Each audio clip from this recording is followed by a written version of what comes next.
deserved 9/11, dude. The assembly leader said in his response, Hasan Piker says America deserved 9/11. There you go.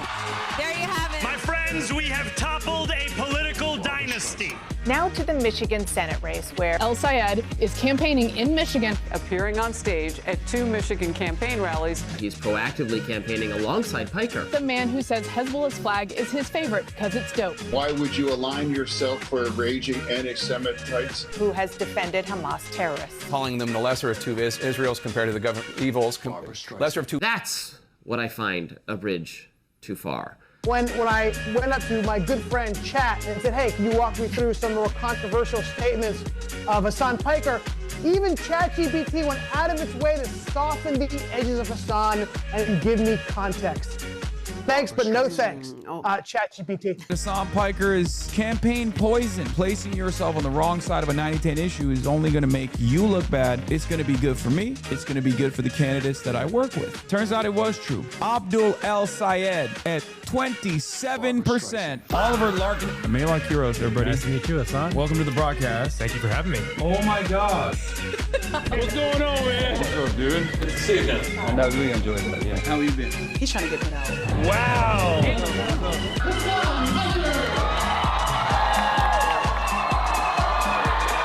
What's going on, everybody? I hope everyone's having a fantastic evening, afternoon, pre-noon, no matter where you are in the world. I'm Hasan Piker, and this is the Hasan Our broadcast coming to you live from not so sunny, partially sunny, California, Los Angeles, folks. We're live and alive, and I hope all the boys, girls, and MBs are having a fantastic one because today's a beautiful day. Today is a wonderful day. Today is Sunday. That's right. It's Sunday Fun Day, ladies and gentlemen. It's Sunday Fun Day. And there is going to be some fun to be had today. You already know what it is. It's Pride Month. It's Pride Month. It's Pride Year. It's Pride Day. Yo, Marvel Rivals commentators mentioned you during Ignite. Wait, really? But yeah, this is part of the broadcast where I tell you about my personal news about what's going on in the world of HasanAbi Piker in between the time period where I press the stop streaming button, press the start streaming button, so help me God. That's what I'm going to do. It's Sunday, June 7th, 2020. Sunday, June 7th, 2026. 6-7. It's day 6-7. Oh, God, I hate this. Anyway, but we're live. We're alive, coming to you from stolen Tongva land. You already know. There's a player named Kaya. Oh, nice. Is this your gay suit? Yeah, this is my Miami Vice. This is when I gay it up.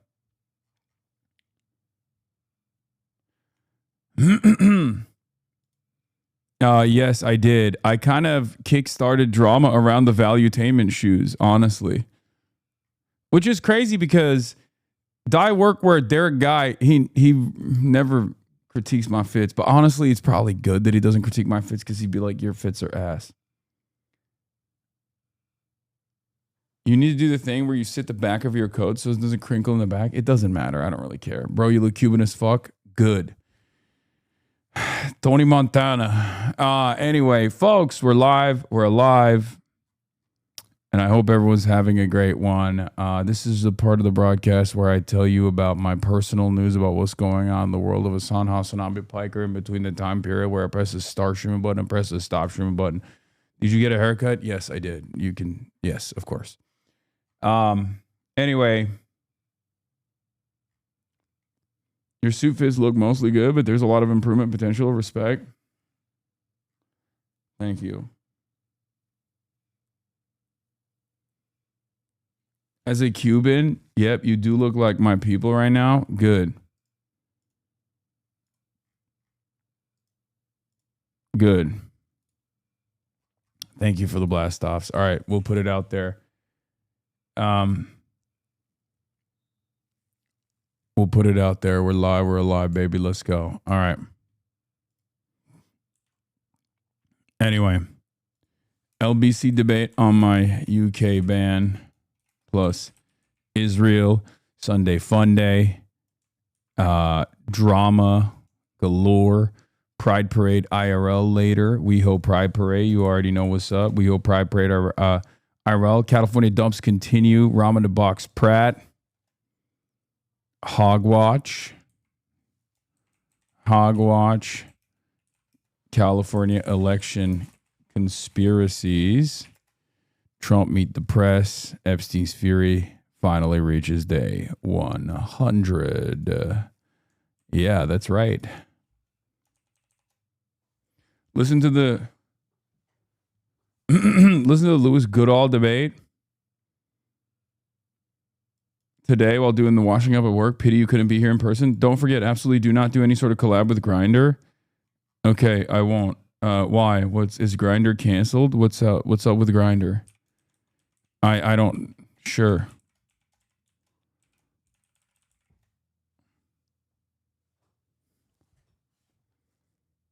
They're gay? Oh, they union busted after firing half their staff. Okay, that makes sense. All right. Good enough for me. Someone said, don't do any collabs with Grindr because they're gay. Okay, chatter. At the WeHo West Hollywood Pride Parade. At the West Hollywood Pride Parade, I will try to make sure that I don't do any gay stuff. Okay? I will try to make sure that I stay away from gay shit.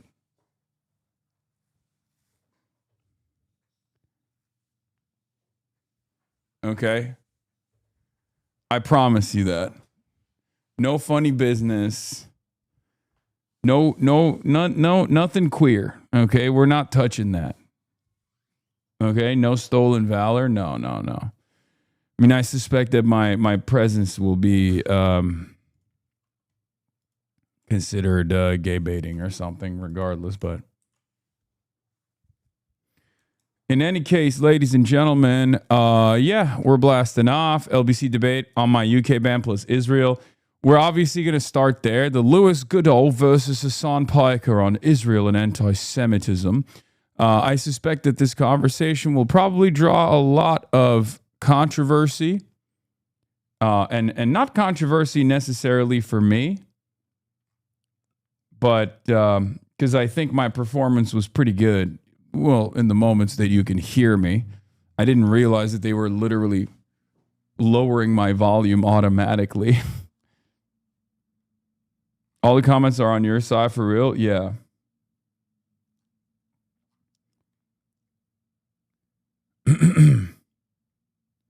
I just watched it though. Let's start elsewhere.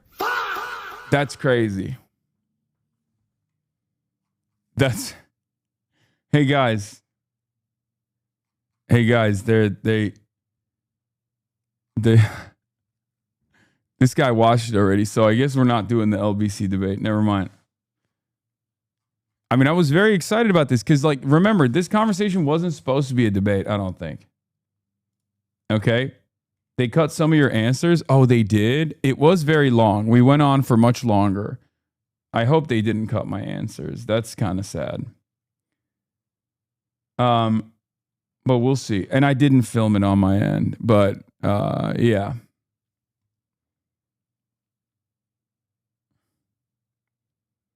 Can we take a sec to admire this fit of yours? Sure. Okay. Yeah, Trump had a meet the press moment, an oopsie, and he literally walked out of his meet the press. How long was it? If the video was 53 minutes, I don't know. They asked the question, cut your answer, then called you anti-Semitic at the 20-minute mark. That's not good. Anyway, I haven't seen it yet. I have not seen it yet, so I don't know. But in any case, folks.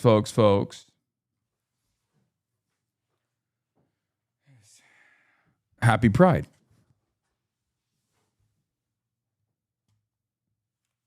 You look like a drug dealer in Miami from the 80s? Good. Can you talk about God of War? Why? What? What do you want? What? I just got started, chatter. Can you talk about God of War misogyny bullshit, please? Can you please talk about God of War, please? Can you talk about God of War? Can you talk about God of War? No.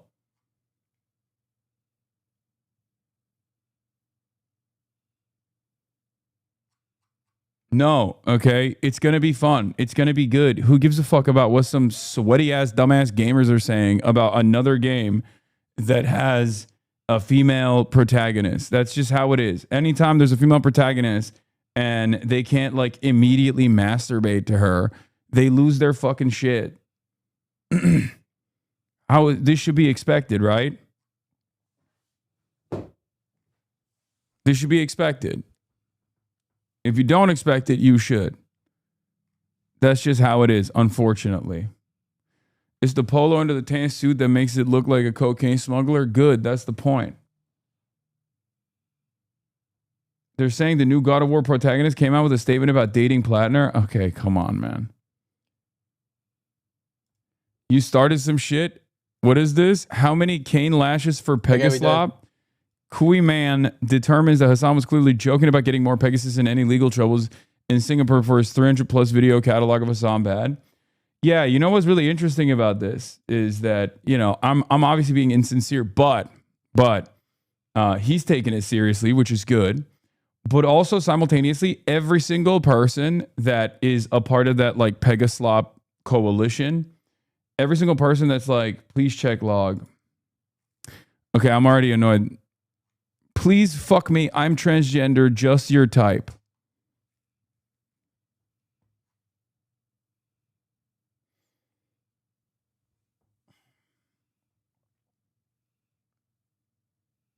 It's too early. It's too early for this. I've been live for 20 minutes.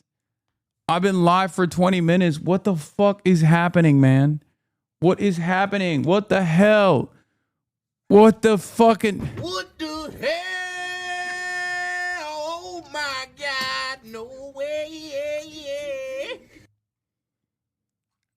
Can everybody fucking dial it back like 15 notches? Behave. I just got started. Yes, it is crime to be horned. It is crime. It is crime to be horny. Anyway, what I find very funny is that every single slop tuber that has been like, Ethan Klein is destroying Dedims and Morgan and Casey Tron, and they're going to go under the jail. They're going to prison forever. Like, they love that kind of fucking frivolous litigation. All of a sudden, now, when I imply that I might do something similar, instantly they turn around and they're like, oh, you're fucking pussy. You're a fucking pussy ass bitch. You can't even deal with a little bit of criticism. You can't take any accountability. Dog. Thank you. I already knew that you were a goddamn hypocrite. But now I hope other people also recognize it as well. Pegasus. Striking the bare buttocks of the offender under strict medical supervision. You'll be stripped naked, you'll be tied to a rack, and that is where the caning will be administered. You should report that. They're coming for you, Pegasus. They're coming for you, Pegaslop. Watch out. They're coming for that ass, Pegaslop. That person to the authorities in Singapore, they have extremely strict laws against cyber harassment and spreading misinfo on the internet. Wait. What do you mean? So, dude, okay. This is my first time seeing the clip. I've heard some people say it's an obvious joke. I've heard some people say it was more serious. This is an obvious joke. There's like no room for misinterpretation here. He reads a chat message and then hits a Larry Ellison RQ. What do you mean? Hold on. Intentionally causing harassment, alarm, or distress. Singapore statutes online. An individual or entity must not, with intent, cause harassment, alarm, or distress to another person called in the section the target person by any means, use any threatening, abusive, or insulting words or behavior, make any threatening, abusive, or insulting communication, or publish any identity information of the target person or a related person of the target person. They also find state violence bad when it's one of their own people.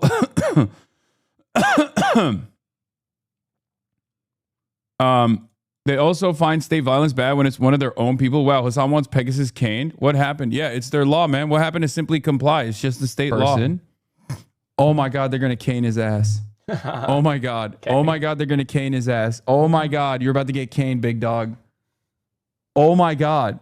Because Singapore does not fuck around. This is so stupid, man. Someone was Am I telling me supposed to take this seriously? Oh, Singapore has the highest rate of state-sponsored executions on the planet. Pegasus. Pegasus. Singapore death penalty rate. Despite This is an awesome segment because he is just talking around, basically saying he's going to get Pegasus the death penalty for talking shit about him online. a large percentage of the public. I'm anti-death penalty. All right. I'm anti-death penalty. I'm anti-capital punishment.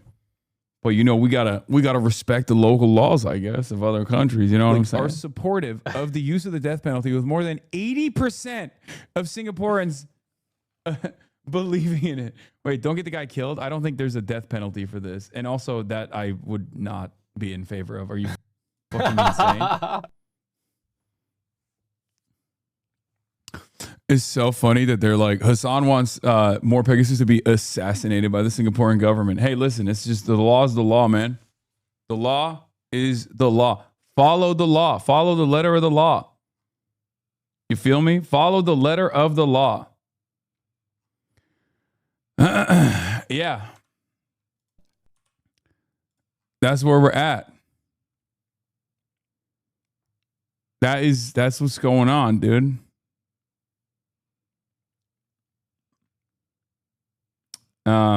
I'm a numbers guy. Remember when Asman threatened to sue someone on Twitter when they tweeted that he dated a minor in his 30s, and all those sloth tubers supported him, and that person not only deleted their tweets but their account too, afraid of being getting sued? But apparently Pegasus regularly claiming you R-worded a minor in Germany is okay and you should not do anything about it. It's crazy how hypocritical these people are by saying it's only criticism. Yeah. I mean, they've gotten away scot-free for far too long. Yeah, these guys, dude, it's not even just that. He also claims that I provide material support to terror groups. Okay? That's literally another crime. Like, both of those things are direct defamation, defamatory claims. It's not a matter of opinion. You're accusing me of a crime. You're saying I've committed two heinous crimes. And I don't know. Maybe we look through all of his videos to see how many times he's actually accused me of committing a crime. Not even on some like opinion shit. It's objective falsehood. Objective falsehood. Wait, he released a video about it 3 hours ago. Hasan just ended my career.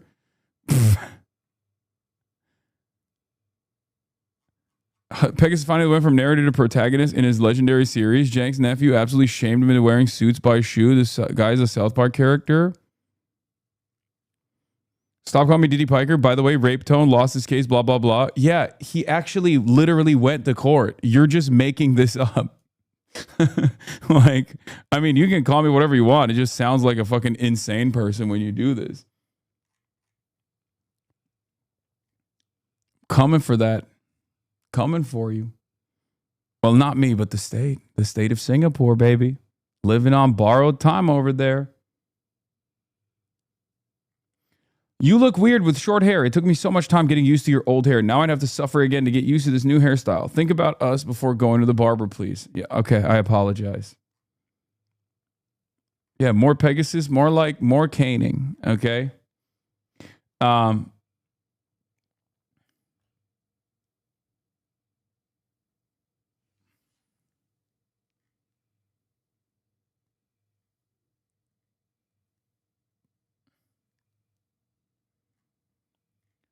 We skip personal news for slob tubers. How do I get a refund here?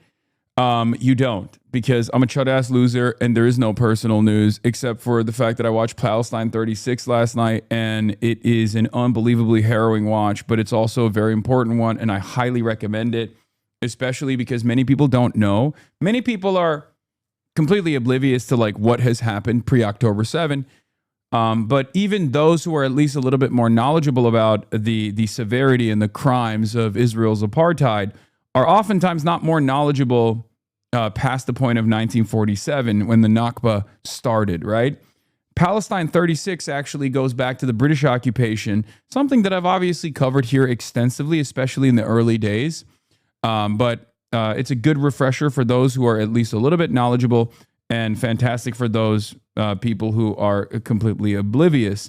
It's the post-Balfour Declaration and the deliberate settlement of Jews from the United Kingdom, from Great Britain to the area known as British occupied Palestine, and the resistance front growing at its beginning, and like what the Palestinians were trying to do, and what they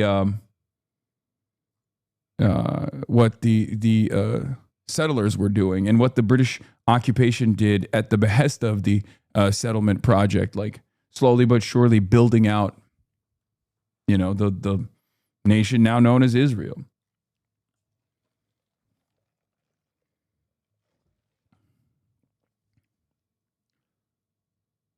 So yeah, fantastic movie. Makes you really understand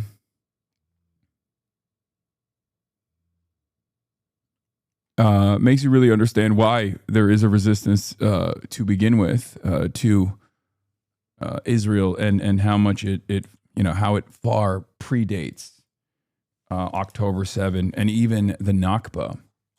That Louis Goodall guy is such a liar. Clips he's posting on Twitter completely take out your response. It's okay, because it's one of those things where no matter how you frame it, no matter how you try to positively frame it by removing my reaction or removing my response, it's going to cook his ass. I'll be honest with you, bro, that debate was just not good. Wait, what do you mean? I thought it was pretty good. Most people are just going to end up, most people are going to cook them.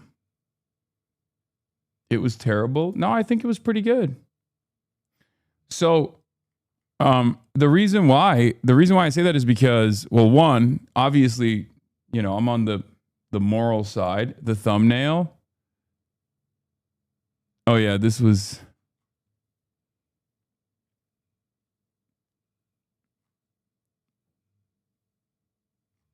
I did not film it on my end, but I doubt that they did like significant cuts to it. So here's how it started, and I'll begin with this. Okay, first off, here's what happened. Initially, the conversation was supposed to be the conversation was supposed to be about my ban and how ridiculous it is, and like Louis Goodall obviously doesn't agree with Shabana Mahmood, right? Or at least we both thought so.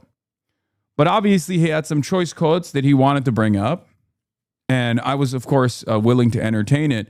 But slowly but surely, the conversation shifted around from, I think the Shabana Mahmood Home Office ban is ridiculous, to like, maybe I kind of agree with this ban. And I even called it out. I don't know if it's actually, if it made the final cut, but I was like, Louis, it kind of feels like you agree with the ban. But yeah, it wasn't supposed to. I don't think it was supposed to be contentious, but it turned contentious because I think Louis wanted to defend, the feeling of people who are supportive to the state of Israel. So, we'll get started. I did not realize that until I saw the clips. I did not realize that they were like lowering my audio whenever he was talking over me. But let's take a look. LA for reasons we can get into. Well, Hasan Piker, thank you so much for joining us. We had booked this and hoped that it would be in person. I think the in-person conversation would have been really good, though. But instead, you're joining us, I think, from LA for reasons we can get into. We will get into it in full, but it must have been a little bit of a curious week for you in terms of your relationship with the UK. Yeah, I mean, I still got much love for the UK, and I feel bad for all of my friends out there fighting the good fight. But Yeah, I was definitely not expecting the Labor government to be the government that bars my entry into the country, especially considering that I've been to the UK on numerous occasions, both under Keir Starmer's rule, but certainly under Tory leadership for the past decade or so, unimpeded. And I've delivered numerous speeches inside of the United Kingdom until this very last incursion, I guess. But it's the case, isn't it, that you're still planning to, or the Oxford Union, which is one of the events that you were coming to address or coming to undertake, that's still going to go ahead? Oxford Union actually defended both myself and Cenk Uygur, my uncle, and wanted to continue putting on the event as an act of defiance, I guess, in violation of the spirit of this travel ban. So your understanding is that you are basically prohibited from coming to the UK for the foreseeable future. Have you actually had any communication from the Home Office? No, the only communication I've gotten from the Home Office is the revocation of my ETA. And they told me that it's not something that I can oppose, and that if I would like to travel to the UK, I have to get a different visa, that I have to apply for like an actual visa. Given how close this was to the actual travel date, the suggestion was pretty clear. They just did not want me to attend the events that I was supposed to attend inside of the United Kingdom, especially considering, from what I understand, that the visa process for all these other visas, which is totally unique for an American citizen, by the way, because our countries are supposed to have a special relationship, which implies that as an American citizen, visa-free travel was the norm into the UK for the longest time, and the visa on arrival is the way that things go nowadays. I had taken the precaution to get the ETA ahead of time just to make sure that there were no issues, and the fact that they revoked it so close to travel implies that they just wanted to not allow me in, and also they told me I can still apply for a different type of visa, but no guarantees there. We'll return to that because I want to talk a bit more broadly about politics, but about American politics and UK politics as well, because you've got a lot of insight and a lot of interesting things to say. I mean, I suppose just on it, though, actually, funnily enough, even though your prohibition into the UK has received a lot of attention here, in terms of kind of the question of border... If you're going to say you choose Hamas over Israel, you're going to own that man and not back down over... precise the hell out of it. Yeah, nephew, I don't know about this one, but it's not a good look. Do you have are your mental faculties in order? Or do you have did you stroke out like halfway through the conversation? You do realize this is a 50-minute back and forth where I'm doing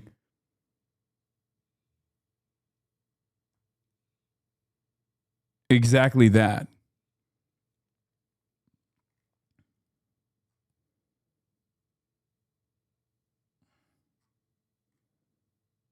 That's literally what I'm doing. And no, this is not conservative. He's a liberal. And of people getting into one country or another.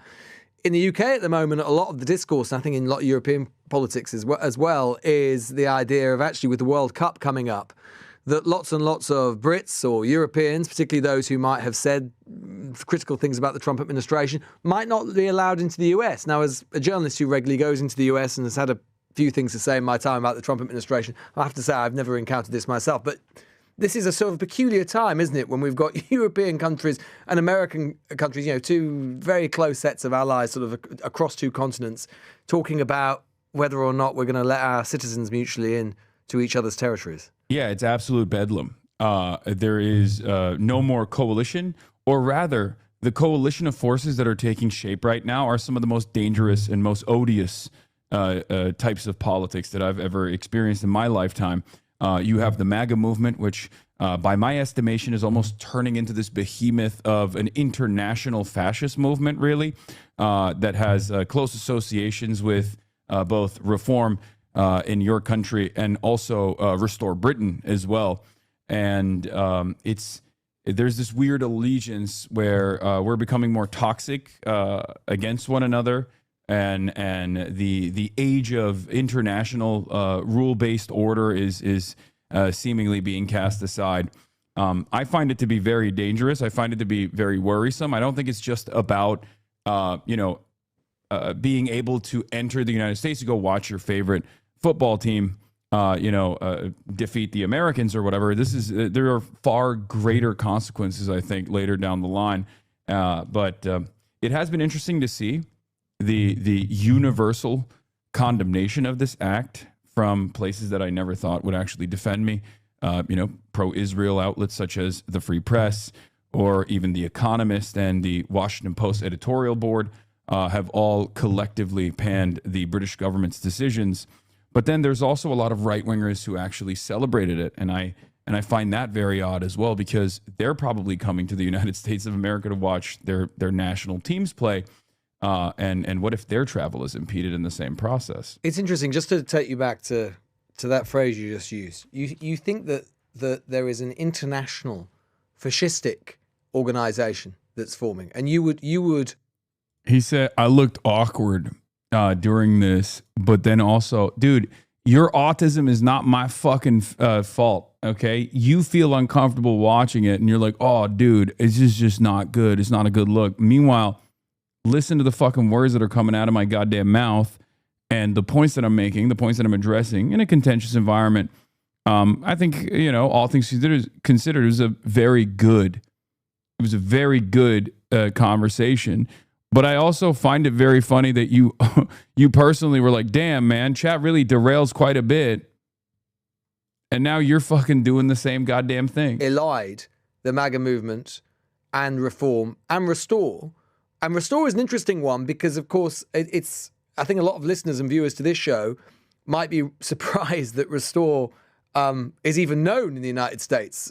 Surprised it's even known across the UK. But I was in CPAC in Dallas not long ago, and actually I was taken aback, actually stunned, by the number of people who knew who Restore were, who knew who Rupert Lowe, the MP for Great Yarmouth, who on paper would be quite an obscure figure in the United States.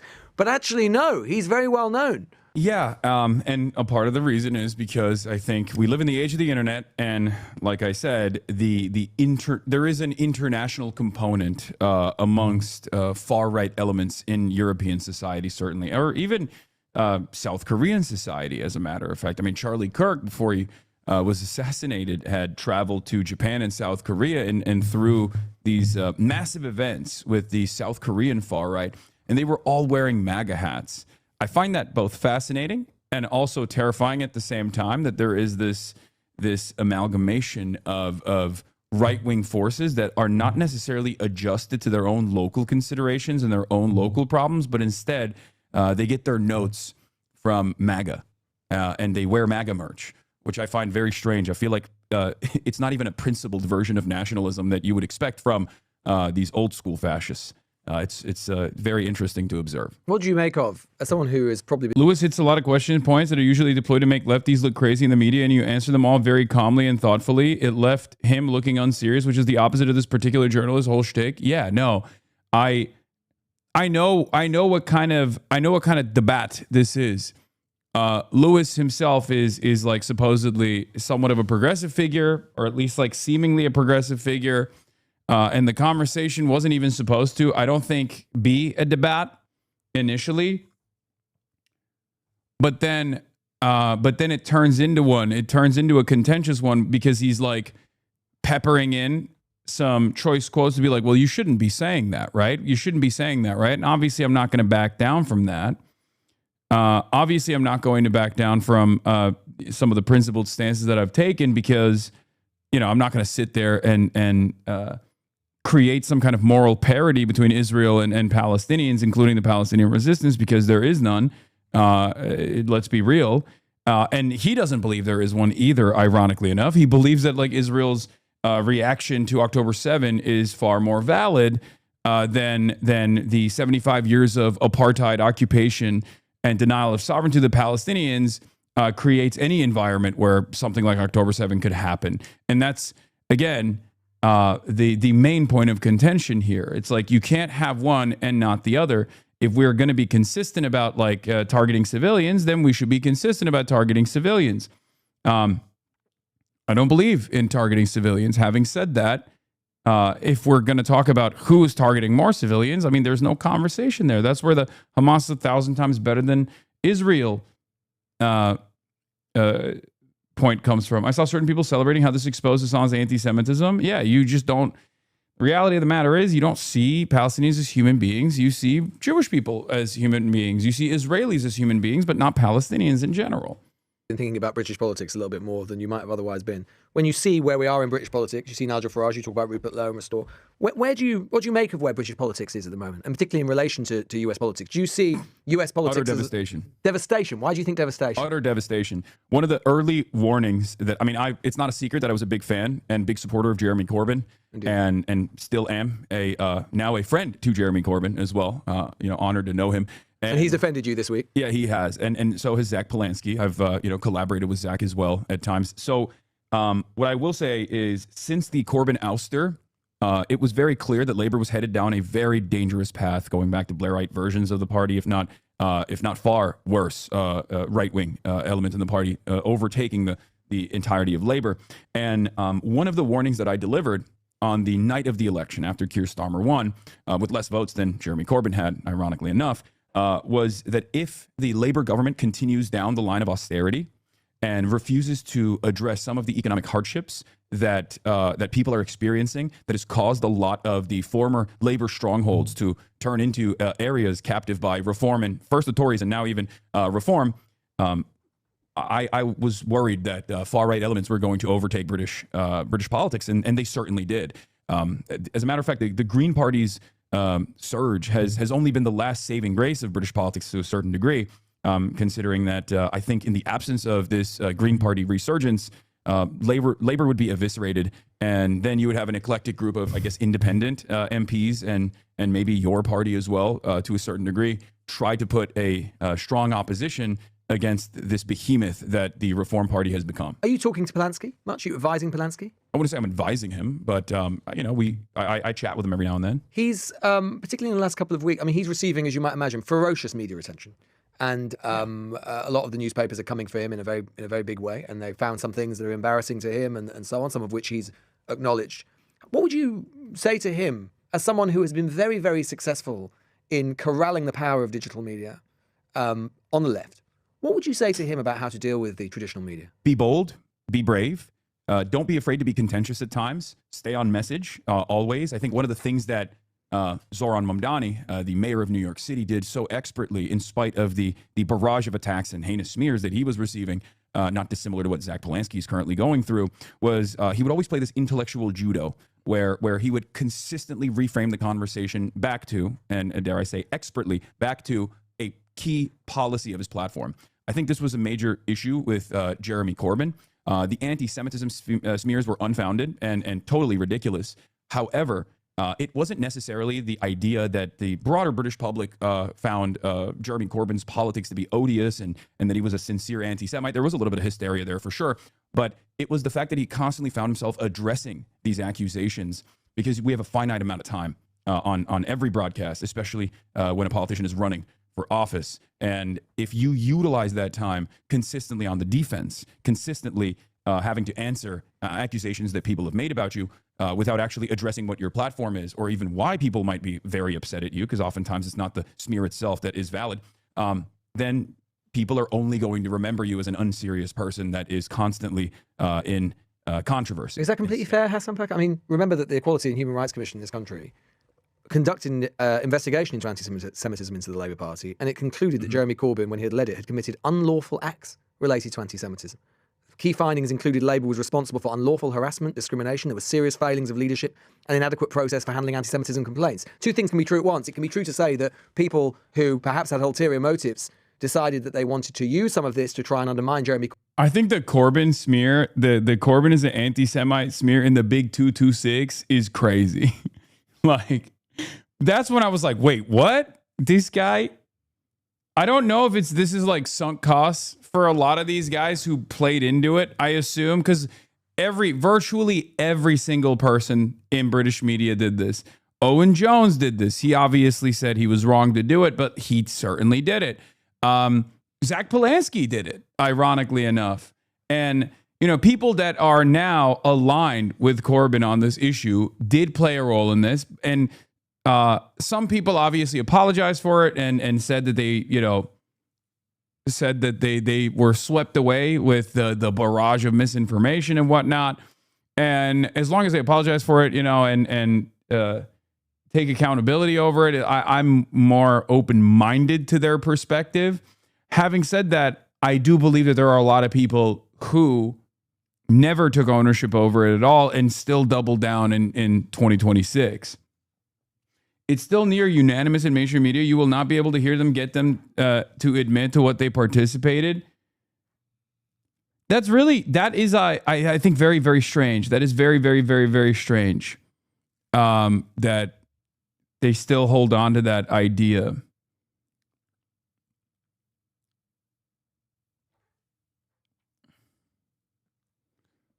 Yeah, he's saying they had documented processes within the Labour Party when he was under his leadership. Corbyn, but it can also be true to say that Jeremy Corbyn led the Labour Party during a period when it did things that it shouldn't, and it didn't do other things that it should have done with regards to anti-Semitism. Well, this ironically also dovetails back into my travel ban as well. But I think if what happened to Jeremy Corbyn was taking place right now in 2026 with the current understanding of the actions of Israel or the ideology of Zionism, or the history of the development of the Israeli state, I believe that these attacks would not have been anywhere near as successful. Because what we consider to be anti-Semitism, which I find to be morally repugnant, let's just make that clear, and completely unacceptable, as does Jeremy Corbyn, in the conversations that I've had with him at least, was oftentimes matched up with criticisms of Israel or even a defense or even analysis conducted on why certain militancies exist in opposition to Israel. Prescribed terrorist organizations such as Hezbollah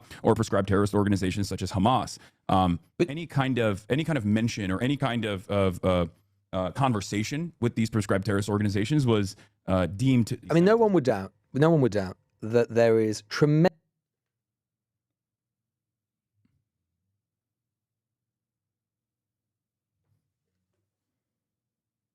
What? Oh. Do they do this a lot? Disappointed in you? You should have defended Corbyn as much as that weirdo defended Israel. Wait, what?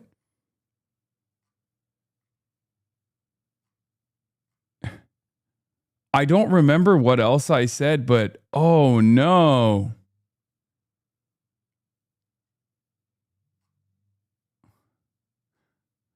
I mean, I don't know why they just cut that. Yes, they do that a lot, by the way.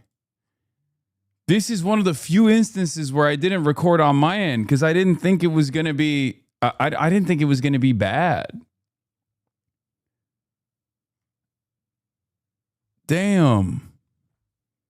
I mean, I'm sure they cut it for, look, I don't even remember what I said here. So I'm sure they just cut it for time, I suspect. Tremendous anger, and many people would say absolutely rightful and righteous anger towards the actions of the government of Israel under Benjamin Netanyahu. Would you also accept, though, that sometimes, and perhaps this happens under Jeremy Corbyn, and perhaps you yourself at times have been guilty of this, that sometimes that fury, which again many people might think is rightful or righteous against Zionism, and in particular the type of Zionism that is prosecuted by the Netanyahu government, has spilt over into anti-Semitism, and that it is best to, and it is right to, sometimes acknowledge that fact and be honest about that fact? Oh, absolutely. And I do acknowledge that. And I suspect Jeremy Corbyn at times has also acknowledged instances where it does go too far. Well, he's never ever said, to my knowledge, he's never ever said that anything he has done or said has been anti-Semitic. I don't think Jeremy Corbyn has been personally anti-Semitic. We can go through the report if you would like, and I can maybe make a better assessment of some of his actions. Do you think that you've ever said anything or done anything which could, in the cold light of day, be reasonably interpreted as anti-Semitism? Absolutely, for sure. I mean, I'll give you an example personally. One of the things that I routinely deploy, one of the pejoratives that I routinely deploy is inbred. And I use that against vulgar ethno-nationalism, vulgar fascism of all different sorts, because nationalism and fascism in general revolves around ethnic purity or religious purity or some kind of racial purity, right? Mm-hmm. I think we agree. White nationalists, Christian fascists, phalangists, numerous different sorts, right? And one of the things that they always bring up that I also personally identify as something that could be misconstrued as me being anti-Semitic is when I called settlers in the West Bank inbred. I said these inbred settlers, and that was. I think you compared them to the KKK as well. Is that right? Oh no, but I don't think that's anti-Semitic. No, I'm not saying that's anti-Semitic, but I think I'm just giving the full context. I did. Yeah, I did. I've compared them to neo-Nazis. I mean, Itzma Yehudit is Itamar Ben-Gvir's party. It's literally called the Jewish Power Party. It's not like they're hiding that they have fascistic. But do you think it might ever be better sometimes just to never compare any Jews to Nazis? It might just be wise to do that. No, I don't. I'm not so precious about that comparison. And I've actually had. Yeah. So this is where it, starts really turning, right?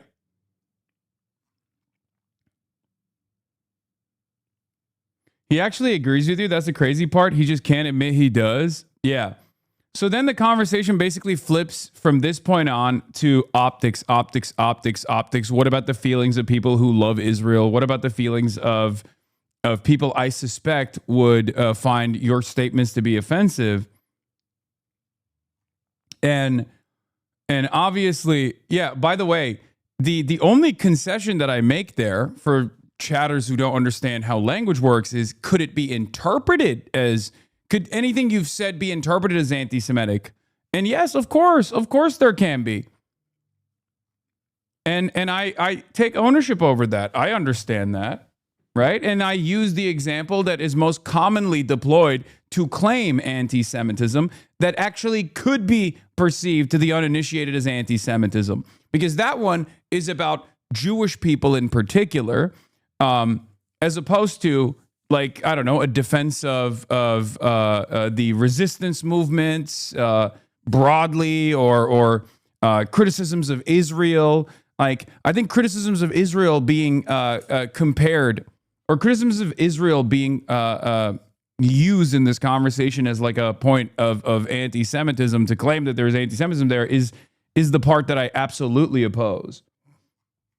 Maybe that's easy for you to say as a non-Jewish person. Oh, for sure. But I'm, I mean, you can call them lots of things, Hasan. I'm just sort of trying to be as sort of generous as possible. Well, but you could. There are so many things you could call those settlers. I'm not defending those settlers for a moment. I think a lot of them are committing heinous acts. I think a lot of the people in the far right of the Netanyahu government are absolutely appalling. I would say that completely explicitly. But you know what? You could probably say all that, and you could probably make a stronger case and not undermine yourself by comparing them to Nazis, because Nazis literally tried to exterminate who they are as Jews. Yes, I don't disagree with that. The comparison, why'd you do it? In my opinion, the comparison, in my opinion, is not only graphic, but it's apt. Because Nazism is a fascist ideology. It's a dangerous fascist call them fascists then. Call them fascists. You don't need to call them Nazis or neo-Nazis. Well, but the reason why I specifically utilize the term... I said I called them fascists as well. Some of the things I'm saying you might not be able to hear, but I called them fascists as well. Yeah, I mean, they want to do the same thing. They're doing industrial mass slaughter. So this was like one of the clips that they presented, one of the clips that they posted, right? And my response to that on Twitter was, I quote retweeted it, and I said, I think this was an interesting conversation. Kind liberals continue to make optics arguments that center the feelings of people with sympathies to the state that has conducted industrial mass slaughter and maintains an apartheid. The purpose of Holocaust scholarship is to never let it happen again. It's to be used as a comparison to stop it from happening now. That's why I do not shy away from making the comparison as a warning. That's it. So whenever people bring up like the feelings argument, I find it to be very odd. It's like, do you believe it's a genocide or not? If you believe it's a genocide, do you believe it's an apartheid or not? If you believe it's an apartheid, then, at that point you have to at that point, I mean, having a conversation around my language is crazy, because what's actually offensive is the fact that most of the world is still either directly supporting the genocide or turning a blind eye to it. Like, what's far more offensive is the fact that this has continued unimpeded and there has not been any accountability, and we saw it happen with our own two eyes, right? That is offensive, at least to me, and I think to many others as well. Employ the term Nazi is because, well, two reasons. Number one, the goals of ethnic cleansing are identical, and especially considering that a genocide has unfolded at this point, a modern day genocide with different tools. It's not the same exact type of genocide as the Holocaust, of course, not the concentration camps, and yet it's an open air prison that has been bombarded with almost 10 atom bombs worth of explosive ordnance that my government, and as a matter of fact, your government has aided and abetted in the process of. And from that perspective, the reason why I say I'm not so precious about this, while always maintaining the position that anti-Semitism is completely unacceptable, I always say I'm not precious about this because at the end of the day, it's a genocide. At the end of the day, this is an apartheid state, and Zionism as an ideology is a racist ideology. And many Jewish thinkers are now also coming to terms with that, even if they had self-identified as Zionists their entire lives. This transformation. So you would compare what's happening in Gaza to the Holocaust? It's not to the same extent, no. But I have compared it to the Holocaust. Yes, it's no different than saying these concentration camps that we have in the United States of America are turning into death camps. Fascism is not a static concept. It's an ideology. It's a very dangerous one that I oppose unconditionally across the board. But it's not the Holocaust, is it, Hasan? It's not the Holocaust. No, and to compare it to, I think the thing about you is, I think that it's like pretty obvious what I'm saying here. Like it's not, we can't wait until it turns into 6 million Palestinians for us to then turn around and say, oh my God, I'm so sad that happened. How could this have happened? We know how it's happening because it's happening in real time. It's unfolding in broad daylight. We're seeing it, right? Like, what's the threshold? What's the threshold where you'd be comfortable saying, okay, this is a modern day Holocaust? You speak compellingly about many things, but you undermine your case and you open yourself to the accusation, which might not be unreasonable, of anti-Semitism. See, he's like starting to agree with Shabana Mahmoud.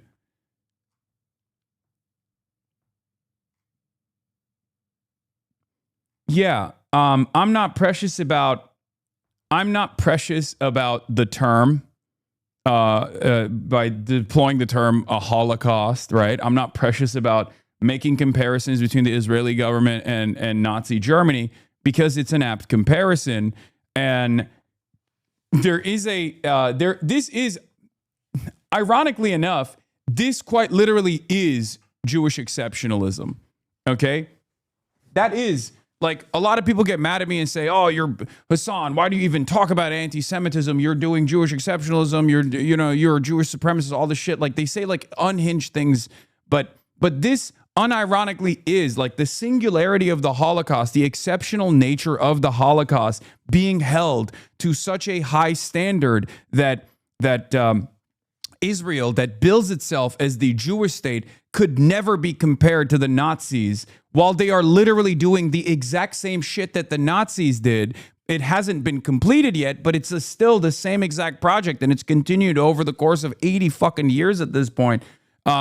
Is totally ridiculous, right? It's totally absurd.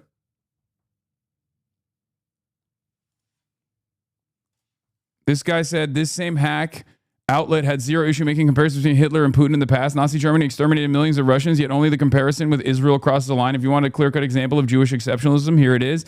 Yeah, the other side of this, for the record, the other side of this conversation is that, like, Israeli politicians say that. Israeli politicians say that about Hamas. And as a matter of fact, a lot of Western media outlets have made the comparison that Hamas is just like Nazis. So who gets to deploy this comparison? Because if you think Hamas is in any way, shape, or form similar to Nazis, what is Israel supposed to be then? Considering that exact same dynamic that I will always defend, that Israel is 1,000 times worse than Hamas. It's not even a comparison. If you think Hamas is evil for targeting civilians on October 7, then what the fuck is Israel? We gotta use a new term for it then. Yeah, apartheid is tragic, but yet that comparison is found to be apt. So what is the reason why a Holocaust comparison or a Nazi comparison is considered a bridge too far, right? The entire point of Holocaust scholarship is so that what Israel is doing right now does not happen, and we stop it, and we point to the Holocaust, and we point to the Nazis to say, this is the same kind of evil. We have to put an end to it. That is precisely the reason why the genocide statute, right, under international law, is not just about the number of people that a state or a non-state actor has killed, but it's actually about the intent as well. You have to, you can determine genocidal intent. It's not just the actions, it's the intent as well. Why is that a part of the statute? Why is that a part of the statute? There's no numerical threshold that you hit and then all of a sudden it's like, well, it's genocide time now. We got to put an end to it. That's not how it goes. The reason for why intent matters, genocidal intent matters inside of the statute, is so that we can stop it, right? We can stop it. We can identify it while it's happening, and then we can stop it before it unfolds, before it ends, before it finalizes. Making these comparisons between what the Israeli government is doing, and let's be honest, Jews and Nazis and things they did in the Holocaust, because however heinous we might find what has happened in Gaza, and many of my listeners and viewers would, it is still not the same as the mass extermination and the ritualistic extermination of people which happened on a daily basis during the Holocaust. So why compare the two things? Because I don't want it to get to the Holocaust. And this is the best part of this conversation, and I love having this conversation, because Holocaust studies are profoundly important. But they're not profoundly important so that we can understand what took place and then assume that it's never going to happen again. The entire point of genocide scholarship and specifically scholarship surrounding the Holocaust is so that we understand exactly how society can move in that direction, and how so many otherwise kind people, I assume, can turn a blind eye to the atrocities that are unfolding, so that we understand what took place and never allow it to happen again. So my point is, I think the final solution for Israel has not been achieved yet, right? But this would be not dissimilar to, I guess, a communist or a socialist in Nazi Germany before the final solution, pointing to the Armenian genocide. Given the Israelis, given the military capabilities. Oh, they cut my argument there. I literally... Wait, or did they fucking just hit the mute? That's crazy. I said, would you disagree if like a communist or a socialist during Nazi occupation pointed to what Hitler was doing to the Jews and to the socialists, and then said this is identical to the Armenian genocide that preceded it? Would you have said, well, you're actually hurting the feelings of you're besmirching the good reputation of the Nazis by making a comparison? These are just simply concentration camps. These are, dangerous radical elements in society that must be cordoned off.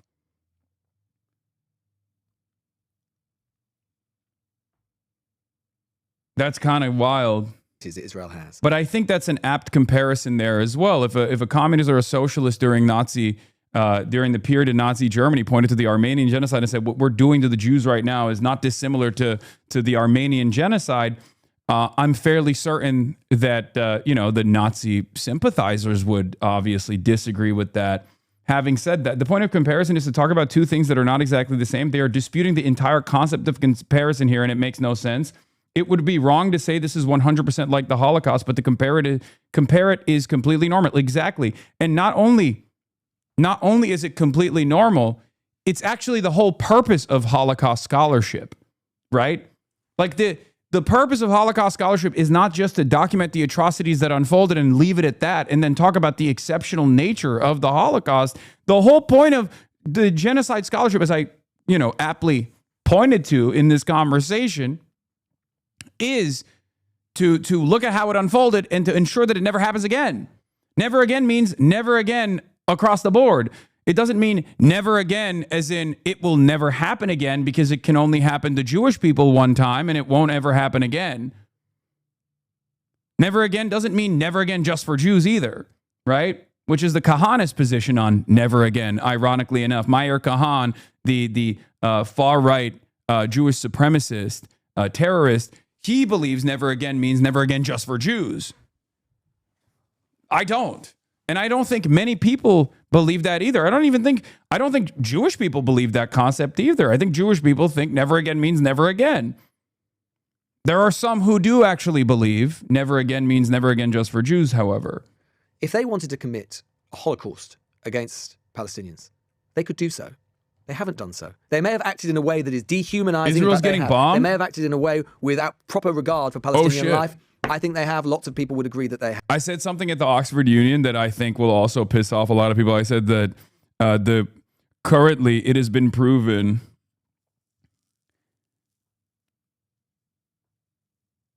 it has been proven that one of the only effective political forces on the planet that can destroy Trumpism and the MAGA movement is the IRGC, which is true. It's true. Sirens from Lake Tiberias, the Haifa for the arrival of Iranian missiles. God damn. All right, well, war's back on the menu, boys. All right, I guess it's back.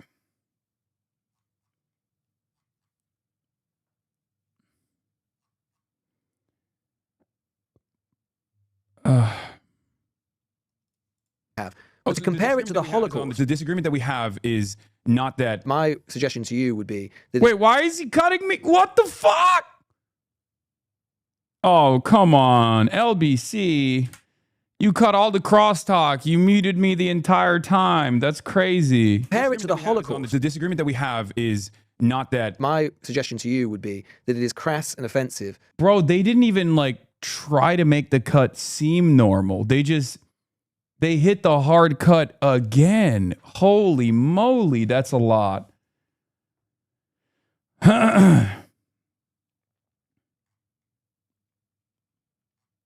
God damn. That shit was so abrupt, it feels like an AI cut. You know what I mean? Like, did they deploy artificial intelligence to hit this cut? What the hell? Streets are calling you overly naive to the British? No, it's fine. Yeah, I know that everyone is in agreement with my point because the majority is on my side on this. But I wish that my goal when I do when I have a conversation like this is not to fucking have the people who are already anti-Israel to come into my defense. I mean, that's great. That's wonderful. That's the majority. My goal is to get someone in the margins to really reconsider their hardline stance on this issue, right? That's my goal. I go on LBC because there's a lot of liberals who are still who still have these ridiculous opinions, right? Ridiculous opinions around, if someone is actually making this comparison between Israel and Nazi Germany, then they must be making an anti-Semitic comparison, right? Like that's ridiculous. To compare the only Jewish state in the world. I like that my audience, by the way, is not offended at LBC's edits and is more mad at me for not recording it on my end. Is there ever a point where, in your eyes, chatters, is there ever a point where you think, hey, you got fucked over here, this is really fucked up? Or am I always at fault under every single circumstance? I swear to God, bro. I swear to God. Literally the worst fucking fan base of all time. Worst community of all time when it comes to shit like this. Immediately hitting the, yep, you're at fault, you fucking bitch. Do you guys ever think maybe it's fucked up that, the big media company that's supposed to maintain these liberal values and allow normal discourse to take place is not following along with a principled stance on defending free expression and allowing discourse to take shape like this? Part of the reason why I didn't expect this cut to take place is because there are literally LBC callers that call, like random British people that call in, and they don't do this kind of edit.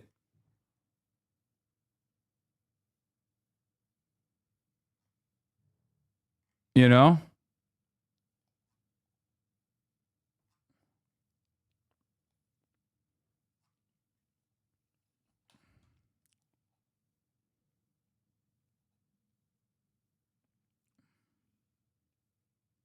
World. And we should, of course, be careful of eliding Israel and Judaism, of course, but it is the only Jewish state in the world, mainly comprised of Jews, comparing them to Nazis, given that Nazis literally tried to exterminate this entire race and came very close to succeeding. You don't need to do that. You shouldn't do it. And it's crassly and grossly offensive for you to do so. Yeah, I don't mind coming across as vulgar or offensive in this regard and maybe even hurting some people's feelings, because at the end of the day, the analysis here from my end is there is a genocide that has taken place and it's continuing to a certain degree. I mean, even in the process of this so-called ceasefire, Israel has also killed approximately 4,000 people in Lebanon. The expansion in the Greater Israel Project is continuing. So the ideology is still unimpeded. The guiding principle is still unimpeded. And therefore, I find that to be far more. I suppose what I'm getting at. Far more offensive than the language that I'm using, especially considering that I think at this stage there are a lot of people who want to maybe hold on to some kind of defense of Israel because they understand it to be,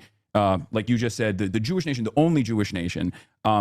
I have been unbelievably critical of Saudi Arabia and every other country that has participated in the blockade of Yemen, for example. The United Arab Emirates and Saudi Arabia did that with our weapons once again. The other reason that other people might say that it's offensive, well, deeply offensive. Well, they cut it. That's fucked up that they cut that part, because I brought up the Saudi Arabia comparison and I said no one calls me Islamophobic for being critical of the Muslim state of Saudi Arabia engaging in heinous war crimes against Yemen and the Yemeni population. No one says that about my criticisms of UAE-backed RSF supporters hitting Sudan.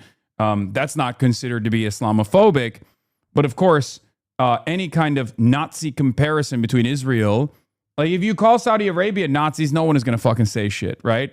If you call Saudi Arabia a Nazi country for what they did in Yemen, no one's going to get mad at that comparison. Same with Russia, right? You say Adolf Hitler is invading Ukraine. He's behaving like a Nazi. Nobody bats an eye. As a matter of fact, you call Hamas Nazis, nobody bats an eye. The Israeli government has made that comparison over and over again. But all of a sudden, when you turn around and say, no, actually, I think the industrial mass slaughter taking place is in the hands of Israel, and therefore they are the Nazis in this equation, and everybody goes, whoa, whoa, whoa. That's unbelievable. How dare you say that? You know? The Nazis. However disproportionate we might think the Israeli government has been in the reaction to October the 7th, and I would agree with you that it has been disproportionate and in many cases appalling. October the 7th did happen. 1,300 Jews were... Yeah, and then it's like, well, October 7 was heinous. It's like, okay, sure. But also, the Israel is 1,000 times worse than Hamas is once again, not something that you can contest. So then you have to rely on the feelings argument, the optics argument. Oh, let me tell you how you can make a better point here. And it's like, no, I think I'm making a pretty strong point. I think about my liberal mother when I hear this conversation. She's become very anti-Israel and thinks it's a genocidal apartheid state that unduly influences the U.S. and should receive zero funding or arms and should be boycotted. But she also gets uncomfortable with the Nazi comparison because she grew up believing that Israel was given as an apology to the Jewish people by Europe because of their crimes and complicity. Yeah, but it's not Europe's land to give. It's not European people that are being slaughtered. And even then, it would not be appropriate regardless. Nothing justifies a genocide. Nothing justifies ethnic cleansing. Killed in the most horrendous, heinous way that we might imagine. It was a pogrom. There is a major security problem for the state of Israel with Hamas. And then I defend the argument that, because he then launches into like, Hamas did October 7 anti-Semitically, which is, again, ridiculous, okay? It's ridiculous. That is another one that I can't stand, when people are like, well, no, Hamas is anti-Semitic, and they did October 7 anti-Semitically. It's like, no, that's not the case. And then I know he brings up the Hamas charter for 1988 when it was a Islamic charity as a Muslim Brotherhood cutout, which wasn't a political movement or even a militant resistance at that point. 2017, the new charter actually has evolved beyond that. Not that it even matters at the end of the day. I hope they kept all of that in. They do have to protect their own citizens and their own people. And to compare that to the Holocaust, the Nazis weren't, to compare them to Nazis, the Nazis weren't provoked by Jews into the Holocaust. There was no security problem for the Nazis. And so to combine and compare and allied those things is not just offensive and wrong, it's just crazy. No, your analysis is actually ahistorical and unfortunately categorically false. Of course, the Nazis lied about not only Jews, but socialists, communists, trade unionists alike. They were never attacked by Jews. Yes, of course. They presented an argument as to why they must do this, why they must depose and take care of all of these nefarious elements within German society broadly, while they were also carrying out the greater Germany project for living room purposes, right? Not dissimilar to the Israeli Zionist expansion.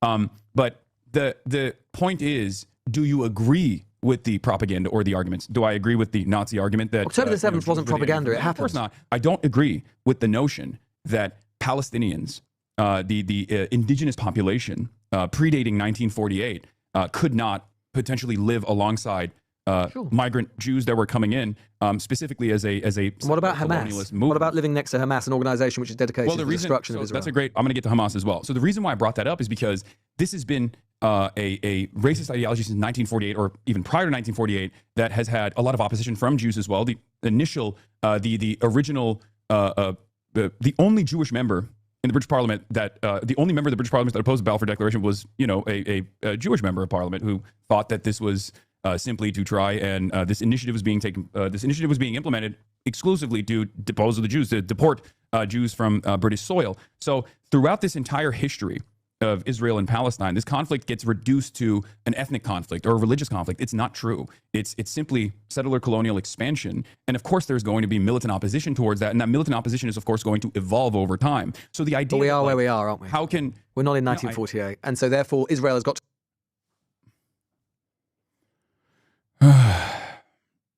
Why do they always try to bring up, what about October 7 on repeat? I don't think they have something substantive to add. They just fail at defending Israel. Yes, but it doesn't— because they've hit— yeah, he just went womp womp, right? on, 80 years of apartheid and death and destruction, which is why, look, my goal here is to basically get the audience to understand that a person that does this at this stage, when the overwhelming majority recognize what Israel is doing is to be, utterly immoral and wrong, is to expose the underlying fundamentals that are driving this argument, right? The reality of the matter is those fundamentals are, yes, Palestinians are lesser than Israelis. That is the underlying point of view. That is the underlying framework. Okay? And I do bring up the Warsaw Ghetto Uprising, ironically enough, when I say, like, what, you think the Nazis didn't actually create sufficient propaganda to claim that Jews were the enemy from within? Of course they did. There were plenty of moments where, Jewish partisans and socialists alike, they assassinated key Nazi diplomats, and Nazis used that as a heinous crime against their sovereignty. They use that to depose of Jews. They use that to kidnap Jews. Is that valid? No, of course not.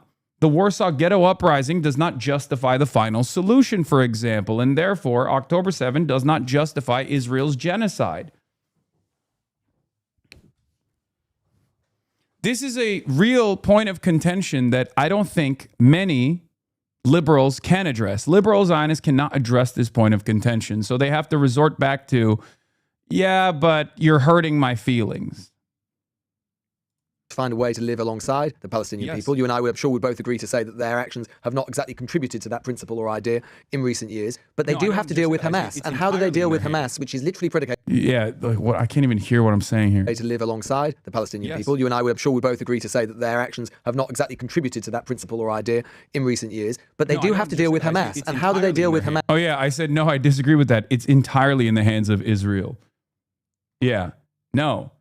Hamas doesn't exist as a militancy if the occupation doesn't exist.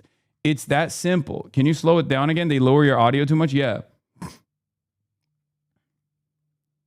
It's kind of crazy how much they fucking, like they just chopped my shit up so hard. Holy fuck. This is worse than I expected. I'll be honest. I did not think it was going to be like that. That is kind of wild. I have far too much confidence in European liberalism. It's naivete for sure. This is a straightforward hatchet job at that point, right? I mean, come on. That's actually kind of messed up. That's actually kind of fucking messed up, dude.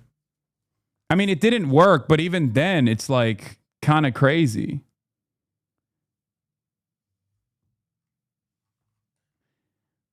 What's crazy is it still didn't work, ironically enough.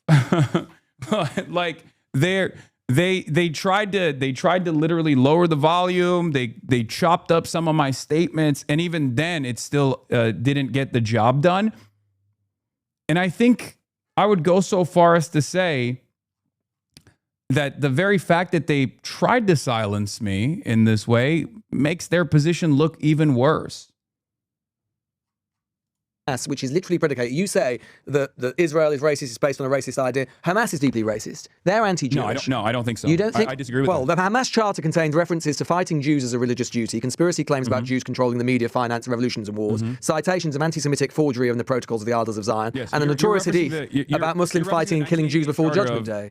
So you're referencing the 1988 charter, which has been updated since 2017, but it doesn't really matter because the point of the Hamas likes Jews. Or their opinions. Do I think Hamas likes Jews? I think that there are definitely anti-Semitic people in Palestinian society as there are in British society, right? There aren't anti-Semitic people in British society killing Jews on a regular basis. It's because there is no real occupation. There's no military occupation of England. If there was a military occupation of England by a foreign body, by an alien force, then I'm pretty sure you would probably rise up in arms as well. And this is not just a principle that I'm coming up with as a campist or someone who opposes imperialism. It's not pure idealism. This is something that former heads of Shin Bet have also acknowledged personally. I mean, this is something that former heads of the Israeli state have acknowledged, saying, if I was on the other side of this boundary, I would become a terrorist as well. And it's perfectly understandable that people would oppose 80 years of militant occupation, militant racist occupation, humiliation and subjugation. And to go back to the point that you were making about, like, there was no resistance from Jewish partisans. This is also not true. Jewish partisans engaged in incredibly honest and incredibly moral acts of violence that was necessary at the time against key Nazi officials, including an uprising known as the Warsaw Ghetto Uprising. Yes. And that was perfectly valid. It was perfectly morally just, even though there were heinous acts of violence that took place.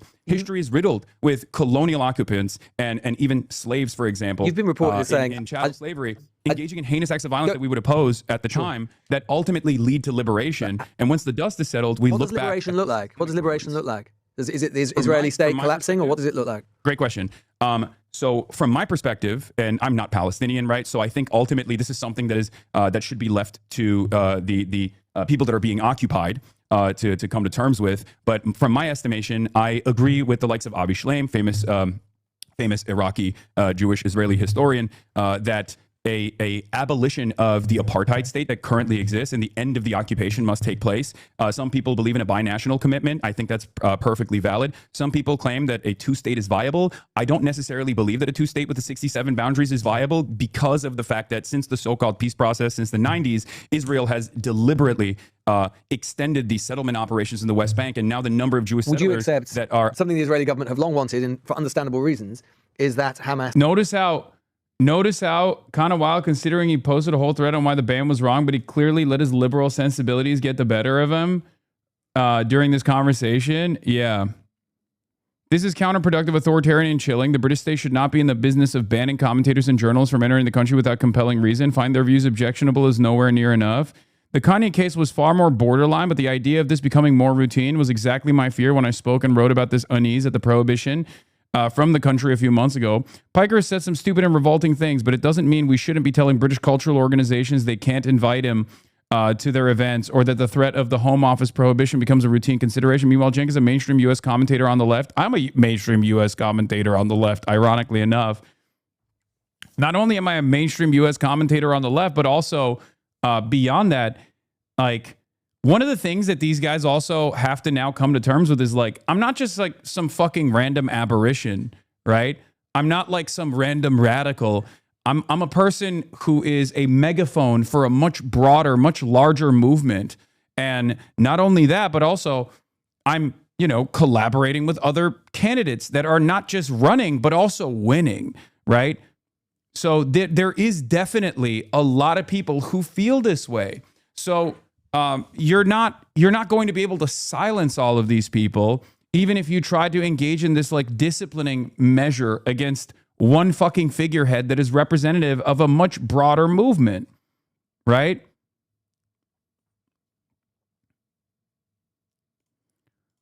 I'm sorry that the LBC chopped you this way. Yeah, but even with the chop, they didn't achieve anything here. The irony is, if they had let it ride, it still would have looked bad for them.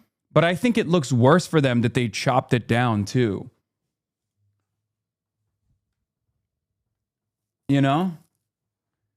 I personally think like the uncut version of this would still look bad for them, but I think this looks worse for them, ironically enough, especially because the broader points that I make obviously come across in this conversation.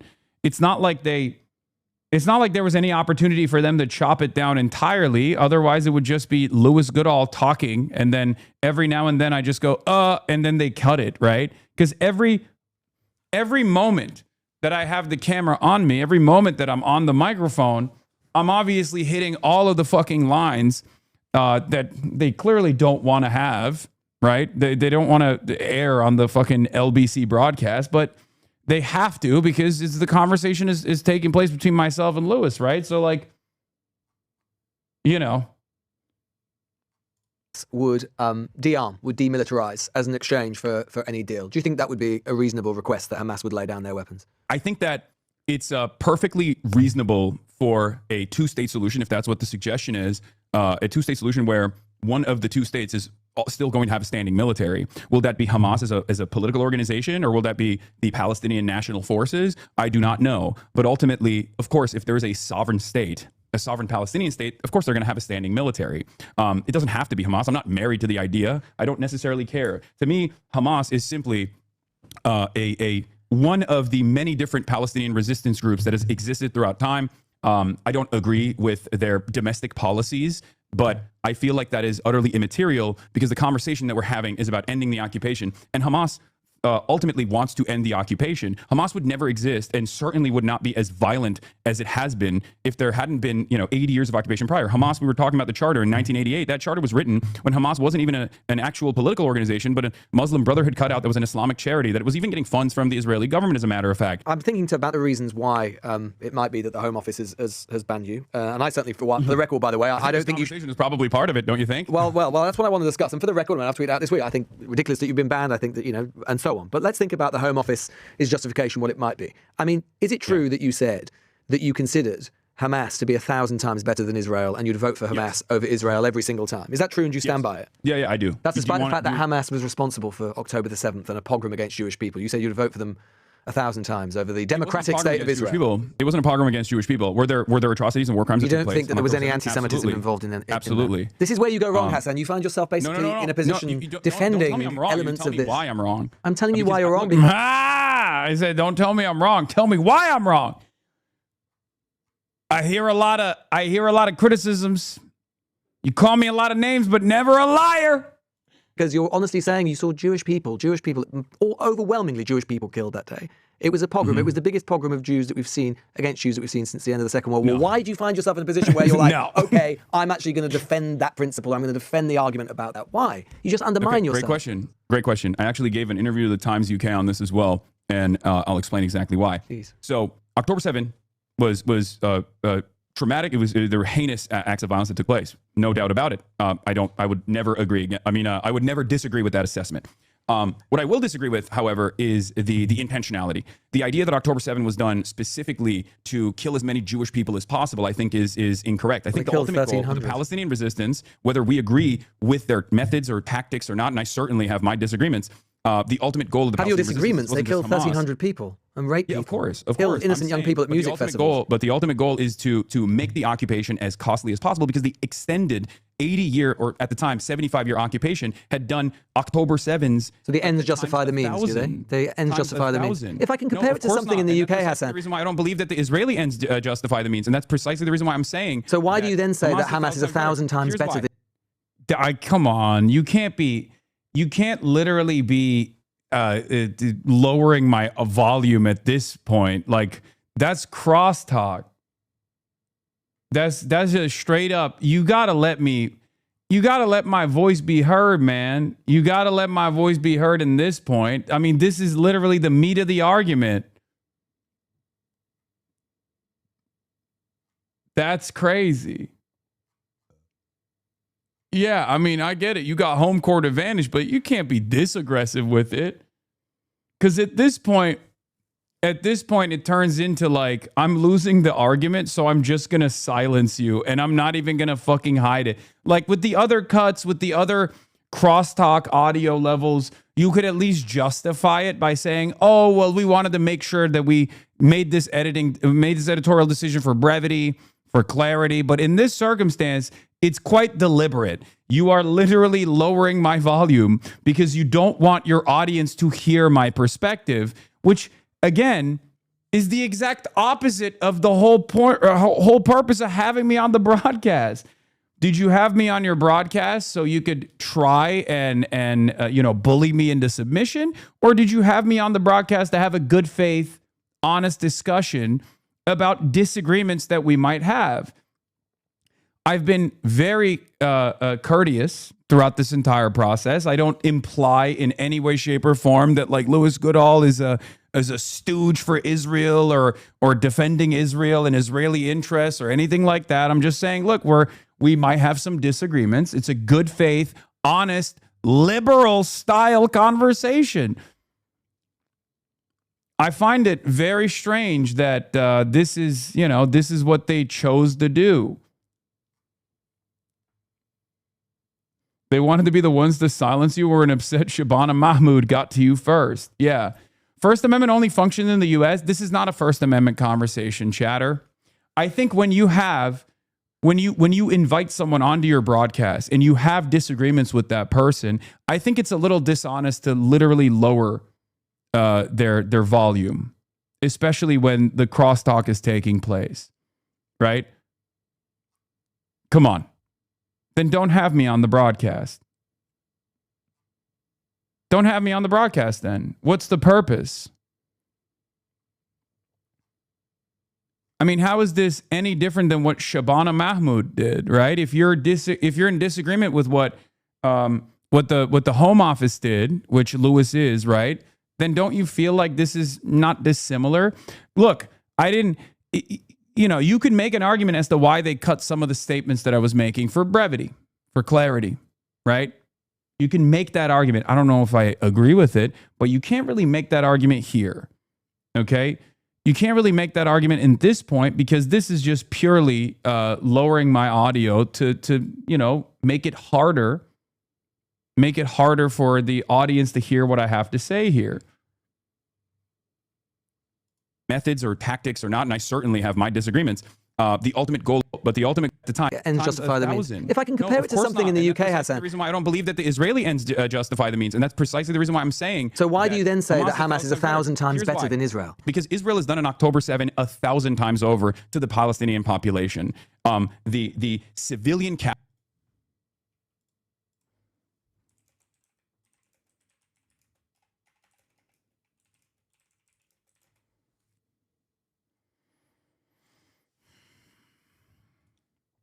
Casualty. They often tell people where they're going to bomb. I'm not defending Israel. I'm not defending Israel, Hasan. But I think that a lot of people, if you look at the facts, that's crazy. But that's the point I'm driving home, and this is the reason why I have this conversation, because a lot of people have, due to social conditioning, this kind of hang-up where they don't want to analyze the situation in an effort to actually make sure that there's no more violence. I abhor violence. No, just don't minimize October 7th. I mean, to compare it to, say, a British context, you could have absolutely said, I'm sure you would be in this position, you could say, look, I have complete solidarity with the Irish Republican cause. But you don't need to have solidarity with the Irish Republican Army and what they did against the UK, killing innocent civilians. It is possible to have both thoughts in your head at the same time. You can have complete solidarity with the Palestinian people without defending Hamas a single bit. And you do defend Hamas, and that's what's objectionable about your point. I defend anti-colonial resistance movements when there are aspects of their anti-colonial resistance or their ideology. There's nothing to defend. They kill innocent people. There's nothing to defend. A lot of Palestinians don't defend them either. They hate them because they can kill innocent kids. The question is this, right? The question I would present to you is this. Do you think that the Warsaw Ghetto Uprising was a condemnable act by Jewish partisans that got together and organized to fight I don't back? think the situations are the same. No. Because why not? At that point, the Holocaust had not been completely implemented. Oh, but Kristallnacht had systemic destruction of Jewish people. They're all being rounded up into ghettos. And I'm not saying, Hasan, of course. You just described the current conditions of Palestinians. You literally described the conditions of Palestinians leading up to October 7. What do you think? What do you think 80 years or even longer than that but since 1947, 1948, 75 years of apartheid and subjugation and death and destruction, what do you think that looked like? That's worse than Kristallnacht. Literally, like numbers wise, that was worse. That in totality, it's spanned across 80 fucking years. Of course, it's literally it's like more heinous at that point. It's pre-final solution. The comparison is Warsaw Ghetto Uprising is taking place. There's been violence against Jews. There's been, obviously, Jews have been ghettoized. Jews have been ghettoized. They've been placed inside of these concentration camps, right? And obviously they're fighting back. And it's earnest, it's honest, it's just, it's appropriate for them to do so. Regardless of what the fucking cost is on the other side. Israel is doing fucking crystal knocks on a daily basis leading up to October 7. What are we talking about? It's totally ridiculous.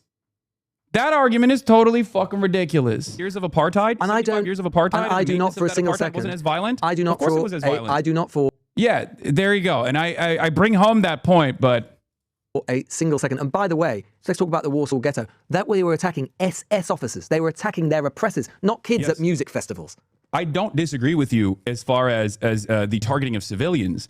I'm simply stating, and there are condemnable actions, which I have condemned. What I'm simply stating is the principle overall of the end to the occupation and militant resistance in an effort to create an end to the occupation is literally a fundamental aspect of every successful liberation movement. So when I actually criticize, when I actually analyze the actions taken by not only Hamas, but also Hezbollah right now, for example, because Lebanon is currently being pummeled by Israel once again, I place the emphasis on the colonial occupant. I place the emphasis on the foreign occupying power because they hold all the cards. Look, I get everything you're saying, Hasan, but you know, when you don't. But you don't.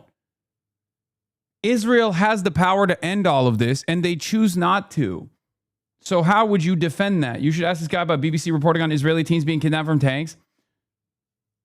Yeah, it's very interesting that everyone killed on October 7th was an innocent civilian. Yeah, I mean, look. Iran is attacking Israel right now. I know. We're going to get to it in a second. You need to learn about the IRA so you can corner these spineless Brits. No, I do know about the IRA. I did defend it. I said, like, the IRA, in that moment when he asked me, I was like, the IRA was engaging in anti-colonial resistance. I'm in support of it. I'm in favor of it. You say that Hamas is 1,000 times better than Israel. I mean, let's leave aside the fact that Israel, whatever we think about it, is a democratic state, admittedly one that's been going down a more authoritarian direction. You say you'd vote for... It's democratically in favor of genocide and apartheid. So it's also got Arab Israelis and Palestinian Israelis. Like, oh no, they democratically voted to murder every Palestinian. Who cares about democracy at that point? What are we talking about? It's a fucking apartheid.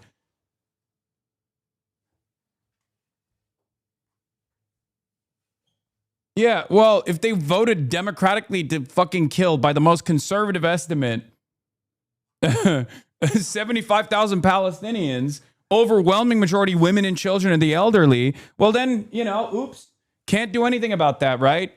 Can't do anything about that. Did the Palestinians vote for their own demise? No, they didn't, because Israel is the colonial occupant, is the sovereign occupant nation over all of the Palestinians that live there. So clearly it doesn't matter because they don't get a say. Did the Palestinians of the West Bank get a say over their occupation? No, of course not. It's ridiculous. It's a ridiculous conversation. And even if that wasn't the case, then what? Israel democratically voted to invade a foreign nation then? That's still completely ridiculous, Who live there as citizens with others, which is not the same as apartheid in South Africa. They're considered second-class citizens as dictated by the Israeli constitution. But the point is, there are varying degrees of discrimination in Israeli society. But I tell you where there's a lot of discrimination in Hamas-run Gaza. I mean, this part was ridiculous. How would you feel about being a gay man, for example, living under Hamas, or a woman, for example? And you say you would vote for them 1,000 times over. You can't vote for them. I know gay Palestinians, and they would say the exact same thing that I'm about to tell you. The biggest threat to their existence is the Israeli occupation. They might have disagreements with Hamas. They might not appreciate pushed off a bridge. Elements.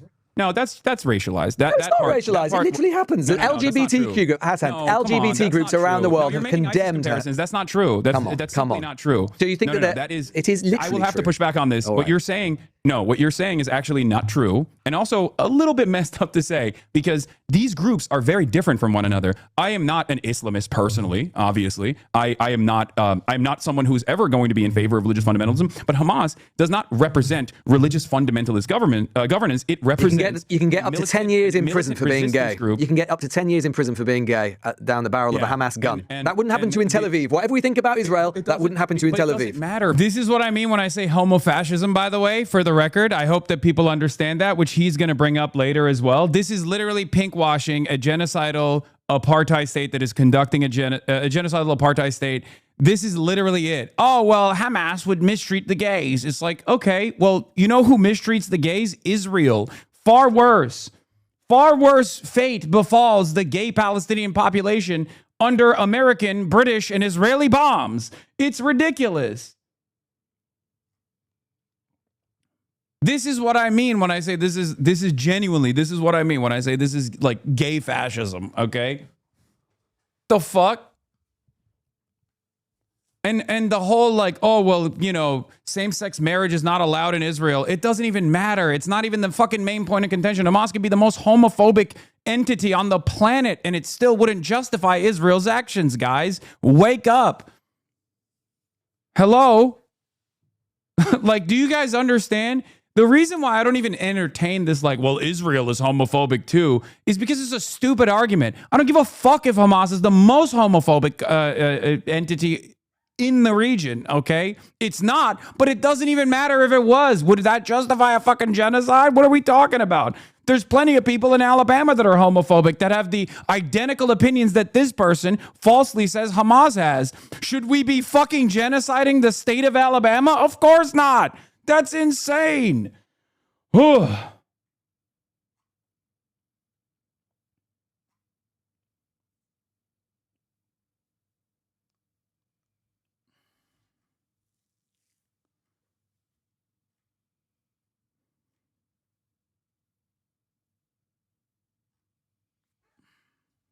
Because the gay people you might not think it matters, Israeli bombs. You might not think it matters. Yes, but you're the one saying that I would vote for them 1,000 times over. I agree with you. Right now, as I have, they would tell you that the number one problem is not Hamas, it's Israel. There are Palestinians whose family members there are lots of Palestinians who think Hamas that are from different.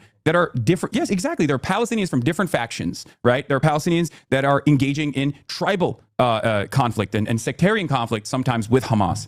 And yet, they will always tell you. Maybe this is why you've been banned, Hasan. The number one problem from the Palestinian perspective is, of course, the occupying forces, is, of course, the country that is maintaining an apartheid, the nuclear armed nation that has not only just done a genocide in the last 3 years, but also maintained an apartheid for the last 80 at this point. This is the reason why a lot of people... You could believe that Israel has committed unbelievably appalling atrocities.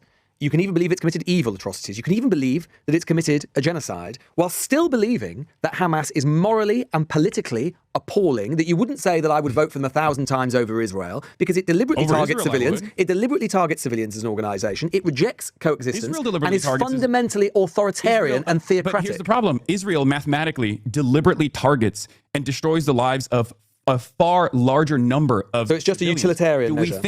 Do we think that Palestinians are human beings? I think you and I don't disagree on this. They're human beings. But do you think the Nazis are worse than the Israeli government? You think the Nazis are worse than the Israeli government, right? Thousands times. Let me ask you this question. If one government has killed 1,000 times more, if not more than 1,000 times more civilians, as opposed to the other party, of course you're going to say you one compare party the Israelis is to the Nazis, but you would accept the Nazis were worse than what the Israeli government has done. So far, the Nazis, of course, are worse than what the Israeli government has done. However, my fear, and this is the reason why genocide is not measured in how successful it was in wiping out an entire population, but instead genocide nowadays, the statute itself is measured not with the actions alone, but also with the intent, because the whole purpose of the genocide statute is to stop a genocide. But do you think this might be, Hasan, why you've, and again, I don't agree with the fact you've been banned, but maybe this is why you've been banned. That's a crazy moment to say maybe this is why you've been banned, because I just described the genocide statute and why Israel is 1,000 times worse objectively than Hamas is by any measure that you could fucking point to.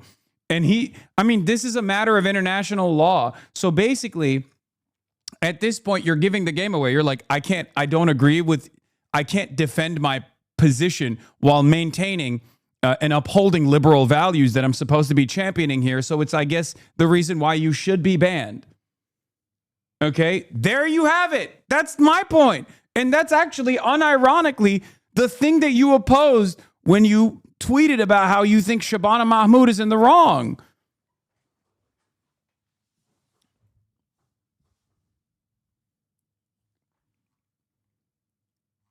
This is it. This is the extent of liberal humanitarianism, internationalism. There's no commitment there. And this is how a society crumbles. This is how liberalism falls by the wayside and fascism comes into power. This is it. That's literally what's going on. You're like, oh, well, I don't agree with you, and you've actually made me feel bad, so you should be banned, I guess. Like, that's it. That's it. That's the whole point. You can't do that.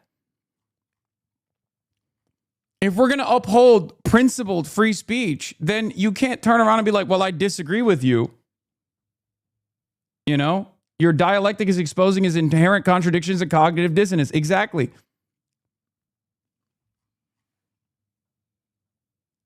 It's just totally ridiculous. I know we're gonna get to Israel being bombed currently in a second. Okay, I know Iran is bombing Israel while we're having this comparison. While we're watching this debate, you openly support. Maybe ultimately this is why I got to pee. Again, I don't support your banning. But maybe the British government has decided, you know what? Support it a little bit. You know, no, I don't. I think I don't agree with a lot of what you say, but I'm absolutely happy for you to come to Britain. Opinion on this. Shabana Mahmood has a different view, clearly, or at least the Home Office does, and maybe that's why, because ultimately they think that we don't need this guy over here openly praising an organisation which this government has prescribed and which is a terrorist organisation at a time when we do have a rising problem and an appalling problem with anti-Semitic violence in this country. Ironically enough, the last time I was at Oxford Union, I delivered a speech extensively on anti-Semitism being the canary in the coal mine of fascism and how we must always oppose it. Since then, my opinion hasn't shifted on this issue. I think it's morally repugnant, it's odious, and it's wrong. Simply put, it's just the wrong calculation. Because there are some people who will say, oh, well, a lot of Jewish people support Israel. Why don't you just oppose Jews? Are you too afraid to say it? And I always tell them, like, this is not the case, because Jews are not a monolith. No group of individuals are a monolith. If Jews were monolithic in their approach to Israel, then there wouldn't be a multi-million-dollar propaganda initiative that specifically targets young American Jews. I don't know how it is in the UK, but young American Jews, and indoctrinate them into Zionism early on, which has been failing spectacularly, which is part of the reason why a lot of people attack me, I think, because, you know, I have a lot of anti-Zionist Jews in my community, and I'm, you know, proud to stand by them. And the point that I want to make here is this. You might disagree with my assessment on or the evolution of Hamas's tactics, for example, switching from military targets exclusively to civilian targets. I oppose that. I think killing civilians under any circumstances is wrong, whether it's Israelis or Hamas doing it. The reason why I say Israel's 1,000 times worse than Hamas.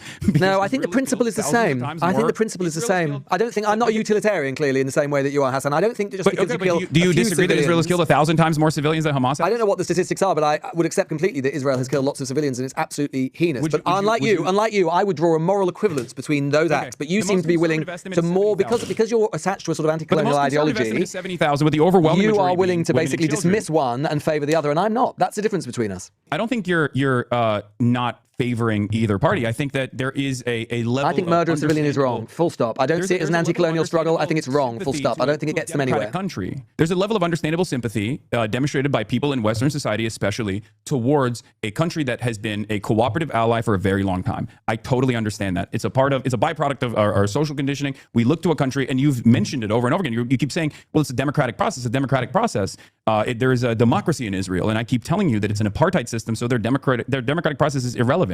There are literally Arab-Israeli parties in the Knesset. You didn't get that in apartheid South Africa. I know, and so it's not the same, is it? No, there's varying degrees. There's varying degrees of brutality here that we're talking about. You're referencing only Israel proper, and I guess the extension now with the settlement project as well. But Israel isn't just Tel Aviv and the Israel that we point to. Israel is a singular sovereign occupant state that dominates the lives of the almost 10 million Palestinians that live there, both in the West Bank and in Gaza. Gaza is a hermetically sealed open-air prison that's being bombed and is being genocided and ethnically cleansed. And the West Bank has been an occupied state, illegally occupied, mind you, militarily, where the citizens don't have any rights whatsoever. They have separate roads, separate license plates. They constantly have to go through this bureaucratic nightmare, this security tyranny that they've created for the Palestinians in their ancestral Just on British homeland. politics, Hasan, because I know I'm running out of time. What would your message be to the Home Secretary, Shabana Mahmood? Do you want to be let back into Britain? Yes, I do. I think it's terrifying that the Labour government is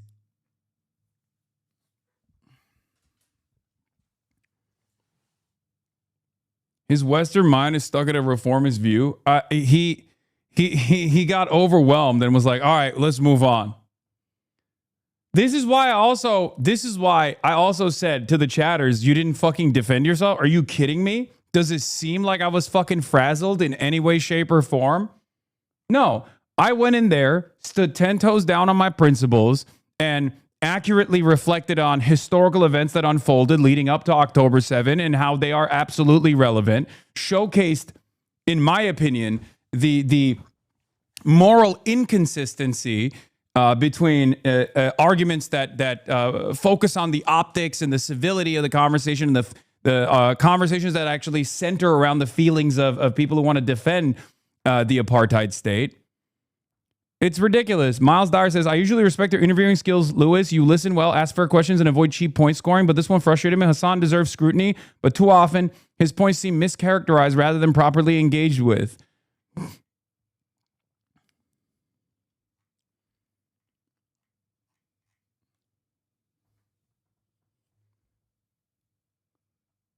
And you still won the audience over even with the muting of your mic and cutting of your responses. Kill it. Yeah, you killed the king. Yeah, 100%. Of course, dude. Here's the thing. If you don't allow, if every moment that you are allowed to speak, you actually fucking end up getting your points across, they can't censor everything. Right? I also demonstrated patience. I didn't fucking get like angry or anything. I didn't yell. I didn't lose my cool. I was cool, calm, and collected, and I stuck to the facts. And obviously, the facts do not favor the Israeli side in any way, shape, or form in this, which is precisely the reason why I think the takeaway from the people that watched the debate, watched the conversation was, yeah, this is totally ridiculous. You guys are being crazy. Is creating this environment that instead of leaning in to the democratic wishes of the majority that look at what Israel has done and look at the cooperation of the British government with Israel in horror, understandable horror, and demand an end to it, the British government has very clearly moved in the opposite direction of repression. Instead of addressing these needs, the government is instead telling people that they can't actually protest against this. And there's been silly prescriptions like Palestine Action. I think you and I would probably agree that that was a little bit silly to prescribe Palestine Action as a terrorist organization, right? And then also the prosecution of the arrests of pensioners and the elderly for holding up a placard that says Palestine Action. Maybe I'm too American for this, but I find that to be, ridiculous, right? Do you think that actually inadvertently the British government, certainly to potentially, I mean, you've got millions and millions of people who watch and listen to you. Do you think that they've magnified your message? Oh, absolutely. I think it's been a spectacular failure for them, because if I came into the country and did my South by Southwest thing and did the Oxford Union speech and whatnot, I'm sure it would have gone as every other time I've been to the UK. People are excited to see me there. It's fine. I have a lot of fans in the UK as well. But now there is this major media crisis, this moment where people are looking at what the government is doing and are worried about the implications of it, which I think is a healthy amount of friction. I mean, this is a part of the complex the complex process of democracy, right? As long as we can still fight for it, as long as we can still maintain it, hopefully. And I do want that to take place. And just finally, just briefly on American politics, which we haven't really had much time to discuss. We're obviously gearing up towards the midterms.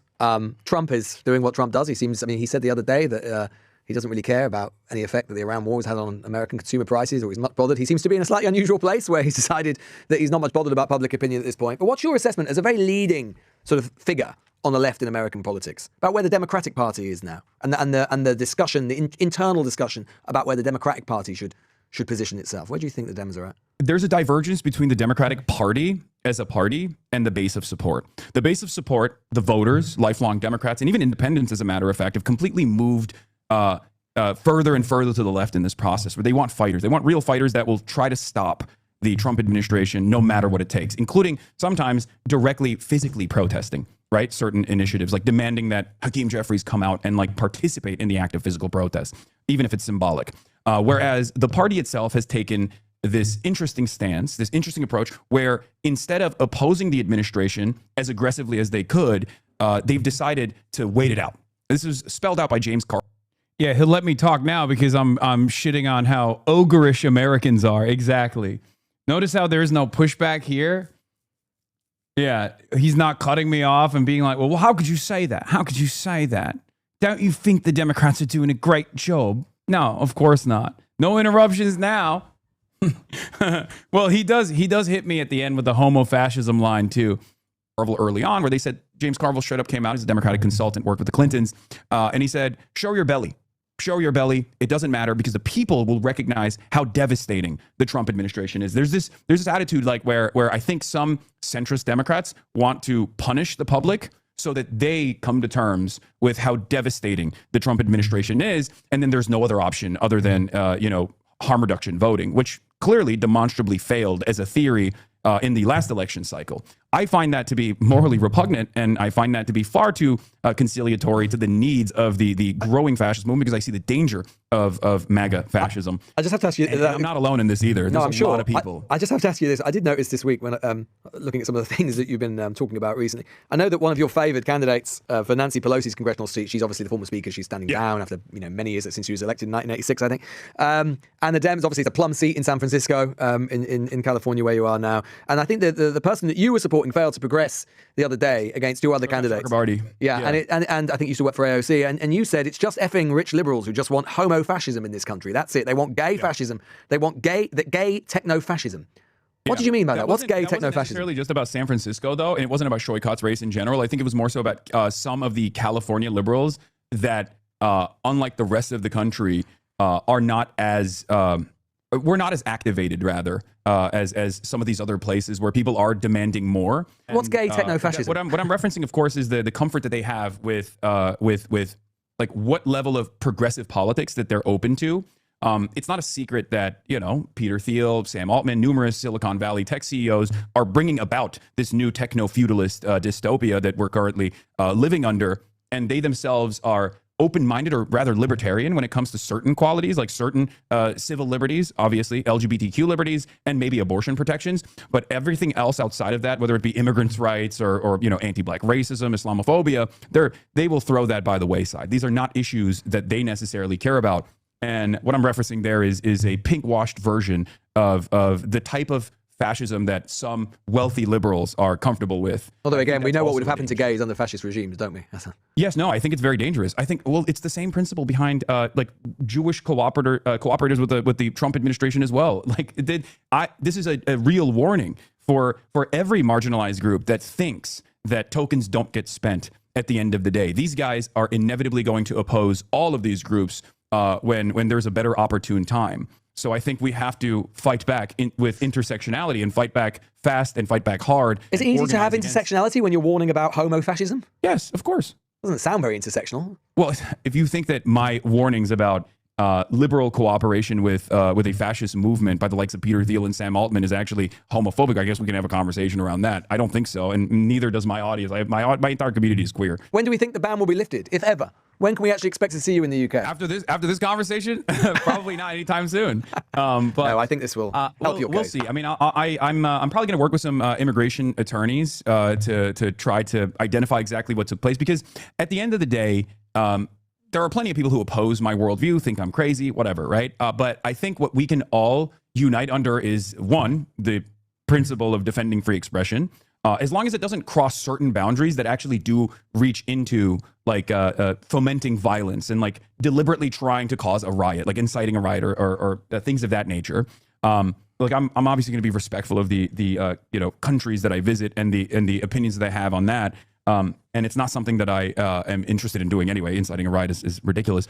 But the other thing is that this process of revocation of visas is actually very opaque.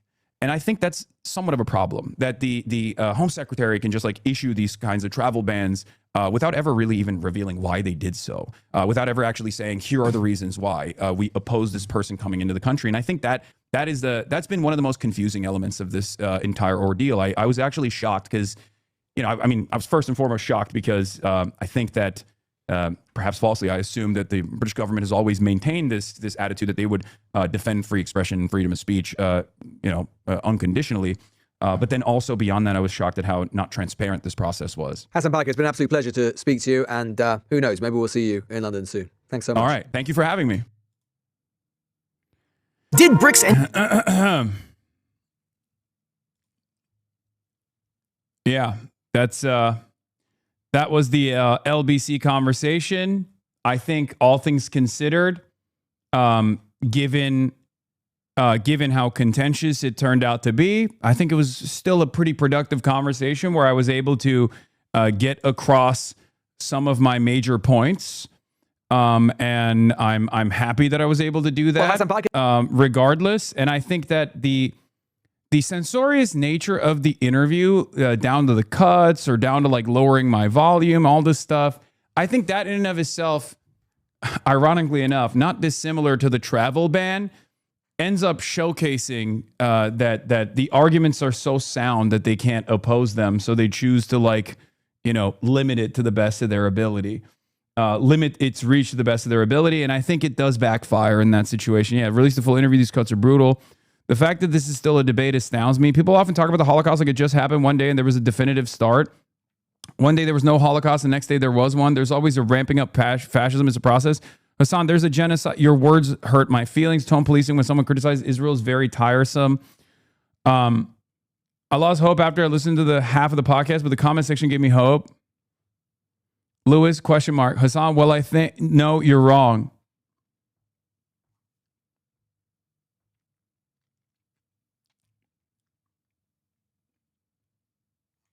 Yeah, it's one of those things.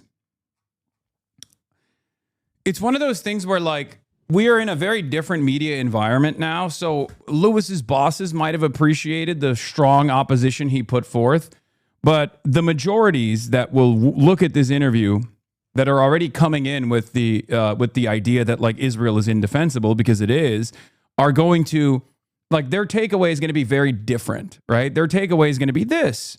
People saying, what are you doing? What the fuck are you doing? You're like, we can see that you're trying to offer this like wishy-washy defense of Israel by trying to claim that the opposition to Israel is actually coming from an anti-Semitic perspective, or it could be misconstrued as anti-Semitic, and we should be more careful with our language. Did you notice that when they... Yeah. Do you notice how when Lewis speaks over Hasan, they lower Hasan's volume? Interesting. HP being too generous towards Louis Goodall. I don't believe that Louis Goodall values Palestinian lives as much as he values Israeli lives. Maybe the Israeli government should stop behaving like Nazis. How unbelievably hostile and dishonest Louis was here. That's the thing. Like, if you're going to have me on your broadcast, right? If you're going to have someone like myself on your broadcast, if you do this kind of thing, your otherwise liberal audience is going to recognize that as being unfair and inherently hostile, unnecessarily hostile. This is precisely the reason why when like the Podjohns have me on, right? They will offer pushback to certain things, but they will also give me space to explain my position. Now, of course, when you do that, obviously your audience is probably going to understand exactly where I'm coming from and say, well, this guy makes a lot of sense. So no matter what you do, if you're going to have me on your show, if you're going to have me on your broadcast, then this is going to happen. Either it's going to be an unbelievably hostile and unbelievably contentious, an unbelievable hostile, unbelievably contentious interview where you are going to look bad because the audience overwhelmingly, obviously, agrees with not defending Israel, or you're just going to have to take the L in that situation and allow your audience to listen fully and understand and comprehend fully what I'm saying and most likely agree with me. Because the audience agrees with me already. That's why they want to ban you, because they lose either way, and I think they realize that. Yeah.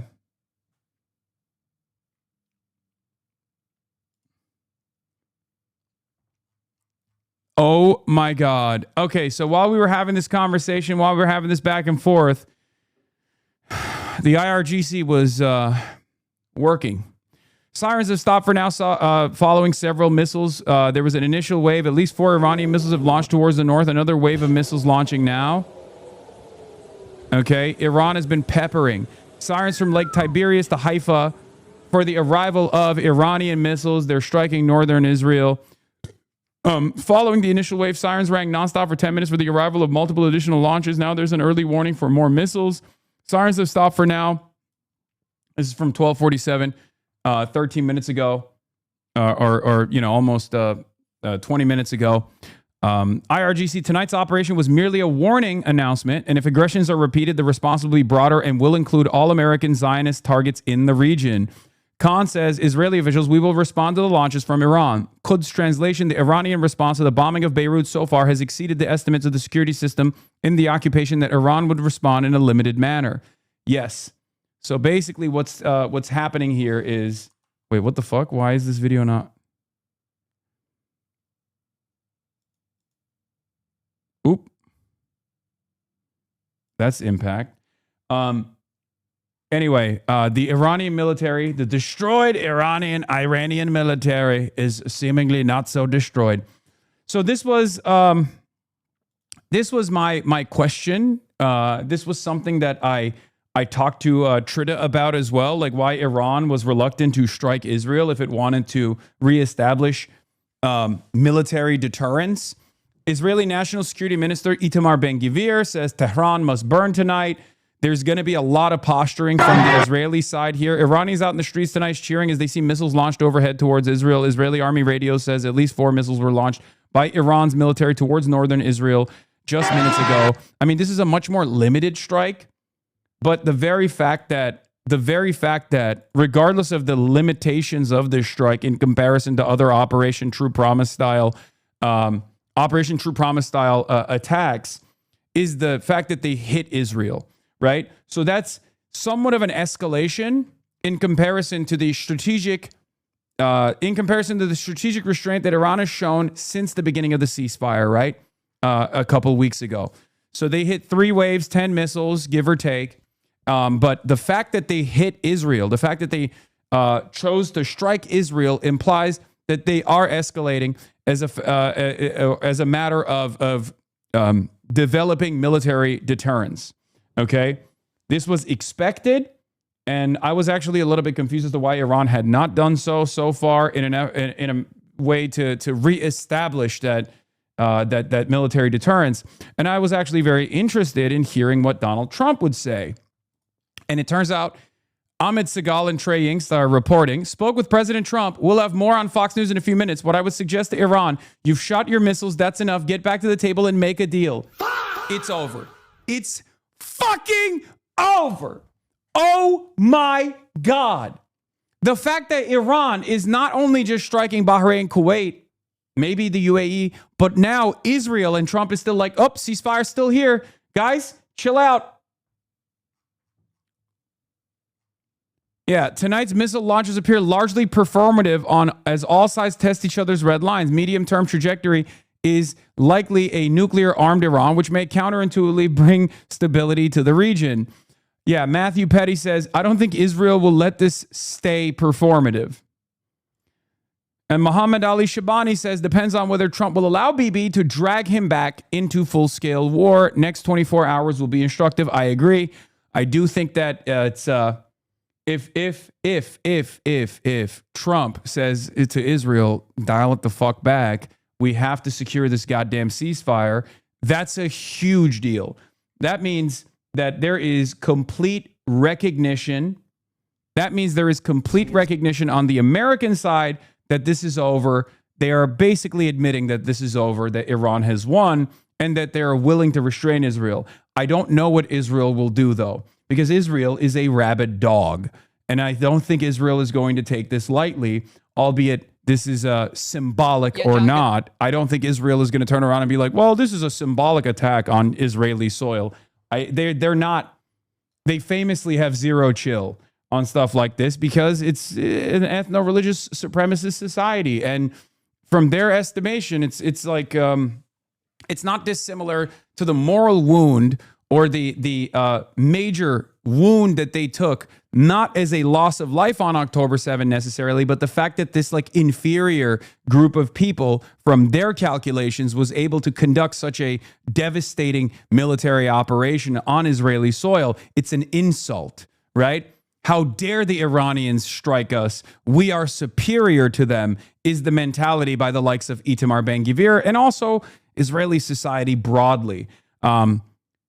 This is precisely the reason why I found it unique and interesting that Iran had not engaged in this kind of action already. President Trump tells me I'm calling Netanyahu right now and telling him not to attack Iran in response. Oh boy. I suspect Israel will say fuck off to Donald Trump here. This will draw a major wedge Direct impact and no interception on this one, by the way, which is, again, interesting.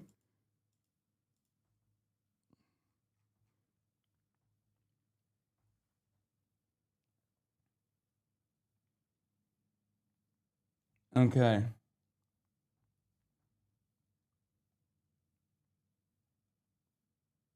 Hold on.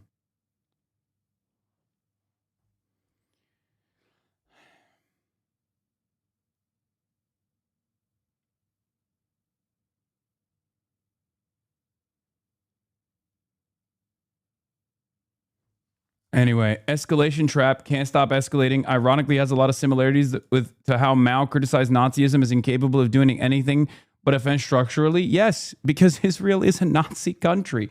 And yes, we are in the end-sieg stage for Israel. It's not the final solution for Israel. It might reach that point as well with respect to what they want to do to the Palestinian population when they get unbelievably desperate. But yes, Israel is engaging in a multi-front war of expansion and conquest right now. And the problem for them is that there is a military force capable of resisting that. There is a military force that is capable of creating military deterrence against that.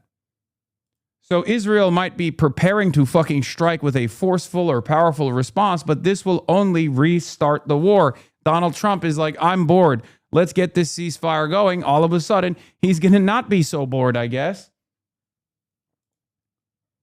Yeah, very different messages coming from Trump than we're hearing from the Israelis. Spoke with President Trump. We'll have more on Fox News in a few minutes. Okay, we'll see.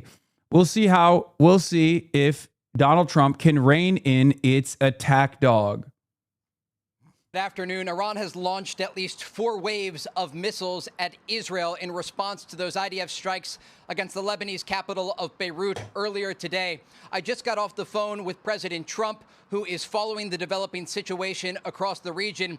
He told me what I would suggest to Iran. You've shot your missiles. That's enough. Get back to the table and make a deal. The president once again calling for a negotiated settlement. He also spoke about the ongoing negotiations with Iran, saying we are very close. I would say an agreement would be signed on Monday, Tuesday, or Wednesday of this coming week. And now this takes place. And so the president will get briefed on what is happening right now, this ongoing Iranian ballistic missile attack against Israel. But I asked him about those initial IDF strikes that took place earlier today. He told me they were not coordinated with the United States. And I asked him for reaction to the Israeli strikes against Hezbollah in Beirut. And President Trump said, I'm not happy about it. Now, more broadly, he said that the ongoing Iranian missile fire toward Israel at this moment certainly is not going to help the negotiations. But again, he is calling on the Iranians to stop firing these missiles and get back to the negotiating table to ultimately reach a settlement. The president talked about the power of the U.S. military and also the power of the ongoing U.S. naval blockade of Iranian ports. This blockade, John, is currently crippling the Iranian economy. They are losing hundreds of... Yeah. Come on, Trey. Dude, Trey has been so bad.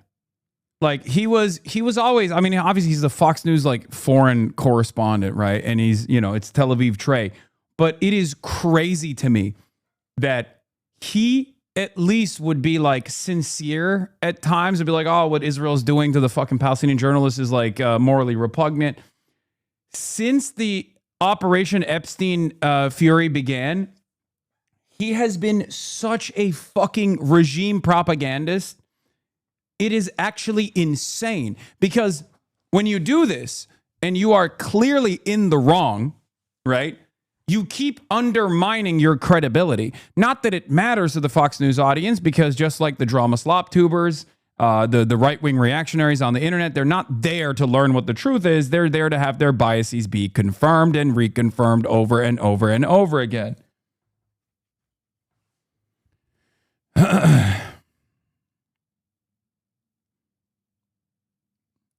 But it is very frustrating that this guy keeps consistently showing himself to be in the wrong with his analysis, with his statements, because he's just doing propaganda for Trump and openly doing it, where he's like, oh, Iran, Trump and I had a conversation and he's right, Iran's military capabilities have been deteriorated. Okay, now you're in fucking Tel Aviv and Iran is bombing Israel again. So clearly their military capabilities have not been deteriorated. What do you have to say to that? I know his ass knows the truth. He's just being disingenuous.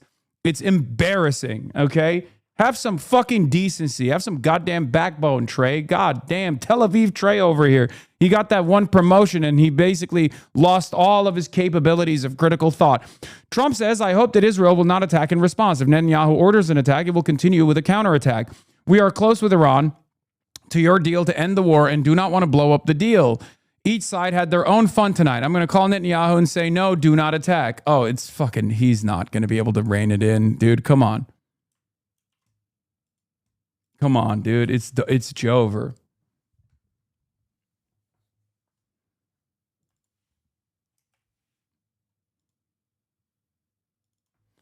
And was done deliberately to drive a wedge between U.S. and Israel to force America's hand in reining Israel in. Yeah. I said, let's see if Trump can rein in its rabid attack dog. It's clear that this limited strike is still an escalation in terms of establishing military deterrence against Israel and was done deliberately to drive a wedge between U.S. and Israel to force America's hand in reining Israel in. IDF bot accounts turn on Trump. Nice. Nice. Yeah, Unit 8200 deployed. That's very funny. They got one speed, man. What are you, a Muslim? That's it. That's literally the only meta that the Zionist mind has, is to just go, what are you, a fucking Muslim, dude? What are you, a fucking Muslim? God, you're being real Muslim right now with your actions. Okay, sure.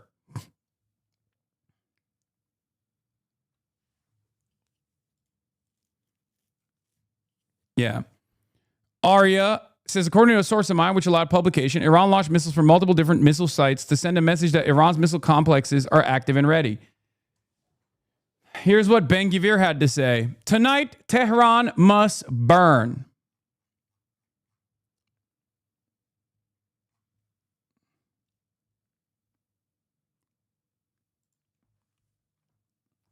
According to Iran's Islamic Revolutionary Guard Corps via the Fars news agency, tonight's operation was merely a warning announcement, and if aggressions are repeated, the responses will be broader and will include all American Zionist targets in the region. The IRGC cites their reason for tonight's ballistic missile attack against northern Israel is continued Israeli strikes against Lebanon.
Obama Biden has done something this feckless.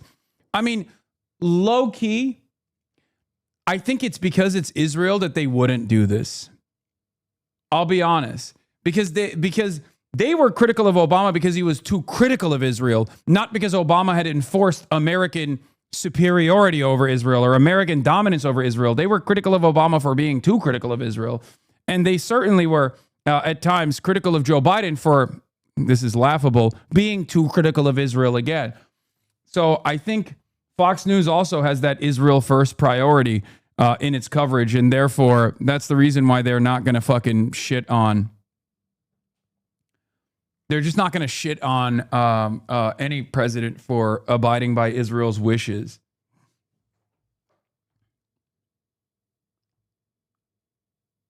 Trump spoke to CONT News. Oh my God, what is he doing? Trump to CONT News. I think Israel has responded enough. There doesn't need to be any more. We can achieve 3,000 after 3,000 years of peace. President Trump says he's not happy about Israel's earlier strikes on Beirut, Lebanon, and that the attacks were not coordinated with the U.S. per Fox News. Trump tells Iran, you've shot your missiles. That's enough. Get back to the table and make a deal.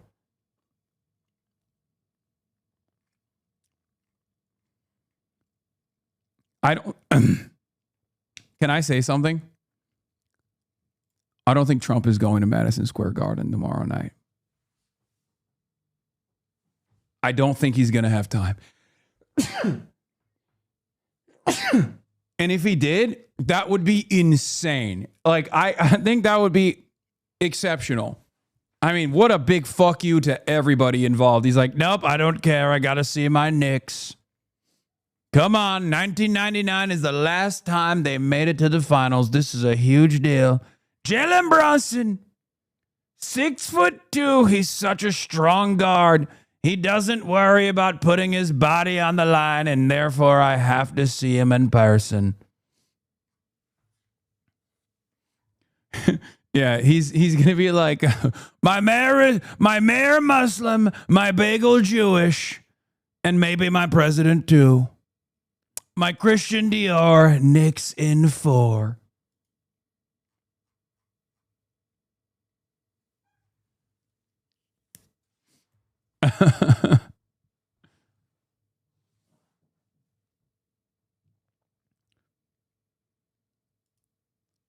Oh, video statements are back as well.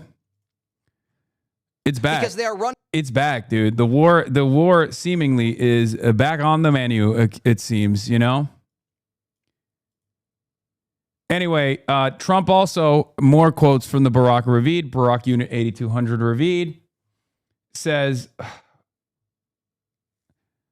Trump stressed, I'm going to call Bibi right now and tell him not to retaliate. Each of them had their turn. They had their fun. Yeah. Let's get to, what is this? Okay.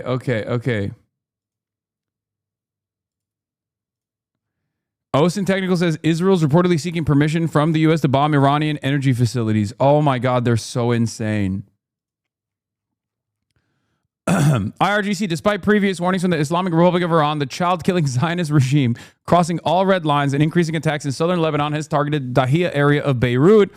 We had previously warned that if crimes in Dahia, Beirut expanded, we would strike targets in the occupied territories. The Zionist army must stop its attacks on southern Lebanon and Dahia, and if it expands its attacks in that area or responds to Iran's actions, it will face more crushing and regretful blows and devastating attacks against the regime and its supporters. Yeah, this is the our boy is back. Yeah, the videos are back. He says, in the name of Allah, the most gracious, the most merciful, the Zionist aggressive regime, by repeatedly violating the ceasefire, has been increasing its evils against the oppressed people of Lebanon day by day with the green light and support of the criminal America and the silence of the international community, and has been committing war crimes using banned weapons, including phosphorus bombs, since Friday. Despite the previous warnings of the Islamic Republic of Iran, its child-killing Zionist regime has crossed all red lines and intensified attacks in southern Lebanon, targeting the Beirut suburbs. We had previously decided that if the crime in Beirut suburbs expands, we will bombard targets in occupied territories. The Zionist army must stop its attacks on southern Lebanon and the suburbs. And if it expands its attacks on the region or responds to Iran's actions, it will face more crushing and regrettable blows, and the destructive attacks will begin against the regime and its supporters. And there is no victory except from Allah, the Almighty, the Wise. What the fuck? Fars News has released a video of the IRGC missiles. Oh shit! I mean, I guess we don't really need to hear whatever else Trey Yinks has to say because it's bullshit. So whatever. Fars News has released a video of the IRGC missiles launched towards Israel tonight, with one missile having a drawing of a soldier taking down Baal, accompanied by a message saying Iran is on the path of Jesus and Moses and at war with the corrupt people of Epstein Island.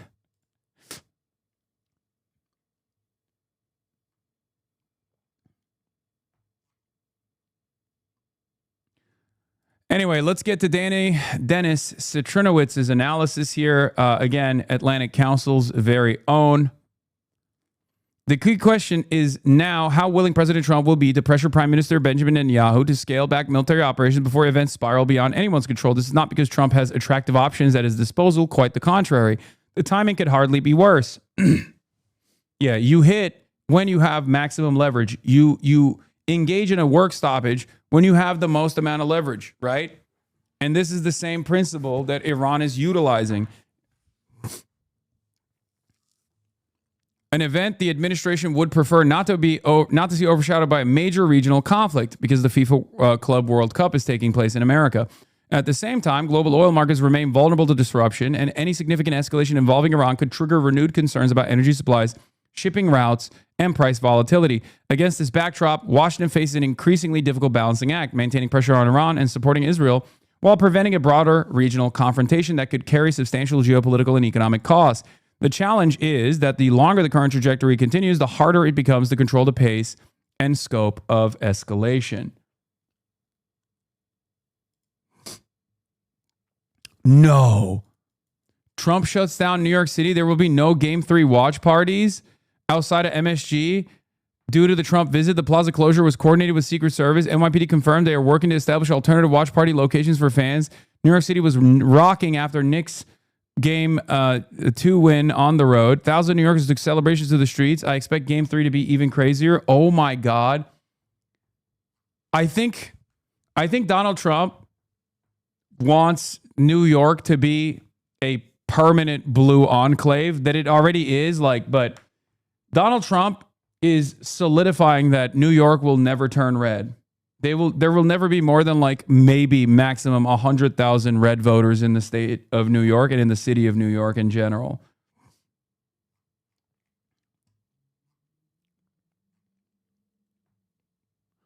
I think it's really funny though, because he might not even end up attending, but these security protocols will still be implemented. The White House will confirm that this is not about the president. Oh, okay.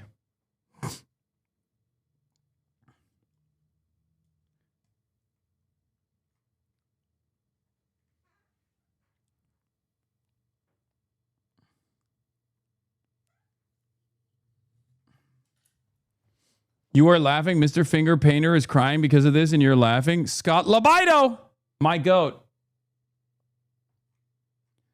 Regarding Nick's watch party outside of MSG, yeah, they revoked the permit for the watch party outside of MSG. That's crazy. James Dolan invited his friend Donald Trump to watch Game 3. In order to do that, they have to ban the organic, historically joyous parties happening outside MSG for fans who can't afford to be inside. Modern sports in a nutshell. Bro, just shut the fuck up and mind your business, man, with your takes. Whole city is lit. You can literally watch the game on any block outside. Everyone got a TV watching the Knicks about to take it. You probably from Nebraska or something, giving your input on New York.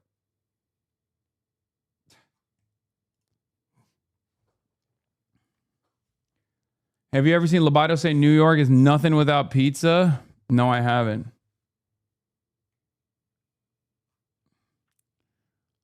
I don't think Donald Trump understands the enmity that he is developing, okay?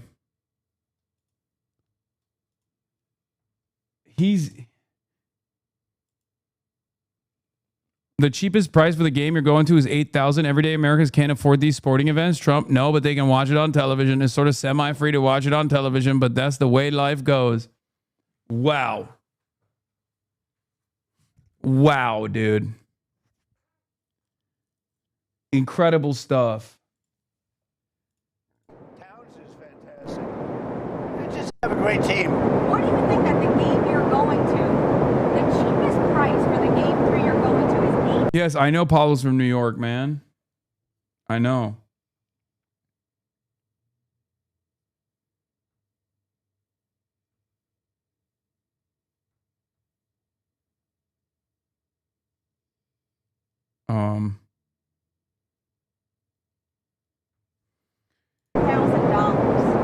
Everyday Americans can't afford these sports. Well, I know, but they can watch it on television. It's sort of semi-free to watch it on television, but that's the way life goes. My beautiful, my baby, my goat, my king, my alpha and omega, my everything, Stephen Chung in the background. Look at him. Look at him. That's like literally not even a quarter of his body, and you can feel his presence. Okay? Oh, God, I love him so much. I love him so much. He is so sexual to me. Yes, I'll say it. I'm unafraid. It's Pride Month, okay? The only man that I've ever felt this level of affection towards physically is Stephen Chung. He's not even round. He's angular. That's what's so beautiful about him. Like, he's rotund in many respects, but he's also angular as well. He is the size of that fish from SpongeBob SquarePants. Like, he is so perfect. He is a perfect shape. You cannot, like, many men have tried to reach physical perfection. Arnold Schwarzenegger, right? He's tried so hard. He's experimented with medicine, with science, and yet none of them have ever been able to achieve such a perfectly angular shape that no other human being can ever achieve, except for Stephen Chung. Going to face a real crossroads here, as will the rest of the region as a result. All right, Jeremy Diamond, thank you so much. I want to bring in now Julia Benbrook, who is in New Jersey, where the president is staying nearby this weekend. So, Julia, what news is coming out of the White House or the president on this matter? Yeah, President Donald Trump, he is spending his weekend at one of his properties here in New Jersey. And we have reached out to the White House for an official response to what has taken place and how they believe that it will affect negotiations going forward. What we do know, as Jeremy outlined there, he's done a few brief interviews, one with Axios, where he told Barak Ravid he was going to have that conversation with Israeli Prime Minister Benjamin Netanyahu. There was also a conversation with a Fox News reporter who is stationed in Tel Aviv, who actually saw some of these strikes taking place and said he was asking Trump about how this could impact things and said it's certainly not going to help negotiations. He went on to say we're very close. I would say an agreement would be signed on Monday, Tuesday, or Wednesday of this coming week. And now this takes place. So he was projecting a lot of optimism toward a deal there, which we have heard repeatedly throughout this. This is the 100th day of this conflict in Iran. And ever since those first joint U.S.-Israel strikes against Iran on February 28th, Trump has promised that this conflict was going to end soon, very soon. He threw out a number of different predictions, a couple of days, a couple of weeks.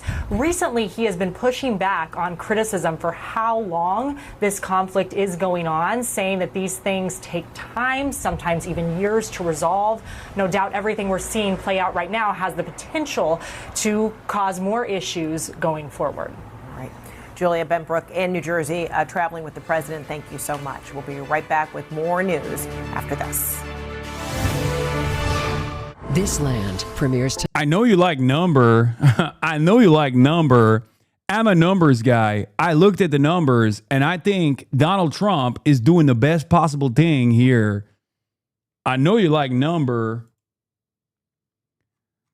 There's nothing offensive about comparing the actions and mentality of Israel to those of the Nazis. What's offensive is demanding that one country and only it, Israel, be exempt from those comparisons because it hurts people's feelings or because it seems bigoted to compare them. The whole point of the Nuremberg trials was that the precedent set there would have meaning, i.e. be something beyond mere victor's justice. If those principles applied to actions of all countries of the future, Israel doesn't have some special unique exception from the imperative.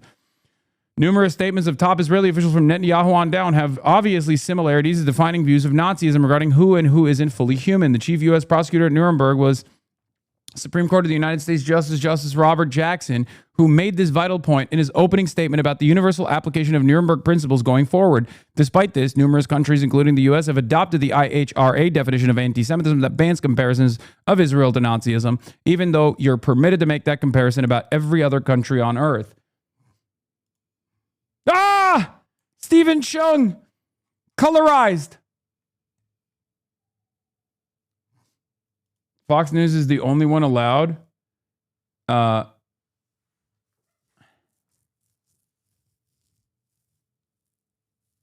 Everyone is calling Trump and he's picking up the phone. I just called the president and he responds to Iran's missile launch on Israel. He said he couldn't talk now, but added, things are going very well. Our brief conversation came after Axios reported he was going to ask Prime Minister Bibi Netanyahu not to strike back. I know you like number.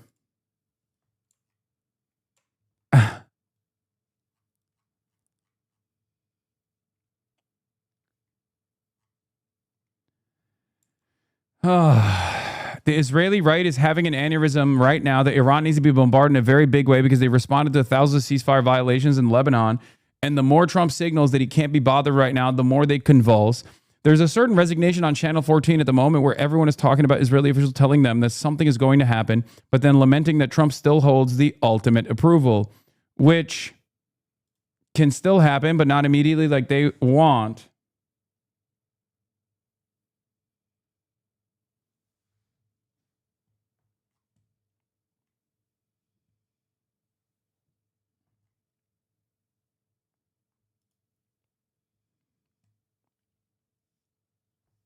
Call Trump and ask him what Stephen Chung is wearing. We know you got his digits. Yeah, I do, but I'm not going to do that.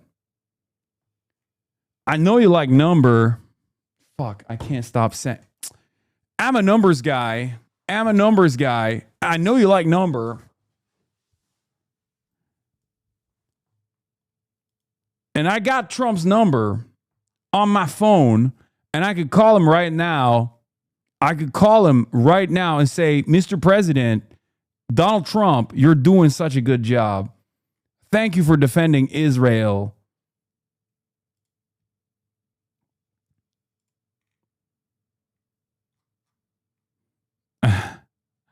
Mogged.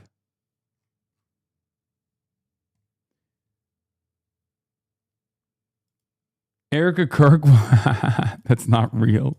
Erica Kirk will perform the national anthem on Game 3 on NBA Finals. Yeah, that's not happening. That'd be really funny, though. You gotta grok it. You can never cloud it. I will never cloud it. Okay? Claudia, woman's name. I do Gemini. I can grok it. I chat GPT it. I never cloud it. Do you do this voice while not streaming? Yes, I stim all the time nowadays.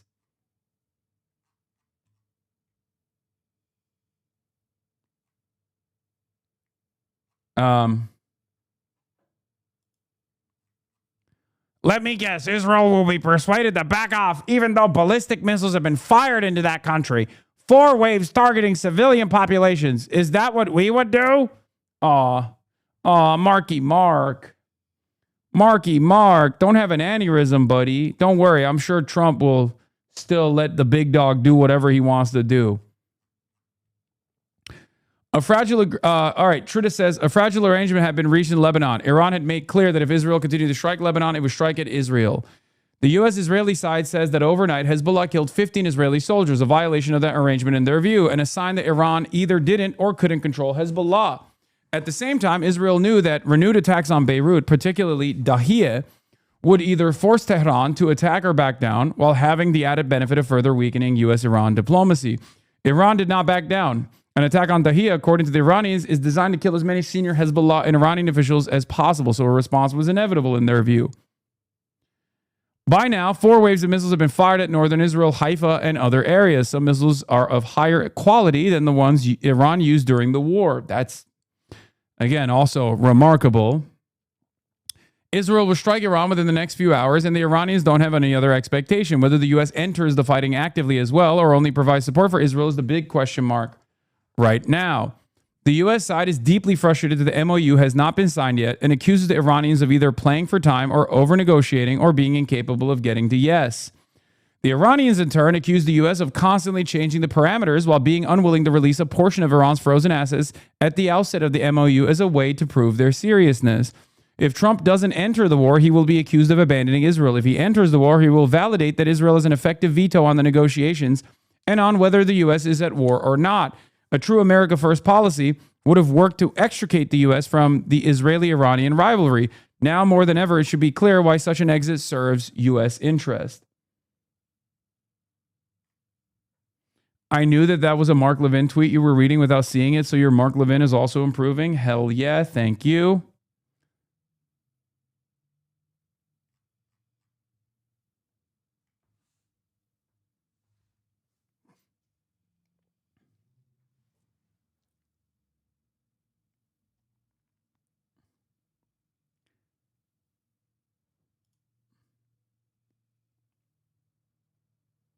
What is this? Tell me you saw this. Hasan Vindication again, that these people are so awkward IRL. I think I saw this. It sounds like the warning shot scared Trump and showed how much he wants to deal, which would be a good thing. But we've all fallen for this before, says Matthew Petty. I agree with that as well. Let's take a look at what CNN is saying. Netanyahu What CNN is domestically, saying. politically here. Trump is trying to find some sort of off-ramp in the midst of the very beginnings of what is a clear escalation. If Israel doesn't respond, that would be incredibly damaging politically to Netanyahu.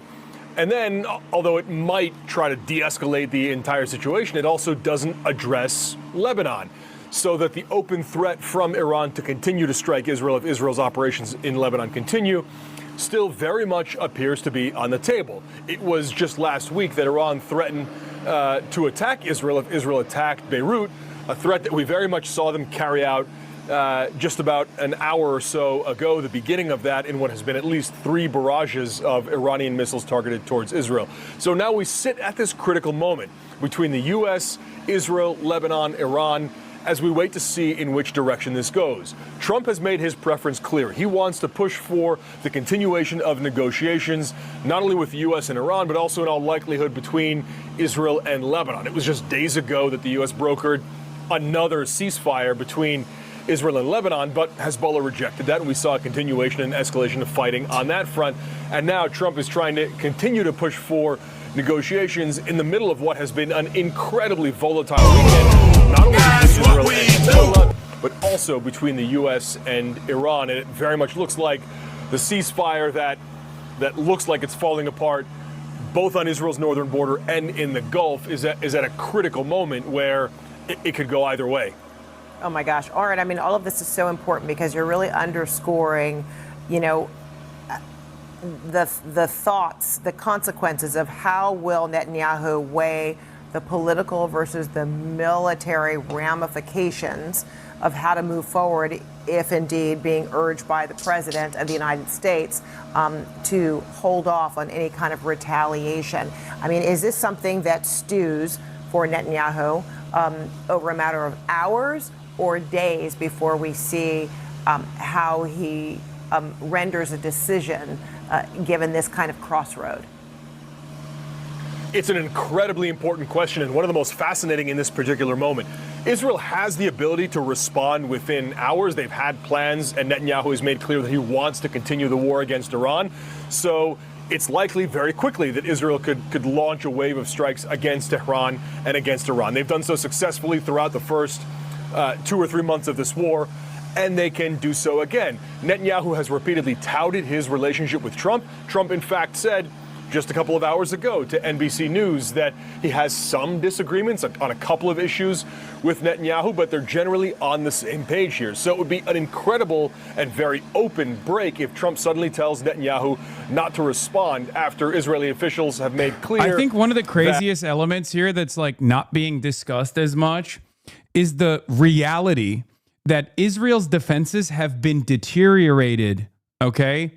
And that's part of the reason why some of these opening salvos, albeit limited, actually struck targets inside of Israeli soil. I don't know if Netanyahu is banking on that, especially because from his calculations, he might think, okay, if a couple Israeli civilians die in the process, this will also allow me to redouble my efforts. It'll galvanize the public against a war with Iran. So like, or even if that's a part of the consideration at all. Conversation even further, CNN Global Affairs commentator Sabrina Singh. She's also former Deputy Pentagon Press Secretary under President Biden. Great to see you. I mean, how do you see this? This is an incredible juncture that has just been described by Oren and also Jeremy's reporting. How do you see all of this happening? And what the calculus is on all sides involved? There's no question that the ceasefire right now is being tested and probably tested to its absolute limits. I mean, we haven't seen Iran and Israel strike each other since the ceasefire went into effect in early April. So I think if Israel chooses to respond back to these Iranian ballistic missile... Stop calling Sabrina Singh denims, okay? Sabrina Singh is a warmonger and a war criminal. Denims is not. Domestic concerns that Oren laid out there. I think the Israeli people would want to see a response back. So it's highly likely that Israel would respond. And they said, in a very large and massive manner. What that looks like still is to be determined. But I think what you're seeing right now is this ceasefire slowly breaking apart. Now, can the U.S., can Donald Trump bring everyone back to the table and try and, piece it together with bandages? I mean, that's also a potential. But I think also what we should be looking at here is, where does Pakistan's role fall in all of this? Can they also bring both sides, or at least Iran, to the table and to try and get them to stop any response? But of course, as we know, Iran is responding because of Israel's ongoing operations in the southern part of in Lebanon in response to Hezbollah. They wanted to see a ceasefire in Lebanon coupled with the ceasefire between the U.S., Israel, and Iran. And very much so, Israel is trying to decouple that from any ceasefire negotiation. And you're bringing up, Pakistan, just a reminder to everybody, because it was in Islamabad where parties were there. I guess Pakistan kind of playing as a mediator in these peace negotiations. But oh my gosh, that seems like that was such a long time ago. So much has happened since then. So you see Pakistan as potentially still relevant in helping to further, of course, or encourage some sort of peace. Of course, dialogue. Pakistan is relevant. My life for Pakistan. Pakistan is the table. As a Turk, this offends me. This hurts my feelings. But it is the truth. It is the reality. Pakistan is the table. Pakistan is at the table. Pakistan is the table. Have played a role in the negotiations, do not want to see a resumption to this war. I mean, their oil facilities, oil refineries have been so badly damaged that we are going to feel the catastrophic effects from this war, as we're already seeing it with the oil prices. But frankly, for these Gulf nations to rebuild some of these structures, it's going to take years. And so they don't want to see a resumption to this war. I think every single party, including the United States, I mean, this president is seemingly does not want to restart kinetic action, but obviously reserves that right to do so if he chooses. But everyone is seeing the economic global impact that this war is having. And so bringing all the parties involved to the negotiating table, I think, is where President Trump is, where the Gulf countries are.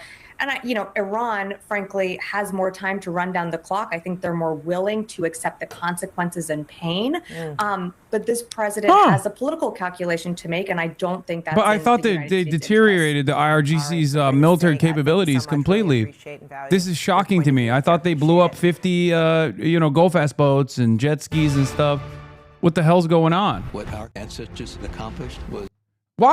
Here's the question that I have personally, right? If you're watching the news unfold here at the HasanAbi broadcast, You already knew what was happening, and you already knew what was going to happen. Oh, my goat is on. Let's hear what he has to say. Look, Netanyahu is quite free to do whatever he wants because his party and his coalition is very strongly behind him. Goat and Dion at least Levy. until the elections, he really can do whatever he wants. But he will face now also a major dilemma because if Donald Trump will really order him not to retaliate, he has to make his choice.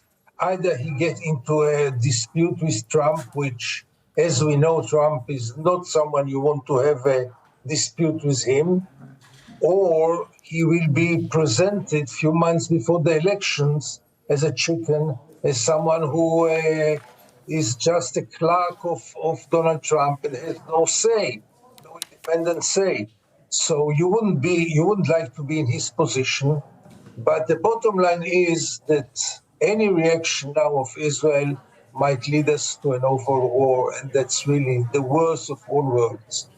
Gideon, don't go anywhere. I just want to expand the conversation here. Joining us on set here in Doha is Al Jazeera's Osama bin Javed and Dania Dhafar. She's the executive director of the Gulf International Forum.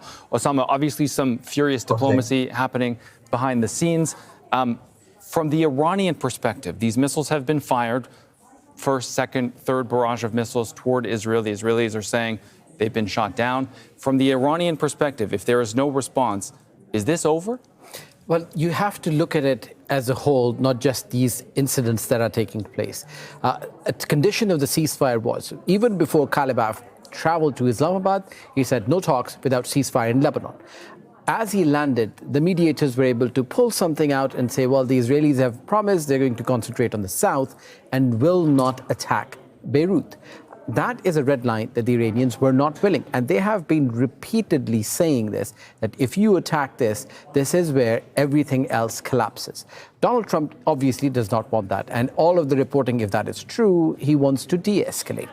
From the Iranian perspective, right after this salvos of missiles have been fired, you're looking at all of these phone calls. There's a flurry of phone calls, not just with allies in the region, but beyond as well. The Turks, the Pakistanis, the UK, and I literally went away for an hour. What happened? Have been apprised of the situation. Iran said LGBT, but the other kind. Foreign Ministry. The idea is that the Iranians also do not want this to escalate further again. They also want a ceasefire. They want the terms as they are dictating them. They do not want to budge on those terms because, as we've been discussing, that they want to have deterrence. They want the world, especially the United States and Israel, to know that, yes, you've attacked us first time when we went into the talks, second time into the talks, third time, if you are going to attack us again, here is a whole host of avenues that are available. And if you look at the threats that Iranians have been making, including Bab el-Mandeb, including Iraq, so far, you have to note that Iraq has not come into this sphere, and it can very well quickly come into this sphere as well. So there's multiple escalation avenues that Iran still has up its sleeve. It hasn't used all of those cards yet. But it appears that now, from the region and beyond, diplomacy is what is being pushed for. Again, we'll have to wait and see if this reporting is true. If Donald Trump is able to stop Benjamin Netanyahu from retaliating, this could be a good thing to get to accelerate the talks. But if not, this could again spiral out of control, and you could see an escalation where the Iranians have warned that all of the American interests in the region are fair game. Dania, I just mentioned the Iranian Foreign Minister Abbas Araghchi on the phone with the Turks, the Brits, and the Pakistanis. Who do you think that the Gulf countries are likely on the phone with or trying to reach at this hour? Well, I think the Gulf countries are probably trying to engage with Iran. And also, I think if there is an opportunity, maybe Israel to try to calm things down, and especially talking to Trump to put pressure. But I think Trump is already interested in tempering down the situation and not escalating. I mean, I think I disagree with most of the views about Israel not striking back. I will be shocked if Israel does not hit Iran back. To me, I don't think that's even a remote an possibility. Option. No, I mean, maybe they'll be more surgical because of what Trump is supposedly saying to Netanyahu. But I think that the cards are going to be in Iran's hands on how this escalate further. Gideon, is there any chance that as a result of this, the situation on the ground in Lebanon changes and that the Israelis somehow changed their tactics in that country? It might change, but not dramatically. Israel will not withdraw from southern Lebanon, and Israel will continue to act militarily in southern Lebanon. As about the attacks on the Dahia in Beirut, Israel claims that it was coordinated with the United States. The United States, as far as I heard, denies this. And that's a major point. Did Israel bomb in Beirut without notifying the Americans, without getting a permission? Because it is a violation, a clear violation of what was agreed between the United States and Israel, that Israel has a free hand more or less in the south of Lebanon, but not in Beirut. So altogether, we are really, you can take it to any possible direction in Lebanon and between Israel and Iran. The Middle East is now in a turning point, and nobody knows right now at this hour to which direction will it take. Osama, would we be wrong in saying that Lebanon has not been high on the American priority list? And I say that only because Israel fired on and killed at least 3 Lebanese soldiers yesterday. There was no response. Hold on. Barak Ravid is on CNN. Let's see what he has to say. In order to strike Iran, especially if this is going to continue for a while. Israel needs air refueling. Israel needs operational coordination with U.S. forces. Israel needs help in search and rescue missions. Israel can go at it alone if it's a one-off, if it's 2 strikes. But if it's something that is going on now for a while, Israel needs U.S. assistance. And if President Trump will not give Netanyahu a green light, it will be very hard for Israel to go forward. Well, then this is very complicated because it's difficult to know or even assess how will Netanyahu receive this phone call or this discussion from the president. Would he put himself in a position of negotiating with the United States president to try to convince him or tell President Trump the many reasons why it needs to follow through with its powerful response to Iran? Yeah, and I think Benjamin Netanyahu finds himself in uncharted waters. He was never in such a position. The last time he was in something that was a bit similar was in April 2024 after Iran conducted a missile attack on Israel. The U.S., then the Biden administration and Israel defeated this massive missile attack from Iran. And then President Biden spoke to Netanyahu and told him, take the win. Don't, even if you retaliate, do something that is proportionate. Don't escalate. And eventually Netanyahu decided to retaliate, but a very, very, very limited retaliation with 1 missile fired at 1 Iranian air defense battery. And he sort of took the win. Now, it's an even more complicated situation because President Trump is telling him, don't retaliate at all. So I think Benjamin Netanyahu is in a very, very, very difficult situation right now. Yeah, very. All right, we're going to continue this conversation into the next hour. Doesn't have to be. Thank you. It doesn't have to be a very difficult situation. It can be a very simple situation as long as he was like, okay, I guess I am abiding by American restraint, American demands for restraint. We're packing it up. But he can't do that, right? He can't do that. So he has to go nutty mode, doesn't he? Hasan, we are witnessing the contradictions between Trump's America First fascist bullshit being a cuck to capital in Israel. Yes. Yes. Every day that Israel gets to advance this agenda unimpeded. Hey, dude, just so you know, your Instagram DMs to Stephen Chung leaked? No. Oh, no. Actually, you know what? Fuck it. Yeah, it's true. It's true. I'm not ashamed of it. I'm not ashamed of it, and neither should you be. Okay? I mean, look at him. Look at him. God, so beautiful. Yeah, you got to shoot your shot sometimes. I must remind you that all what happened this evening was a total surprise in Israel. Total surprise. Nobody expected this. Am I standing in the right All right, place? that is Gideon Levy, a columnist with the Haaretz University, or the Haaretz newspaper, excuse me, in Tel Aviv. Gideon, we certainly appreciate your insight for us today. Thank you. Thank you. It is 2100 GMT and you're watching Al Jazeera. In the last 2 hours, Iran has launched a wave of missiles towards Israel. Sirens have sounded across the country with projectiles seen over northern Israel. The military says that it has intercepted all the missiles launched so far. But there are reports that further attacks are expected. Iran has warned that it will respond with, quote, greater force if Israel attacks it. Shortly after the attacks were launched, the spokesman of Iran's Central Command gave a video statement. Ibrahim Zolfagari said that the attack was in response to the Israeli strike on Beirut's southern suburb of Dahieh and accused the U.S. of giving Israel the green light for that strike.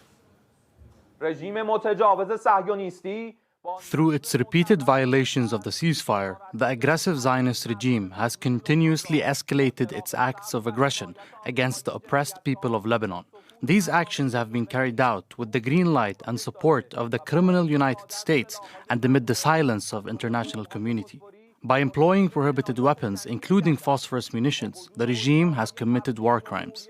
Despite previous warnings issued by the Islamic Republic of Iran, the child-killing Zionist regime has crossed all red lines by intensifying its attacks in southern Lebanon and targeting Dahieh and the southern suburbs of Beirut. We had previously warned that if there were any crimes committed in Dahieh, we... Excuse me, sir. Do you know how anti-Semitic you're being by saying that the Zionist regime, Israel, kills children? Yes, they do kill children, but it hurts my feelings to hear that. I'll have you know, it's the only Jewish state in the world. How dare you say the only Jewish state in the world would ever commit atrocities like killing children, even if it actually is an atrocity that Israel, the only Jewish state in the world, has committed, as a matter of fact. It's really messed up that you would even bring that up. My feelings are hurt. Fire. Tonight, we can report that Iran's foreign minister is speaking with regional counterparts about the situation Democratic right too. now. And the IDF spokesperson released a TV statement earlier today indicating that schools across Israel tomorrow will be closed. He said Iran is trying to create a new equation when it conducts direct fire on our territory. In response, the IDF will attack in relation to the current security protocol. And so, again, this is a political decision ultimately that will be made by Israel. What they're going to do is try to punish Lebanon again or punish Gaza. But the latest information If they do that, that means America's trying to restrain them. If they strike Iran, the war's back on probably. To the IDF strikes on Hezbollah in southern Beirut earlier today, President Trump telling Fox News that he has a message for Iran. He says, you've shot your missiles, that's enough, get back to the table and make a deal. Guys? Trey Yingst, thank you so much as always. Thank you. All right, bringing it out to the table, Joey. From what we're hearing from Trey after he spoke with the president seems maybe a tad bit frustrated, and we know that this is... You think they're sad that on the big weekend show they don't get to talk about me for once, for one Sunday? Because every single Sunday for the past 3 months, they've done a piece on how I'm, dangerous anti-Semite terrorist. Now they actually have to talk about the IRGC being a dangerous anti-Semite terrorist instead. Before they come back and have serious talks, what do you make of it? I mean, it's absolutely an escalation by Iran. Iran can say it's because Israel is still fighting Hezbollah, which is kind of laughable considering just a few months ago Iran would have said they're not supporting Hezbollah, or at least not directly. But at the end of the day, we know that's true. We know that's where we are. And the ball's in President Trump's court. He understands what's at stake here. There's political collateral, then there's real people collateral. I don't think President Trump wants to see anybody die, much less Americans. But at the same time, you can't be President Trump that says, I'm going to carry a big stick and talk loudly and let Iran shoot missiles into, our military bases if that becomes what happens, and not do something about it. So the deterrence versus defeat right now, it would take months or a year to defeat Iran's military completely. Can we do things to deter? Can we do diplomacy? President Trump sure is trying hard, but Iran's not making it easy. Rachel, does the president move to do anything, though, militarily on behalf of or in coordination with Israel at this point? Or does the president seem more like he's going to let them deal with it and he's going to stay out of it? He mentioned to Trey that he wasn't a part of Israel's initiative. So perhaps, Lebanon, you mean? Yes, Yeah. perhaps he leaves it to them and he still wants Iran to come back to the table. How do you see that playing out? Well, if we take the president at his words this week alone, he's not happy that Israel is bombing Lebanon, that this is actually hurting the negotiation. In fact, he said, quote, referring to the conversation where he called Benjamin Netanyahu crazy and said, everyone hates you, stop doing this. He said, quote, I was a little perturbed at his constantly fighting with Lebanon. So we have one front of a war. We've partnered with Israel in Iran. And perhaps the hope, I thought, was that the negotiation on that war was to get rid of the nuclear weapons, make sure they don't have that, and hopefully they can deal with Hezbollah through that negotiation. But if you keep bombing Lebanon and killing the Lebanese people, many of them are Christians, Christian villages are getting bombed, lots of bad stuff happening. Look, Hezbollah's hands are dirty in this for sure, and so is Iran, because Iran funds Hezbollah. At the same time, the Lebanese people, many innocent people, are being caught in the crossfire. So I think the best way is to get to the negotiating table, as the president said, okay, did your I'm box, sorry, let's all get how back. dare you? And hopefully the president can lead and end. Bro, they'll get the or- updated talking points soon. Right now, they're speaking out against Israel's wishes. They'll probably get the updated talking points as soon as Trump gets the updated talking points. As soon as Israel basically violates Trump's demands, and then they'll be like, well, they had to do it. Really entered into what is supposed to be a discussion between the United States and Iran. And of course, Israel's naturally going to be a part of that in some ways, but it feels like it's really shifted and recalibrated to be much more about what Israel is doing. Yeah. I don't know how that changes things for our president and our country, but how do you see this latest news playing out? Well, negotiating with Iran means negotiating with Hezbollah or Hamas. They're just tentacles of them, proxies, as we call them. Some good news out of these strikes, there are only 4 missiles fired. And in the olden days, we're talking about before the U.S. went to war, 30 minutes of holy Toledo. That tells you either Iran was trying to fire something that was symbolic, just to say, hey, we're firing back, haha, or they don't have the capability to do it. So all I know is that the Iron Dome... Guess what, by the way? The IRGC, the Islamic Republic, are the only force in the region that's currently defending the Lebanese Christian population against Israel's attacks. Just for the record, I know they keep clarifying over and over again, oh, they're killing Lebanese Christians. If they were killing Lebanese Muslims, that's fine, but they're killing Lebanese Christians, that's not so fine. Yeah, well, okay. Well, Iran is defending those Lebanese Christians. That's the calculus right now overall of where we are politically. And also, by the way, if gas prices have gone down 30 cents in the last 2 weeks, all right, that's good. If they go below $4 and back towards $3, that helps, obviously, Republicans in the midterms. If this thing lingers until September, October, then early voting starts, and we're still in the same place that we are now, right before the midterms, then Republicans have some big problems as far as winning those midterms. So, I mean, Israel, so these rockets weren't fired towards U.S. troops. They were fired towards Israel, right? President Trump's shown his, he's not happy with the fact that Israel was continuing its campaign against Lebanon, even in a ceasefire, or against Hezbollah, even in a ceasefire with Israel and Lebanon. We have to remember that Hezbollah is kind of an autonomous proxy within Lebanon, but like Rachel says, it's the Lebanese people that are caught in the crosshairs. There's nothing here that says President Trump has retaliated at all. That's kind of what we're looking to see. Of course, President Trump wants to see all the missiles stop and actually move towards something that looks like peace. He needs that. But at the end of the day, it may be Iran trying to publicly sever the U.S. and Israel a little bit, and President Trump may be put in a situation where that's what he has to do. He has to say, we're not responding, they didn't fire on us, and we're trying to get a peace deal. If Israel wants to be a part of this peace deal, they've got to stop attacking Hezbollah. But at the same time, Bibi Netanyahu's sitting there in Israel, and he's got his own right that says, you're being a puppet of Trump. You're not finishing, you're not getting the win that you promised us because Trump's holding you back. And so there are a lot of tensions here. This is a complex thing. We knew that going into it. There are a lot of questions on why we went into it.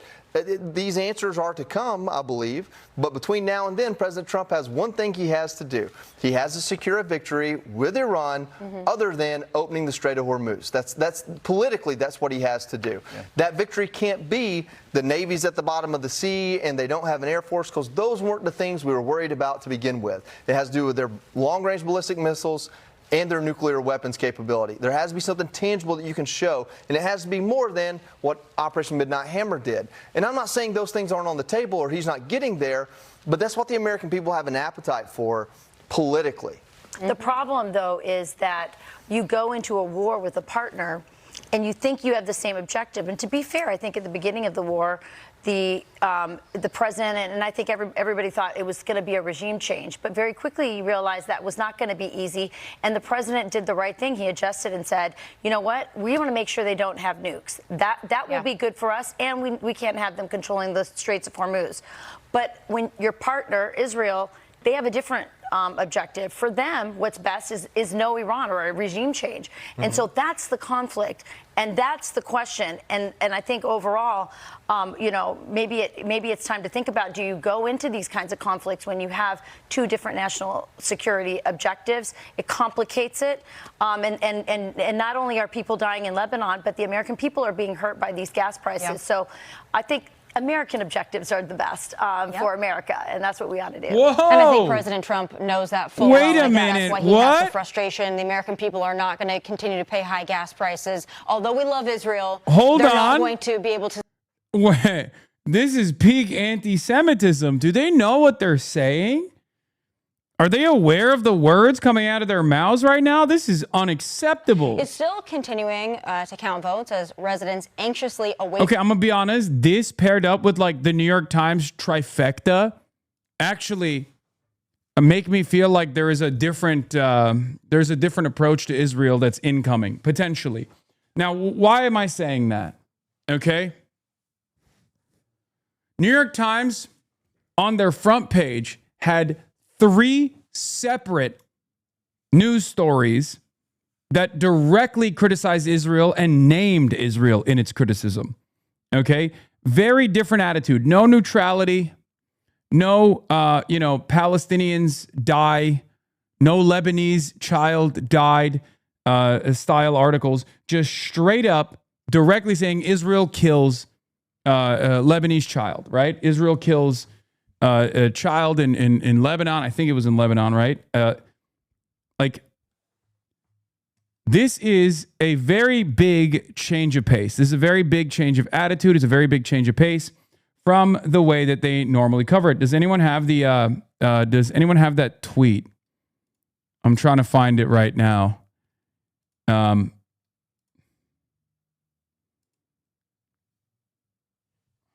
Oh, sorry, in Hebron, in the West Bank. But then there was also another attack that took place in Lebanon as well, and they wrote that as well.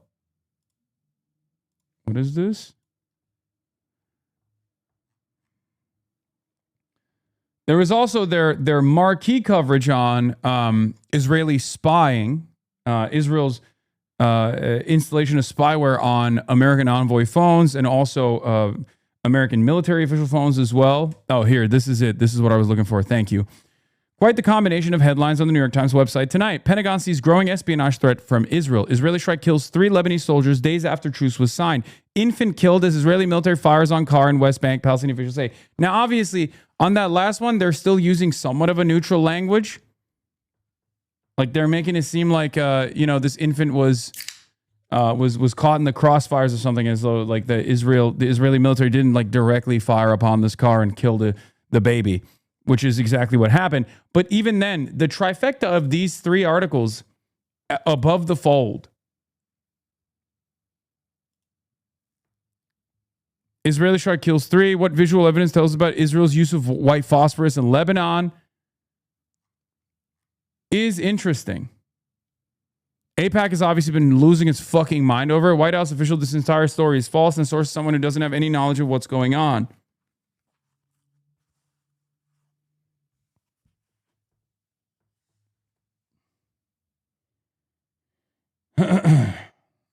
So that's big.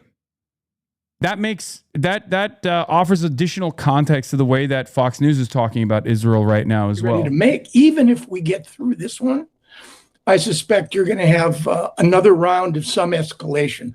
Either this is going toward escalation or toward a period in which diplomacy will take over and there'll be a fair amount of de-escalation because the two sides will reach some sort of an agreement. And in a way, it's on two parallel but connected tracks, which are now running. The real question is which one is going to overtake the other? The negotiations for the possibility of a broader agreement, or this tit for tat that's going to end up escalating ultimately in a major resurgence of conflict between Iran and the United States. We're not there yet. I think in the next 48 hours, it'll be clear if that's where we're going or not.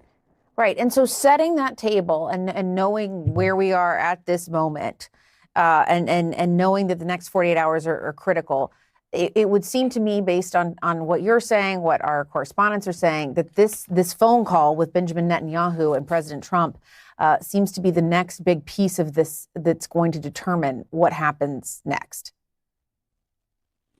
Yeah, I mean, I think that's right. And again, they've maintained an uneasy partnership. The relationship, I think, is clearly instrumental.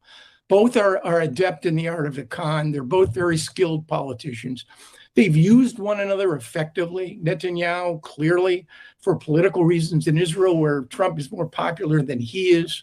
And Trump has brandished his pro-Israeli credentials while demonstrating when it matters to him, as it did in October, right? After the Israelis struck Hamas's external leadership in Doha, he told the prime minister, "You take my 20-point plan," or quote, Barak Ravid reported, we will walk away from you. So Netanyahu, again, I think his political requirements will supersede his need right now to demonstrate his toughness. He cannot cross Trump if he wants to maintain his political salience. If he does, Netanyahu is very vulnerable, and those vulnerabilities leading up to a September, most likely an October election, are going to increase exponentially. He can't afford a bad call, Jess. Dude, Channel 14 diplomatic correspondent. Nothing would increase the chance of a deal with Iran more than a powerful joint strike by Israel and the U.S. tonight. Unfortunately, the likelihood of that seems negligible. Oh my God, dude. Oh my fucking God. They're such little babies. They're like petulant children. It's crazy. 100 days. What could they look like for the next 100? We'll break that down. That's taken. Flex. IDF spokesperson Brigadier General Effie Defrin says the IDF is ready both defensively and offensively. Yeah, notice how everyone instantly admits that a phone call from the president could shut everything down from Israel. I thought Biden was powerless when that happened.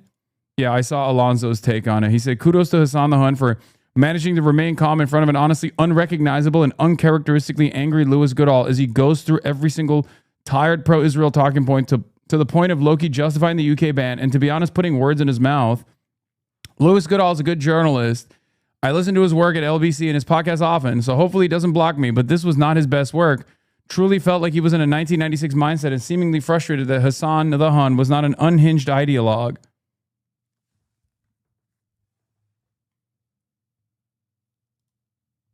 What is this, BB? Who's we? Americanitz is back. Americanitz is back online, folks. Israel bombing Lebanon out of frustration already? Of course. I told you. I fucking told you. See? Breaking. 5 new Israeli attacks reported in Yatar Valley area in Lebanon in the Bint Jbeil district with the Nabateh governorate of southern Lebanon. I'm telling you, this means that they recognize that they have to be restrained by America. They're not doing Beirut, but they're hitting southern Lebanon. They're not hitting Beirut, but they're hitting southern Lebanon. This is classic Israel, okay? That's why I said they're either going to hit southern Lebanon or they're going to hit Gaza or something, because that's all they do. All they do is when they are experiencing any kind of restraint from the American side, they just unload on defenseless populations elsewhere. They used to do this during the genocide all the fucking time.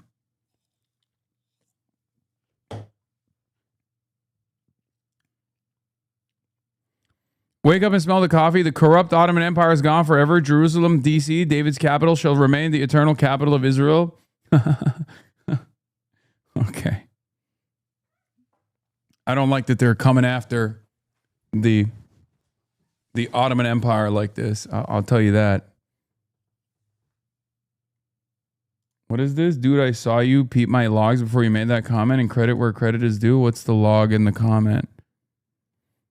What? Even Money says Israel does a kick the puppy retaliation and escalates against Lebanon without retaliating on Iran. Yeah, anarchy and Tylenol. I think you should have not consumed as much Tylenol if you think that I got the idea that Israel always hits the most vulnerable targets from you.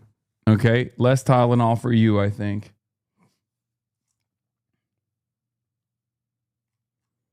The Iranian terrorist regime made a grave mistake by choosing terrorism once again. Yeah, it's only terrorism when Iran does it in retaliation to Israel's totally moral and democratically organized actions.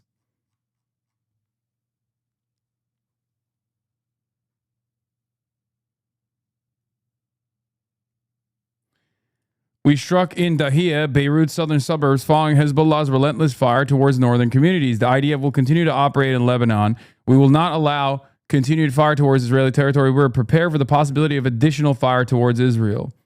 Iran's foreign minister speaks with France and Qatar on response to Israeli violations in Lebanon. Iranian foreign minister, bro, at a certain point, you got to recognize that the only country in this region that has any fucking real sovereignty and any real investment in defending other countries, not just themselves, but defending other countries as well, is the Islamic Republic. Straight up. Where is everybody else? Where's France? France is supposed to have some kind of like colonialist interest over Lebanon, right? Like they're a French-speaking population. What are we doing? What the fuck are we doing? What the hell is going on here? Everybody else gave up. Everybody else gave up. They are doing nothing. No restraints whatsoever on Israel. They get to do whatever the fuck they want to do. The magnitude of what just happened may take some time to sink in. This is the first time Iran has struck Israel after Israel struck another country's territory that is not Iran. Yes, that's also very important. Trita is right. This means that the battle lines have been moved. Iran's deterrence had already been restored in the sense that Israel knew that any strike on it would be responded to. But now Iran has proven that it will also respond to Israeli strikes on Lebanon.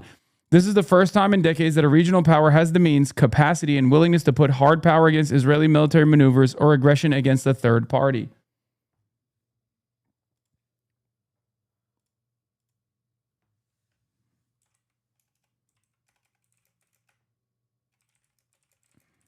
Iran is the only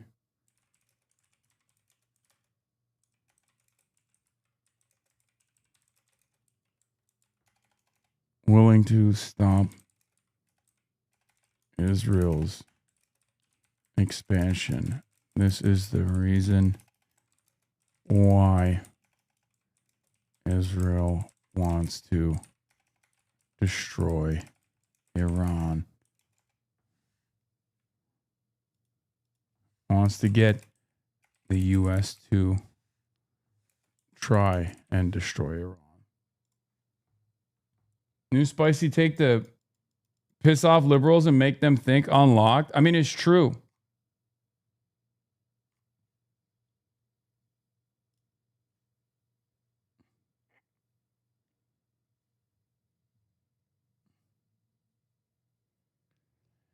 Huh.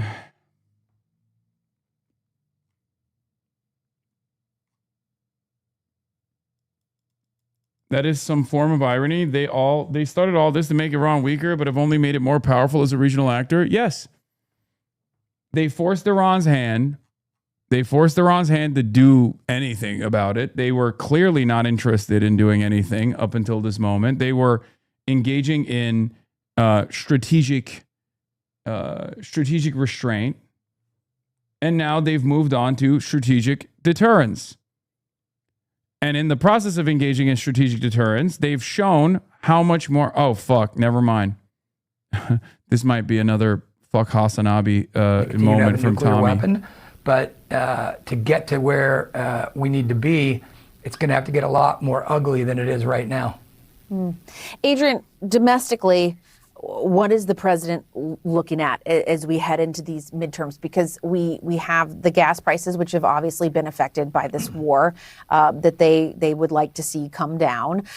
You have a broadly unpopular war based on poll after poll that we get with the American people. The president had promised no new wars. As David notes, his explanation has been that he doesn't want Iran to have a nuclear weapon, but at this point it's unclear if that's going to be the outcome of this agreement or not.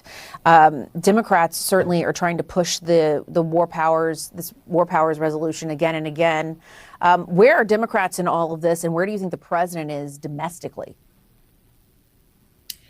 Well, I mean, I think that there's a lot of things to unpack here. I mean, number one, I think a lot of Americans don't understand, Jessica, why we are in this war in the first place. President Trump gave what he wanted to give, which was the longest State of the Union address ever. 108 minutes. He spent 3 minutes of that address talking about Iran, and then several days later goes in and attacks. U.S. making the first strike. So a lot of people still don't really understand why we're in this war in the first place. What they do understand is every time they go to the gas pump to put gas in their car, gas prices are significantly higher than they were a week before, 2 weeks before, 3 weeks before, and certainly 6 or 7 months ago. And Donald Trump knows that going into the midterms, if gas prices are high, his party is going to have a worse time in the midterms than they would traditionally. Obviously, Jessica, any party that's currently in control, the opposite party tends to do better in the midterms. But when you layer on high gas prices, a war that many Americans, including a lot of independents, by the way, don't understand why we're in this war in the first place, layering on the affordability issue. If you're the average ordinary voter and you're looking at the big picture here, you're saying, is this guy actually trying to fight for me? Or is he more concerned about our foreign adversaries and trying to figure out, how to make things in his mind better on the foreign affairs front as opposed to the domestic front? So there's a lot to unpack. But the bottom line is just, even if this war were to end today, which is David very succinctly laid out, it's not going to. But even if it was, we're still going to have gas prices at very high rates by the time the election goes around. Donald Trump knows this, and I think that's one of the reasons why you're seeing him sound and appear more erratic as of late, because he can't end this war and he wants to. And David, I've had some Republicans that I've talked to and interviewed say, listen, yeah, gas prices are high, but they're lower than that at certain points in the Biden administration, that during the Trump administration, they came down, which they did come down. That was a real selling point. Who is saying that in America? Are you talking to Donald Trump himself? And they make the case that there are good parts of this economy, like this jobs report that we just saw very recently. But at the same time, you run into who the fuck kind of a dynamic. Is under the illusion that shit's fine. I don't think most Trump supporters even think it's fine. The only people that are saying things are fine, you need to shut the fuck up, is like Mark Levin. Feel that. Because they're like, no matter what the cost is to the American working class, it's still valid because at least we're doing Israel's bidding. Adrian is correct. You have to, I think the Trump administration, the president on down, need to do a better job of explaining what we're doing in the Middle East and why, right? Nobody, the three of us I know are old enough to remember what it felt like on September 12th.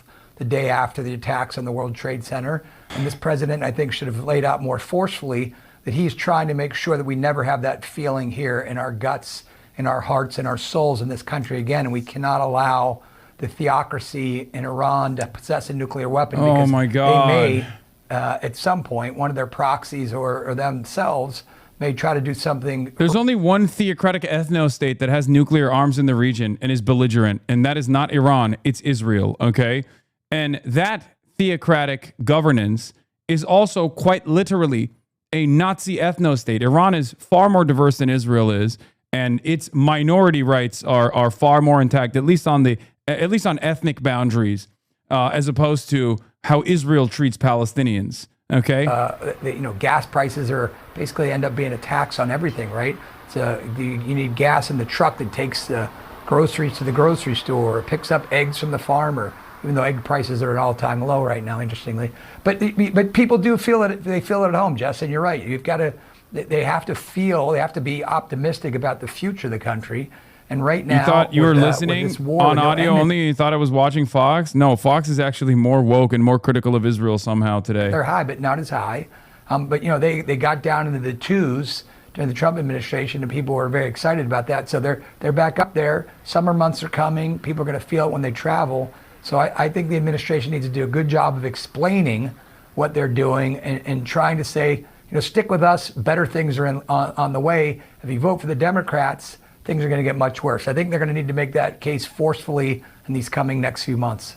And Adrian, just lastly to you, on that point that David was making, are the Democrats doing enough, do you think, politically, to capitalize on this moment? And what would you like to see them doing in the next several months to get that message across to voters effectively? I mean, Jess, it's a great question. I mean, first of all, Democrats, let's keep in mind, have no power in Washington right now. I mean, we don't have the House, we don't have the Senate. Trump rules the White House. So MAGA effectively rules Washington, D.C. at the federal level. Now, obviously, we've got governors who are very effective messages for the Democratic Party. They're going out there, they're talking about the affordability issue. They're trying to find solutions in their own states to try to mitigate some of these high gas prices and trying to make prices lower for groceries and everyday items that families need to live on. I will say, Jess, at the federal level, I would like to see my fellow Democrats who are sitting in elected office be a little bit more forthcoming with what our plan would be when we take back the House and when we might possibly take back the Senate. It's pretty much a foregone conclusion, I think, at this point, that Democrats are going to win back control of the House of Representatives. But what is that forward-looking plan? What is that plan that on day one, when Democrats get more power in Washington, what is the plan that we're going to implement that is going to lower prices for the American people, that is going to protect democracy, that is going to ensure that going into the 2020 elections, 28 elections, that we have free and fair elections? What is that plan? Because right now, I think that's what the American people are looking for. They know that Donald Trump has his issues. They know that he tends to self-implode from time to time, but they don't know at the same time what the Democrats are going to do for them. And I think that's one of the reasons why our party brand is a little underwater right now. But I think as we get closer to the midterms, those points will be more clear, because people are looking for a change. Adrian's a great spokesperson, but she has to admit that Orange Man Bad, which has been that's been the theory, the case for Democrats, doesn't sell. And currently there is no plan for the Democrats. That's why they're kind of in the wilderness. There is not one spokesman. There's not one. The current spokesman for the party seems to be, this rape fantasizing Nazi creep in Maine, Graham Plattner, that everybody's rallying around. Who made the only way that Graham Plattner You're literally a fucking general, dude. What are you saying? Dog, shut the fuck up. He's currently the kind of the leader of the party. Everyone's running to Maine to rally around Graham Plattner. So, David. I'll let Adrian have the last word on this. Wait, hang on. I'll let Adrian, you can answer to that, because I do think there are a lot of questions about Graham Plattner representing the Democratic Party in Maine, and if you think that is the right person to be representing the Democratic Party there. Look, that's what we'll find out on Tuesday. The elections, the primary election is on Tuesday. We will see. We will let the Maine voters decide there. I actually think that Graham Plattner has been an effective messenger in terms of getting some of the constituents that we've. Uh-oh. Did we lose Adrian? I think we lost her. Okay. All right. Well, David Urban, Adrian Elrod, we will leave it there. Technical difficulties. Thank you to both of you. We really appreciate it. Stay with CNN. Our breaking news coverage out of the Middle East continues as Iran fires a wave of ballistic missiles at Israel. We will have an update for you when we come back. Dude, that's so fucking annoying. Actors on Actors, now streaming on the CNN app. Never mind. David Urban is not a general. David Urban was in the military too, though. He was an artillery officer. Again, he drops all of that shit, though. Like, what were your homies saying? What was the language that your fucking homies were using? What was the language you were using when you were an artillery officer in the United States Army's 101st Airborne Division, serving from 1986 to 1991? While serving in the Persian Gulf, you were awarded the Bronze Star Medal. What kind of language were you fucking using, bitch? The regime has committed war crimes. Anyway, we've already seen this multiple times at this point. New York Times PR responded to AIPAC. The Times article is based on a recent U.S. intelligence report and other information provided by American officials. We're confident in the accuracy of our journalism.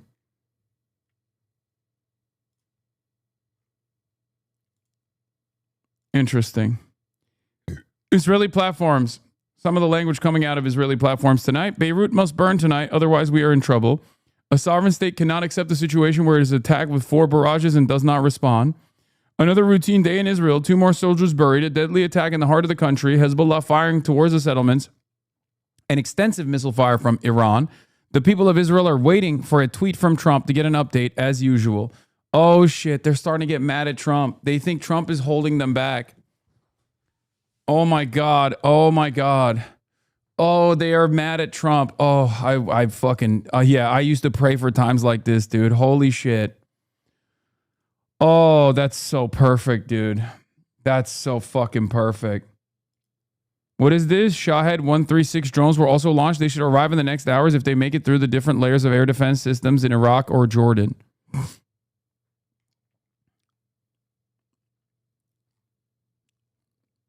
Anyway, let's see one analysis from Esfandiar Batman College, who wrote this 3 days ago and recently said this is test 1. Tonight was about test 1. Let's take a look. He's an analyst. He says, Iran has included 3 important tests within the terms of the MOU it is negotiating with the United States. These tests are intended to give Iran's leaders confidence that Trump, a counterparty they see as highly unreliable, is ready to make credible commitments, opening a pathway for further diplomacy. First, the Iranians are testing the credibility of American security commitments by insisting that the MOU encompasses a Lebanon ceasefire. They are not doing this for the sake of Hezbollah or Lebanese Shias. Rather, they want to see if Trump can restrain Israel in its own backyard. I have also made this exact same analysis. I've also said this exact same thing, and it's probably the most reliable part of the MOU, the Memorandum of Understanding, because it's the one that is the most difficult to achieve, given the American attitude towards Israeli belligerence has been maximalist support since the first Trump administration, only escalated after October 7 with the Biden administration, and Donald Trump has certainly never really restrained Israel at all. All of the quote-unquote fake restraints that you have seen from both the Biden administration that have been violated over and over again, all the red lines, and the Trump administration have been theater, okay? It's theater. It's pure theater. Even when Trump was like, oh, I told the I told the Israeli Air Force to come back. If you recall, this was not in Epstein's fury, but this was in the previous engagements that they had. That was all theater. It's all bullshit. They have been letting Israel do whatever the fuck it wants, as evidenced by the fact that Israel now occupies a larger share of Lebanese territory than they did, or close to the 1982 invasion, right? All of that happened with America allowing Israel, with America's allowance, right? So it's important to recognize that. Iran wants to see if America will restrain Israel. Iran wants America to commit to restraining Israel. It's an important muscle that they want to flex.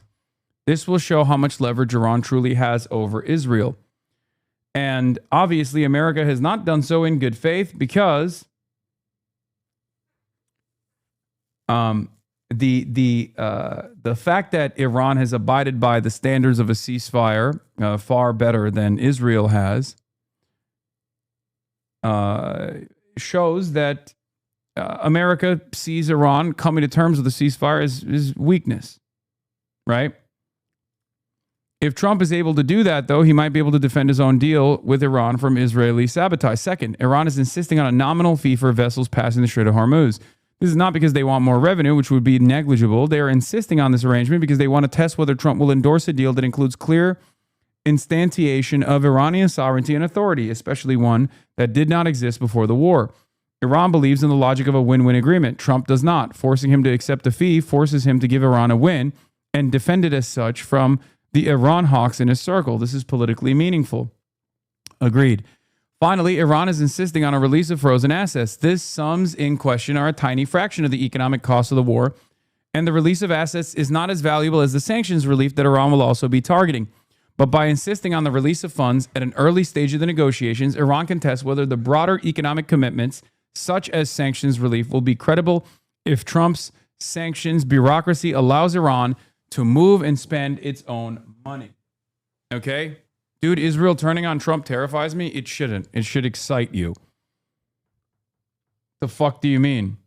Sometimes you got to exhaust the contradictions to a final end. Okay, straight up. This is not. I mean, it's scary, certainly, as far as the human cost, but we could potentially find out who's the big boss in the room. I still believe it's America. Perhaps I'm foolish, but of course I still maintain the position that America is the big boss in the room. It's totally ridiculous. Over under on Samson option? No, I don't. No, guys, I don't think Israel is going to nuke the world because they didn't get their fucking wishes across. Maybe a very different Israel 20 years down the line that's like controlled by a million Itamar Ben-Gvirs, certainly. But it happening now under a more restrained, which is crazy to say, I know, but a far more restrained force that still wants to maintain some semblance of allegiance and some semblance of influence in the Western world is not going to fucking do that.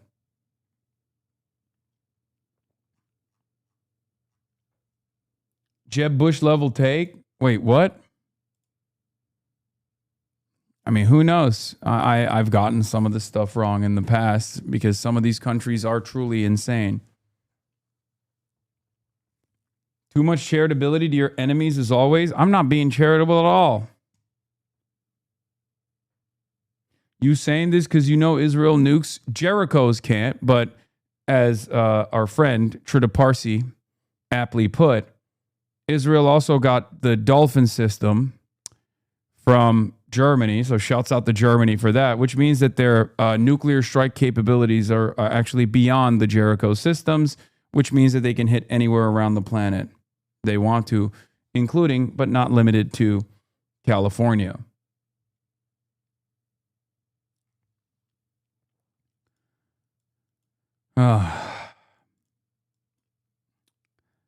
Good job, Germany.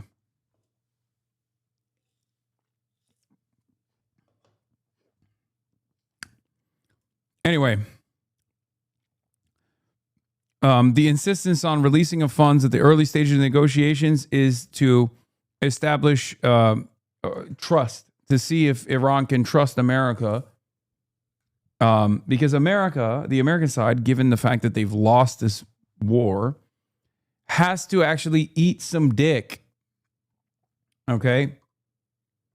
America has to kind of eat it a little bit. Because if they don't do that, if they don't fucking do that, then they can't ever trust the American side to engage in a MOU or a ceasefire in any way, shape, or form.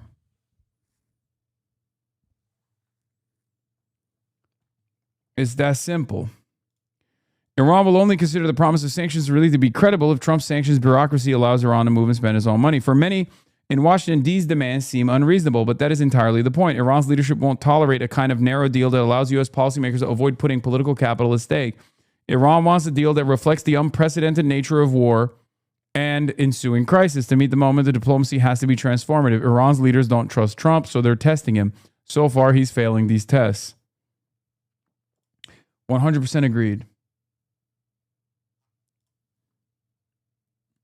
The problem is any kind of deal making, any kind of deal making from the Iranian side, like any kind of investment in deal making from the Iranian side, is seen as weakness from the Trump side, which is a huge problem. So that's why they have to do stuff like this by, striking Israel to force the American hand into restraining Israel. Otherwise, they're going to have to go back to war. They don't have the standoff munitions any longer. They don't even have the defensive. Israel doesn't have the defensive capabilities. They don't have the defensive munitions. And America's defensive munitions are also depleted. And there is no appetite from the Gulf nations to continue this war and to get pummeled by Iranian missiles again. The American side has made that analysis and recognized that the Iranian offensive capabilities have not deteriorated in the way that they claimed it had. So what are you supposed to do? Going back to the apex of Operation Epic Fury would be unbelievably costly for Israel, the Gulf nations, and also the United States of America.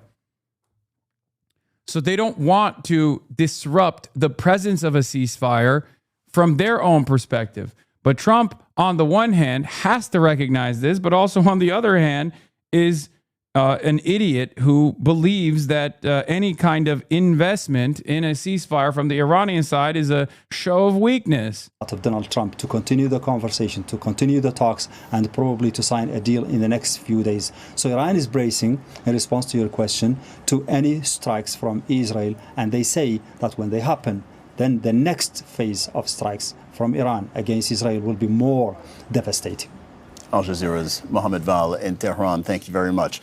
So we go to the Lebanese capital. Ali Hashem is there. Ali, you heard Mohammed saying that Iran's warning to Israel was related to Lebanon. And indeed, if you look at this, if you analyze this, all roads for what's happened this evening lead to Lebanon. Iran says that it attacked Israel because of what it is doing against Hezbollah in Lebanon. Israel, of course, has been pounding southern Lebanon and earlier today attacked the Lebanese capital, Beirut. The U.S. president was personally involved in trying to stop a similar attack in Beirut a week ago. So you've got at least 3 regional powers, I'm including U.S. in that list, that are heavily invested in what happens in Lebanon. How is all of this going to be perceived where you are?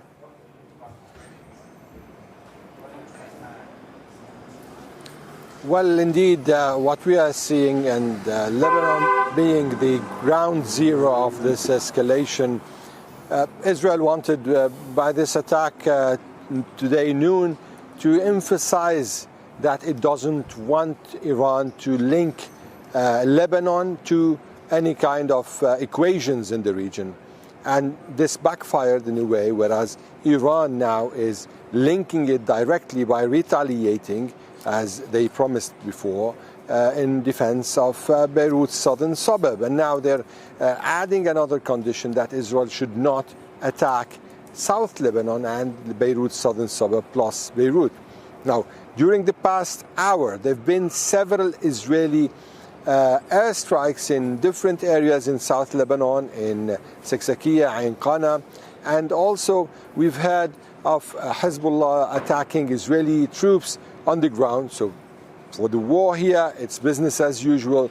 For the wider confrontation, it's not only about missiles and planes, it's also about who is pushing forward and who is trying to impose their own leverage on the ground. And this is actually a kind of a struggle of wills between Israel and Iran. Of course, the United States here seems to be wanting this to be contained at any price. However, there are many reasons not to believe that containment is possible, or at least it's very unlikely. What is this? You keep Hezbollah equals Iran. You keep quoting alt-right opinions from Israel to showcase a false reality where Israel is much more radical than it is. Dog, what the fuck are you talking about? False reality. Israel, here's the actual reality. The public is in support of Israel's genocide of the Palestinians. The public is in support of Israel's genocide of the Lebanese population that's currently taking place. The public is always in support. The public is always in support of Israel's further military incursions. It doesn't fucking matter what the far right of the Israeli government is saying, as opposed to the rest of the Israeli government. Ultimately, they are a coalition. Okay?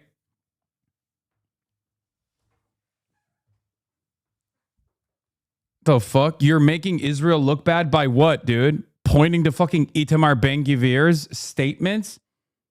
Wow, how fucked up. Yeah, Israel defends itself militarily as well. Yeah, notice how it's always Israel defending itself militarily by taking over additional territory and murdering children wholesale. Wholesale slaughter, industrial scale slaughter of children. That's the only way Israel knows how to defend itself. Yeah, get the fuck out of here, dude.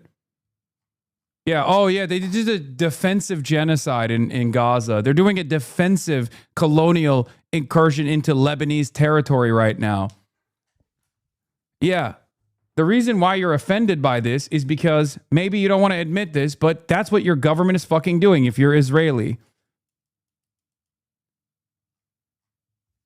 There are plenty of Israelis in here too, by the way, and they don't fucking defend the Israeli government.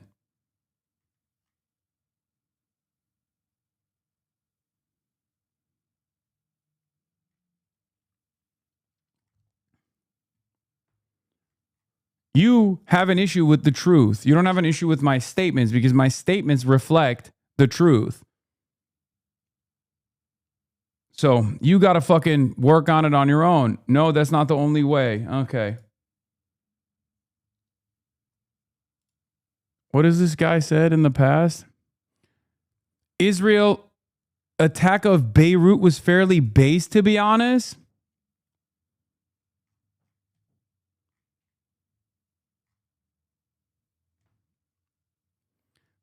least genocidal Israel supporter in the chat.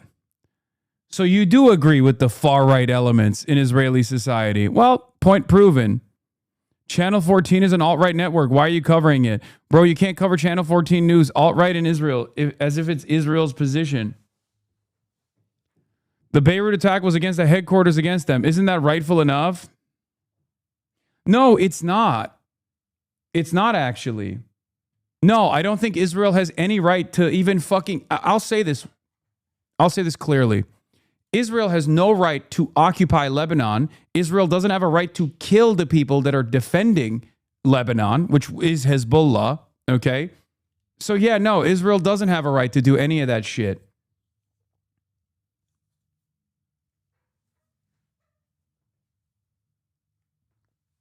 You can fucking cope and cry and say Channel 14 is like far right in Israeli society, but then you also agree with the statements coming from the far right of Israeli society, and then you act like there's a real point of divergence here, like as though you have some real significant difference in opinion. I don't know what Channel 14's take on I don't know, gay people are or whatever, but we're talking about Israeli foreign policy, and foreign policy is completely unified on more and more Israeli belligerence. No, I don't. No, that's not the only way. I really do hear your shit. It was. No, I don't. Sure, I agree partly, but Hezbollah is a rightful target. Okay. If your dad is serving in the IOF, is he a rightful target? It's so fucking stupid, man. If Hezbollah is a rightful target, the entirety of Israel is a righteous target. You understand that, right? So now you arrive at this weird position. The only reason why you could have this inconsistent standard, for the record, is because no one had the military capacity or the willingness to do to Israel what Israel has done to other countries. Okay? Now you do have a country that's willing to do to Israel in a very limited manner what Israel, not even remotely close to what Israel's done to other countries, let's be real. But now you have marginal retaliation, and it causes you to fucking freak out. Same with Hezbollah.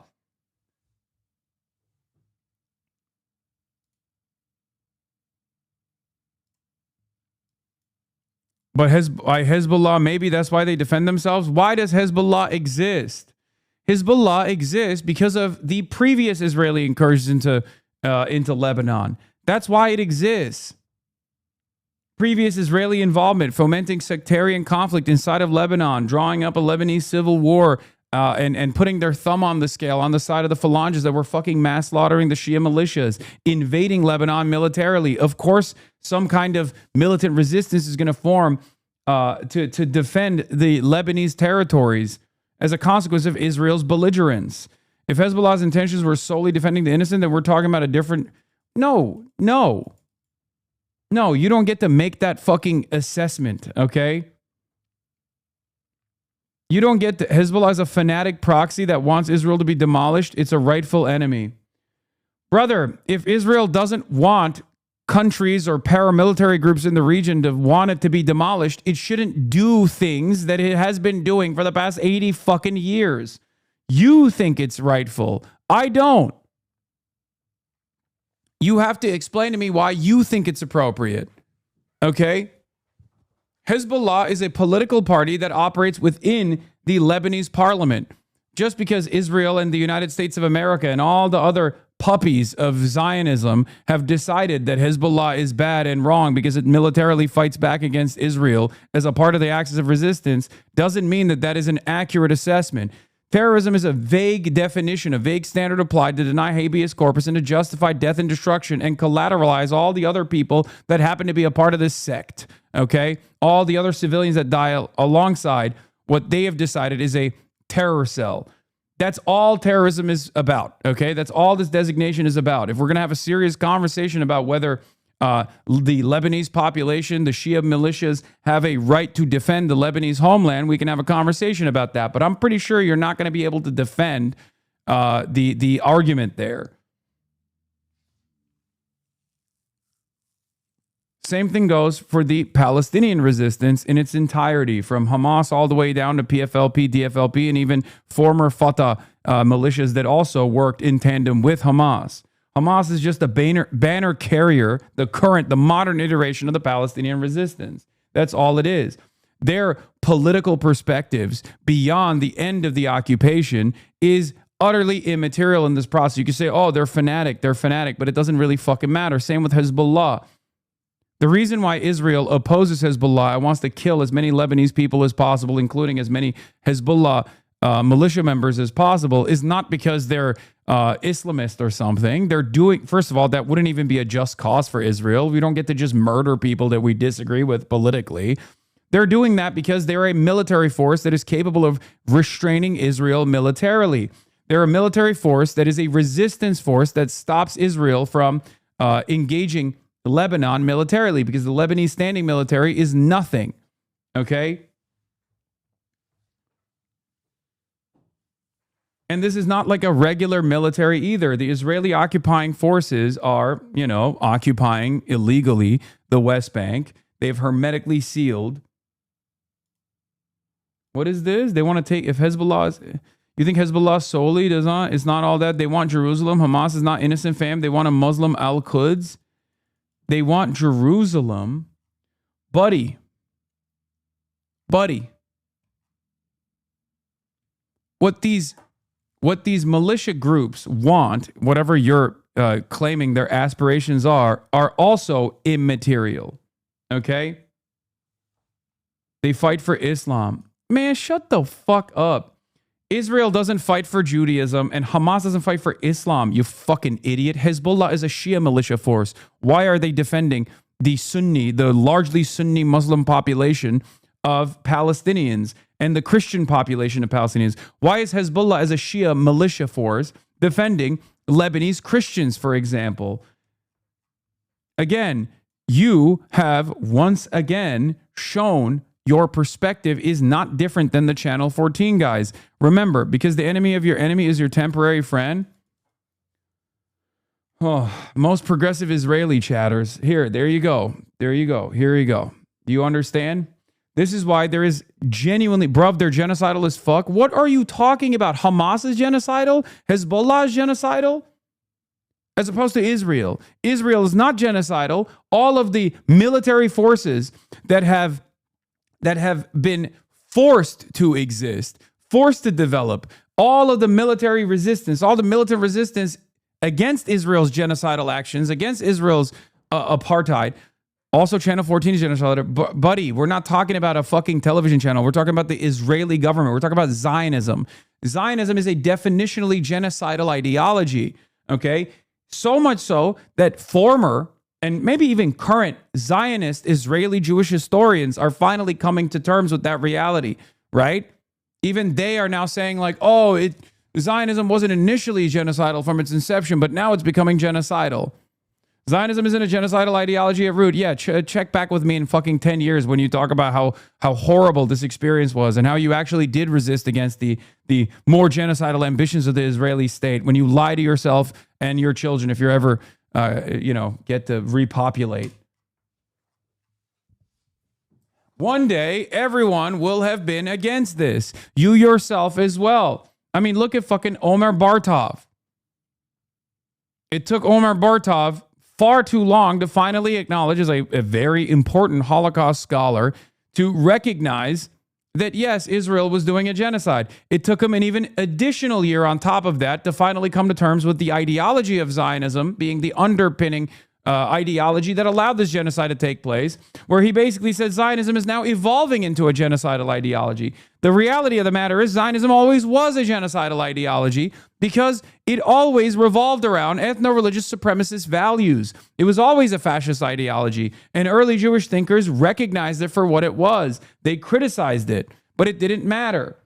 The scar of the Holocaust was far too great, so many people turned a blind eye to the genocidal ethnic cleansing actions, genocidal actions of the early Zionist brigades. What? Zionism isn't genocidal. Israel has to exist. No, there is no such thing, by the way. There is no such thing. Okay? Did Nazi Germany have to exist? Did apartheid South Africa have to exist? Did the Confederacy have to exist? Did they have a right to exist to maintain chattel slavery? No, of course not. And neither does Israel in the current genocidal apartheid regime that exists. It's ridiculous. It's fucking bullshit. I'm not even making like the whole, theoretical argument about whether nation states have a right to exist. Like it's already stupid to begin with.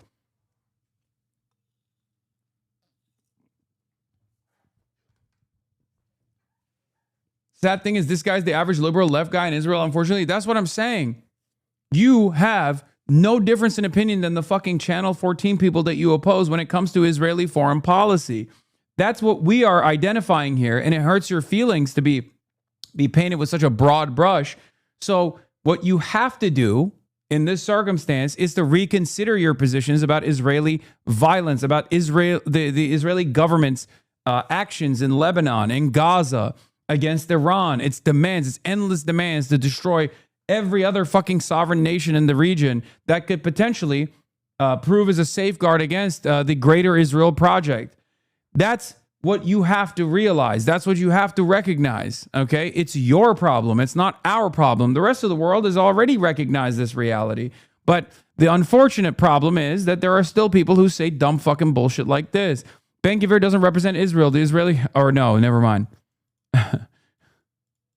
Sorry, this guy is making a joke about, author of Reading Lolita in Tehran, Netanyahu's government doesn't represent Israelis. Yeah. Ben-Gvir doesn't represent Israel. The Israeli government doesn't represent Israel. Poles don't represent Israel. Israelis on social media don't represent Israel. The only thing that represents Israel, C-list celebs who took a trip to Tel Aviv and now understand the Middle East. And even then, when they say unbelievably unhinged and genocidal things, okay, then they don't represent Israel. Israel is what we decide at any given moment. It's changeable. Sometimes it's small bean. Sometimes it's the most safe place for Jews. Sometimes it's the least safe place for Jews. And therefore, it has to be fucking genocidal. Okay? Does anybody know what Israel is supposed to fucking represent? I think we've all seen what Israel actually represents. Okay? Which is a belligerent, genocidal, apartheid nation that is willing to destroy the entire fucking planet's energy markets in an effort to achieve one of its military objectives of destroying the only sovereign nation in the region, Iran, from being a military deterrence against their greater Israel project. That's it. You can sit around and say, oh, that's anti-Semitic. It's just the fucking reality. And if you choose to not reckon with this reality and to change your mentality, then you're participating in the fucking belligerence. Yeah.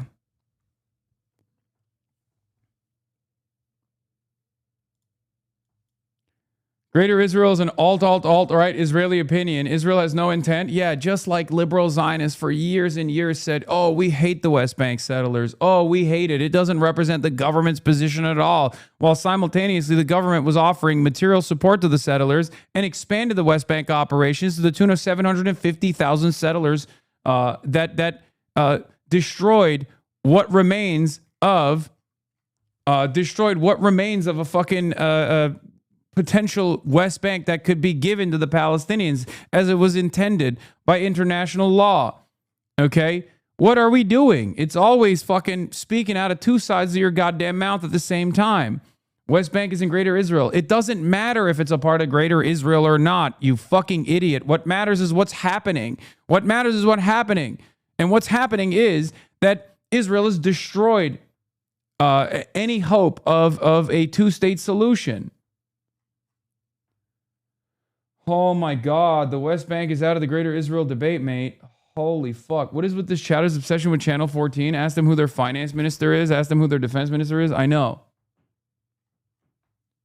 Go debate your countrymen, okay? Go debate your fucking countrymen. You're just trying to be like, oh, you're silly. You're stupid for saying the West Bank is part of the Greater Israel Project. It's obviously not, dude. Well, we've seen the fucking patch notes, okay? It clearly doesn't fucking matter. What matters is what's happening on the ground. Pogroms against the Palestinian population and complete defense of the settlers that are engaging in these violent actions. And sometimes the IDF itself also engaging in the pogroms. Who gives a fuck whether you think it's not a part of it or not? I'm not saying you're stupid. I'm actually appreciating the time for the debate. Yeah, I'm not stupid. If anything, if there's one delusional party in this conversation, it's you, my friend. Delusional enough to think that like the most far-right elements in Israeli society do not actually operate as the tip of the spear to give you plausible deniability, not even against the rest of the world, because that shit doesn't work anymore for the rest of the world, but for you to wash your hands of the immorality of the actions of the far-right elements. Oh, it's them doing it. Oh, it's the state turning a blind eye to it. It's all fucking bullshit at the end of the day, because Israel is consistently engaging in frontierism, where they create the next frontier as a justification for Israeli security, for Jewish security, as a matter of fact. That's what they say. Oh, Jews have to be safe, and that's why we have to take over more and more land from other people. We have to destroy their lives. We have to burn their crops. We have to engage in ecological terrorism. We have to kill them. We have to purge them from this land because we, the chosen ones, have to take this land. It's a religious extremist, psychopathic, fascist cult that is unbelievably racist, and that's precisely the reason why there's not a lot of fucking resistance against it. Like I've brought this up in the past. You're correlating two different things. One is from Israel, one is from the alt-right fam. Brother, it's like saying America is not an alt-right country currently. What the fuck are you talking about? You think America is not run by the MAGA cult currently? Because it is. Wake the fuck up. It's so stupid, dude. Oh, dude, Adolf Hitler is alone. Nazism is a scourge. Well, guess what? In spite of, in spite of the horrifying things that the Nazis did, guess what regular German society did? In far higher numbers. They resisted. They got killed for it. I don't see that same kind of initiative from Israeli society as a whole. There were far larger numbers of regular Germans, socialists, communists, trade unionists alike, that militarily fought against the Nazi scourge, okay? And they died in the process. They got sent to the concentration camps in the process. Far larger numbers than Israeli society as a whole. Where is the Israeli resistance against Israel's fascism? There are some, and I give them credit for it, but they're unbelievably limited in their numbers. So if it walks like a duck, it talks like a duck, then perhaps the duck is fucking fascist. You can say it's alt-right, but I don't see you opposing it. As a matter of fact, I see you defending Israel's actions right now in the exact same ways. This is like coming to me and being like, oh, dude, what are you fucking doing? Well, I'm trying to do my very best, okay? I'm trying to do my very best to fight back against the fucking Nazi-ass Trump government, okay? I'm not going to turn around and ever tell someone who's coming in here to be like, America is a Nazi country, to be like, oh, shut the fuck up. America has a right to defend itself. Get the fuck out of here. You are the one who's choosing to defend Israel's actions. You have to fix your brain, okay? Do you agree with that? No, it's because the Democrats are supporting Iran, because literally they hate Trump more than they love the country. I mean, it comes down to that with Hakeem at sometimes. No, this is not easy. Peace is not easy when you have a belligerent country and a belligerent leadership like the Islam. Oops. This is like when Chuck Schumer said, Israel must never have a right to nuclear arms. Israel, we must never allow a nuclear Israel. Iran. Islamic Republic of Iran. But the fact that he wants to sell out the country because they hate Trump so much, they want Trump to lose so badly that they don't care about their children or their grandchildren or the future of the free world for that matter, I think is very sad. I think it's tragic. It's a mar across our nation. But, you know, that's one of the challenges of democracy, where we have differing sides that come and...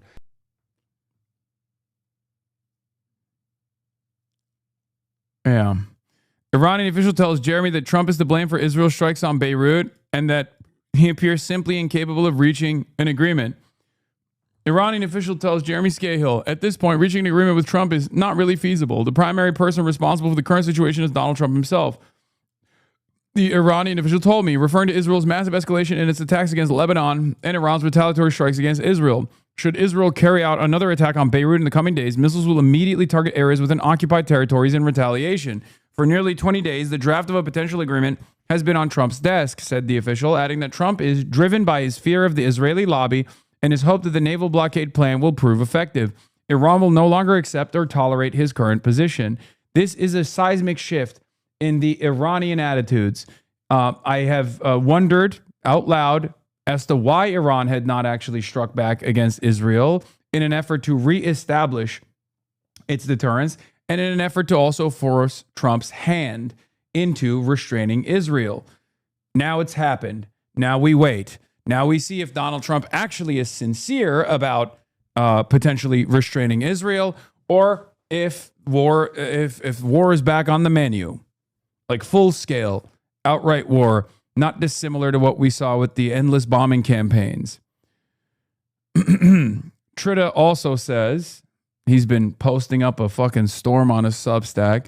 There's a surprising level of surprise in the West that Iran was serious about its demand for a region-wide ceasefire and that would act against Israel if it continued attacking Lebanon. Yeah, this is what happens. Anytime Iran goes, hey, we're a 1,000-year-old culture and nation, we really value diplomacy, we are going to do diplomacy, the Western barbarians look at that situation and go, oh, these guys are pussies, bro. They're so scared of the smoke. So they're literally forced to take action like this over and over again. It's so funny that this keeps happening. This is literally what happened during Operation Epstein's Fury. We are at the 100th day of Operation Epstein's Fury. 100 days ago, America and Israel miscalculated Iranian strategic patience and strategic restraint as weakness, and they engaged in the act of perfidy once again, as they had done so in the 12-day war. Okay? This forced Iran's hand in the aftermath of the assassination and the decapitation strikes against his leadership and the Minab school strike that killed 150 plus little schoolgirls going to school. Iran realized that they had to implement the Mosaic defense system, which they, very successfully implemented, and start striking the Gulf and close the Strait of Hormuz and start striking Israel directly. This was incredibly effective. Okay, it showed the rest of the world that America was a paper tiger and that it did not have the capacity to defend any of these other countries with the exception of Israel, and it was barely doing a decent job defending Israel as well. Now that there's been some semblance of a ceasefire, or there's been significant restrictions on the tit-for-tat strikes between America, Israel, and Iran, all of a sudden they forgot. They forgot about the Iranian capabilities.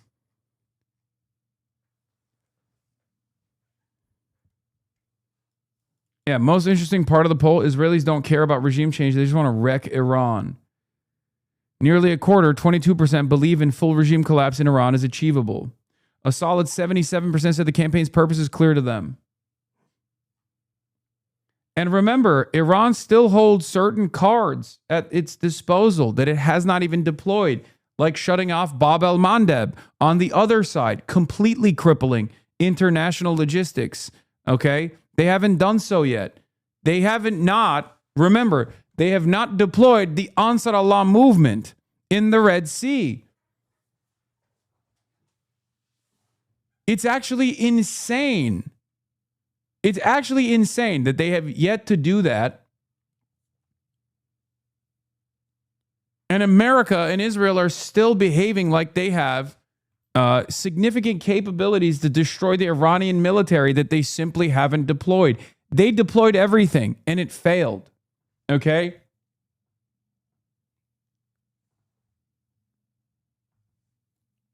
Yeah, I suspect China probably doesn't want them to close Bab el-Mandeb. But again, Iran is a sovereign nation and a very stubborn country in terms of its own sovereignty, in terms of defending its own sovereignty. I'm willing to bet they would even tell China, like, sorry, they forced our hand to do this.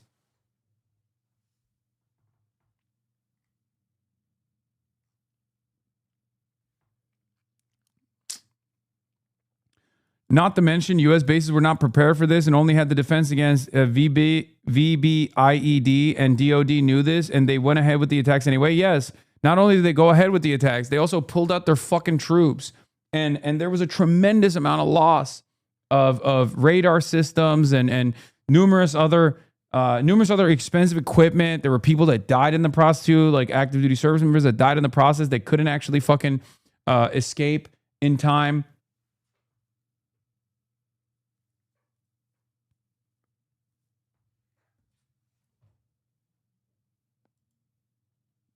Trump tells Financial Times that Israel would have no choice but to accept whatever the deal the U.S. negotiates with Iran. He won't have any choice. I call the shots. I call all the shots. He, Netanyahu, doesn't call the shots.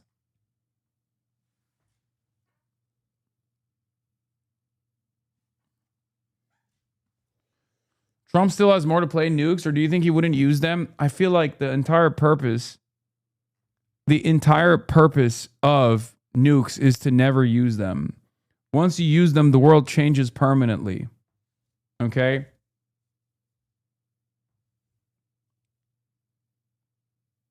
Anyway. Why Tehran was dead serious about forcing Israel to stop its attacks on Lebanon and how it might respond. Part of the reason Iran's insistence on defending Lebanon has surprised Western observers may lie in their erroneous belief that Hezbollah is nothing but an Iranian proxy. Indeed, Hezbollah is consistently described in Western discourse as an Iranian proxy, and it appears that this statement was genuinely believed by Western observers. So if the belief is that Hezbollah is no more than a proxy, it also becomes more difficult to take Iranian threats that it will defend Lebanon seriously. A proxy, after all, is a piece of the chessboard whose faith almost invariably is to be sacrificed or consumed. Iran would surely risk regional war to defend its queen on the chessboard, but would it do the same for a pawn? Western observers ask themselves. Hold on, I gotta fucking fix my glasses. I can't read without them.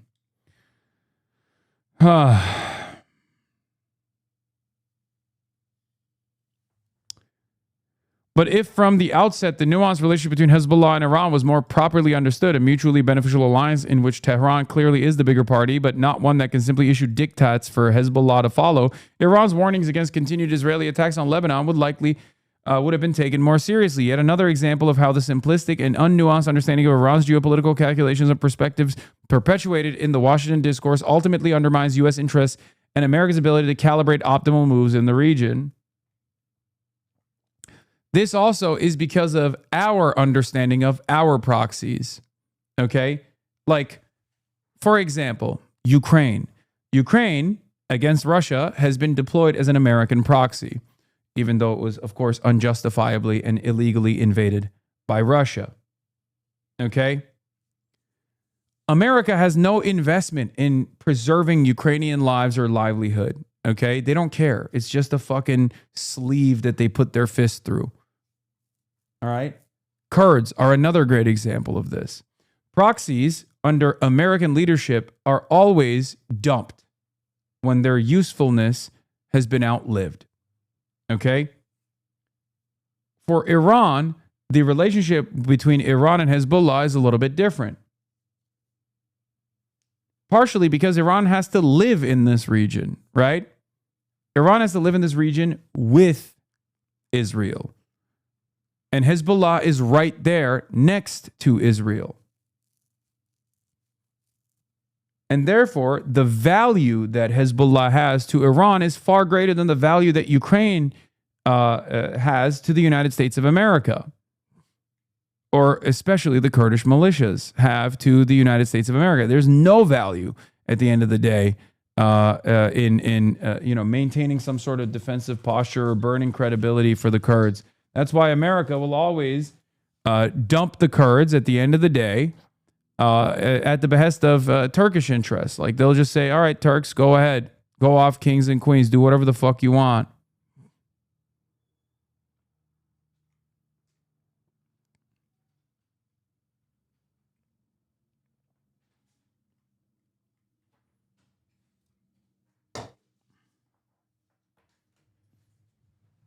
Thank you.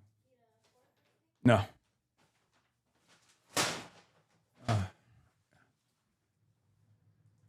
Nuclear family month canceled. Yeah, this is also here. This is Mark Dubowitz, okay? FDD guy. Remember, FDD, Foundation for Defending Democracy, which is, of course, the only democracy. When they say Foundation for Defending Democracy, they mean the only democracy on the planet, which is Israel. An Israeli government cutout that operates without any restrictions on U.S. soil and literally has its own agents in the negotiations process inside of the room. Mark Dubowitz says, exactly, the wrong reaction. Trey Yingst spoke with President Trump. We'll have more on Fox News in a few minutes. Exactly the wrong reaction if you want a deal. The regime believes it can attack U.S. forces and U.S. allies without consequence. That weakens deterrence, encourages further aggression, and makes a deal less likely. President Trump should let Israel impose severe costs. Okay? That's what the FTD guy just said. Let's see what he said shortly thereafter. Will President Trump finally recognize that there's no acceptable deal to be had with the jihadist theocracy committed to mass martyrdom and mass destruction? He needs to, and soon. The alternative is clear. Maximum support for millions of Iranis who want to bring down the regime and are already back on the streets. Their numbers will grow. Trump should stand with them. Oh, so you don't want to have a deal with the theocracy. You can't have a deal with the theocracy. Got it. If you would support a deal that includes Iran getting access to that money.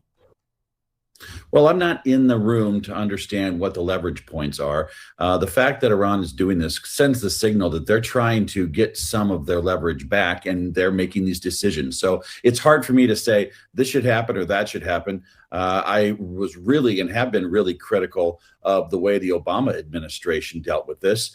Listen, they sent boatloads of money to Iran.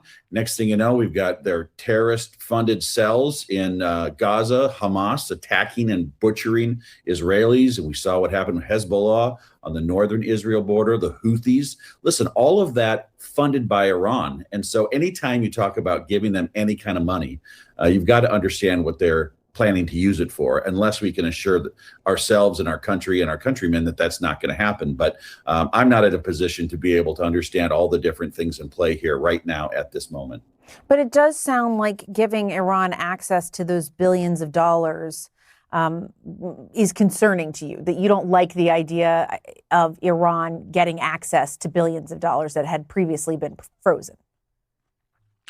Well, I don't trust them. I don't trust their regime. I don't trust the way that they have even dealt with this. We don't even know sometimes who we're dealing with. But ultimately, I want peace. I want the strait opened. I want gas prices to come down. But I also don't want to cut and run. And I don't want to live under a constant threat of a nuclear or a dirty bomb on our soil from this world sponsor of terrorism. And so, I want everything at the same time. I want our national security protected. I don't want Iran funding Hamas, the Houthis, or Hezbollah. I don't want them to have a nuclear weapon, and I certainly don't want them to have a dirty bomb. Can I have all those things wrapped up in one box? I think it's possible. I think that's what President Trump has said he's trying to do. I'm not in the room negotiating right now, but he's been pretty clear. We don't want to live this way anymore, and if we don't deal with the Iranians in this way, we're going to do it for another 50 years.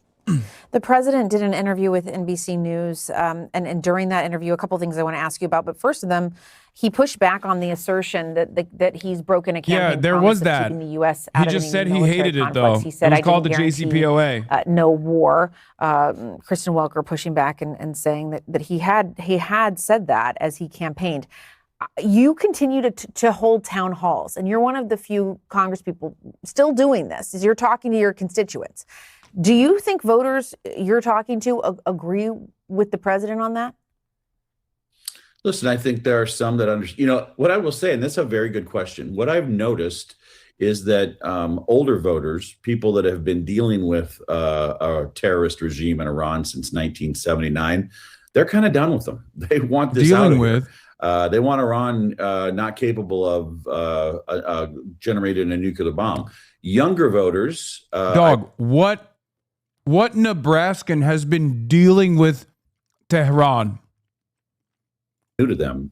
You know, I'm under the opinion that TikTok is spreading anti-Semitic hate every single day. Oh my God. I've seen it with young people. I go into classrooms and I talk to seniors that are graduated. And I'm not saying all of them, but there is this anti-Israel messaging that is pervasive among younger people. And I think it's dangerous. And so I really kind of draw a distinction between more older voters and younger voters. I'm not saying they're all the same.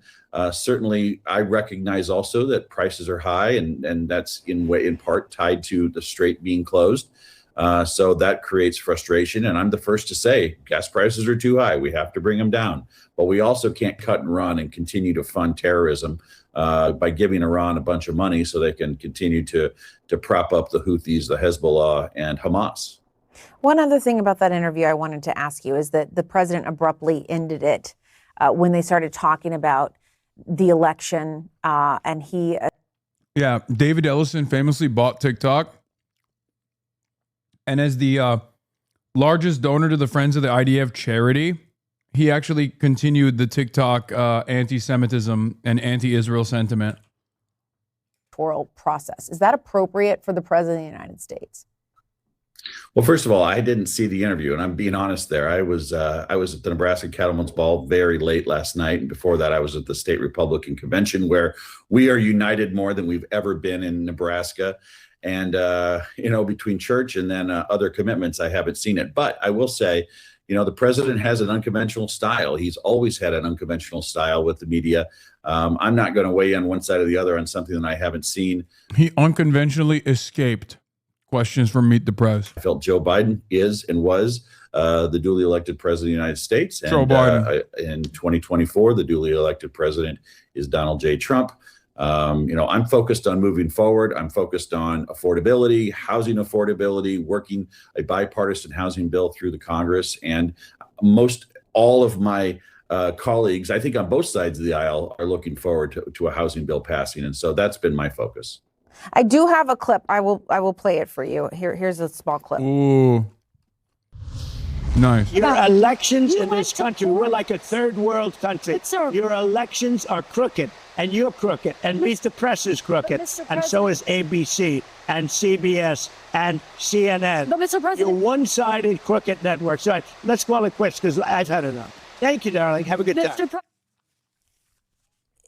You see there, again, that's a short bit of it, but your elections are crooked is what he said. Dog, he said CBS is crooked. Like, what more can CBS do? We've had very fair elections, and we've duly elected both President Donald Trump and, to your point, President Joe Biden, and then Donald Trump again. Does that not concern you that he continues to spread those false statements?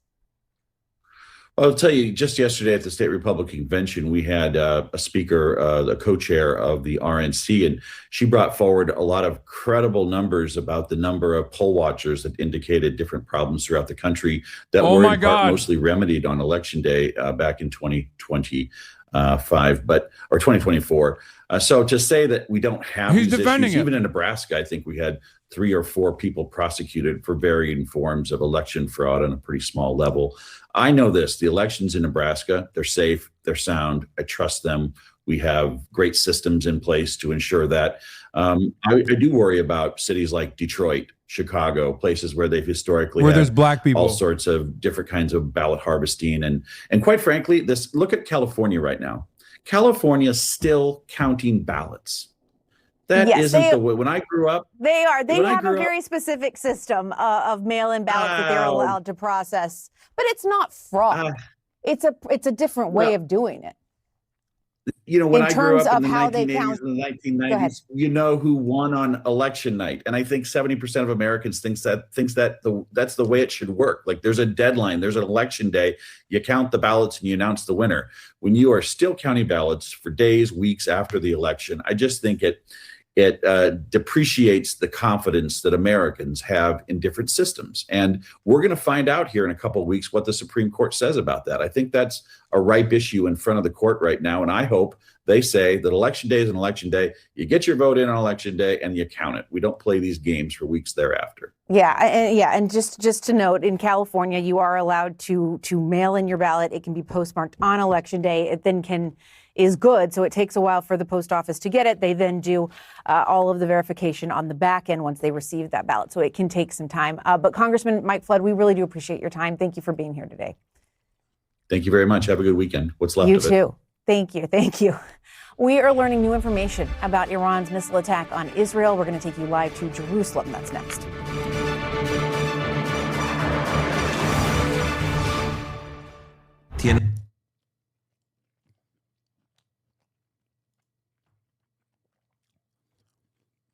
Jerusalem Post, citing sources, Israel will respond to Iran and is still studying the timing and scale of the response.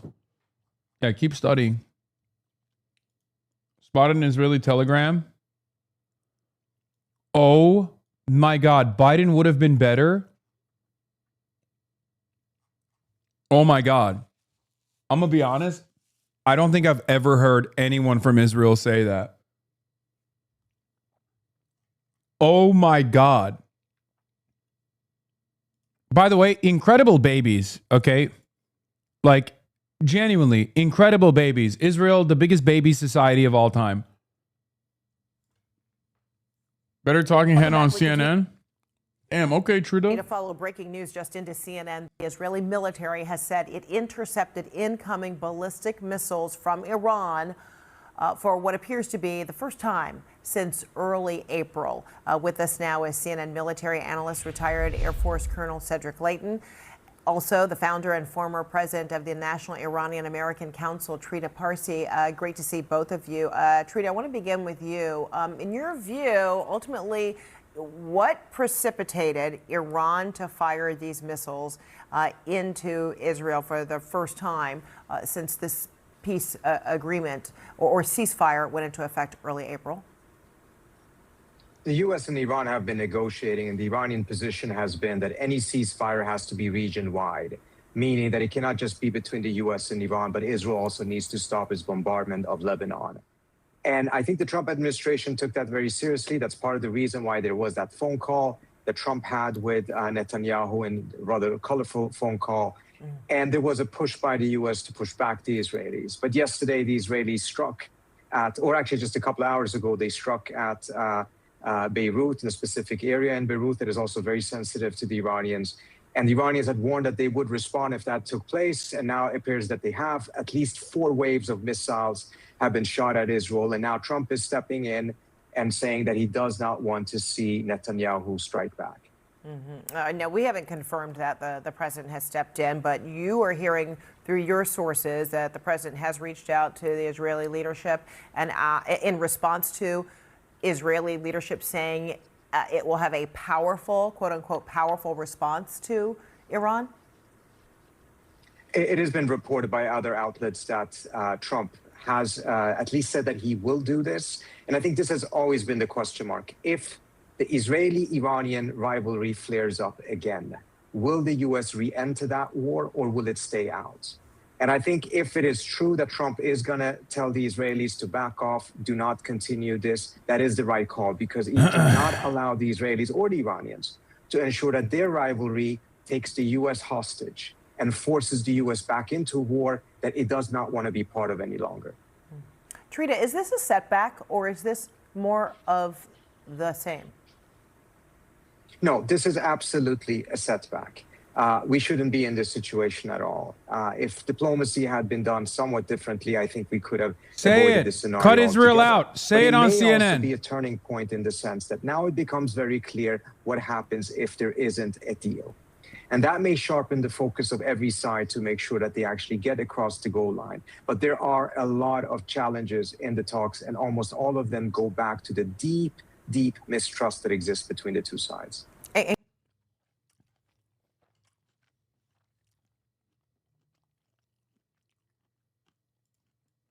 Since when did we just start accepting what a habitual liar says is fact? What? Trump? We don't.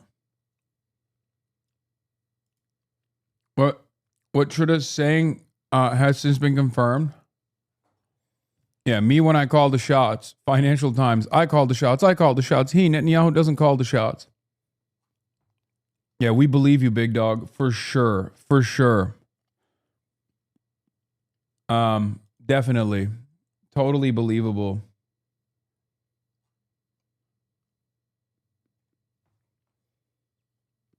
Anyway, I gotta watch this fucking... By the way, at the behest of Israel, the ceasefire is violated again. Israel's being shot at. Every other news outlet is talking about how Donald Trump has to do a forceful response here. Donald Trump has to reign in Israel, potentially. What is Fox News talking about? Exposing the truth. Ron Johnson, Wisconsin senator, slams Biden health officials over COVID safety.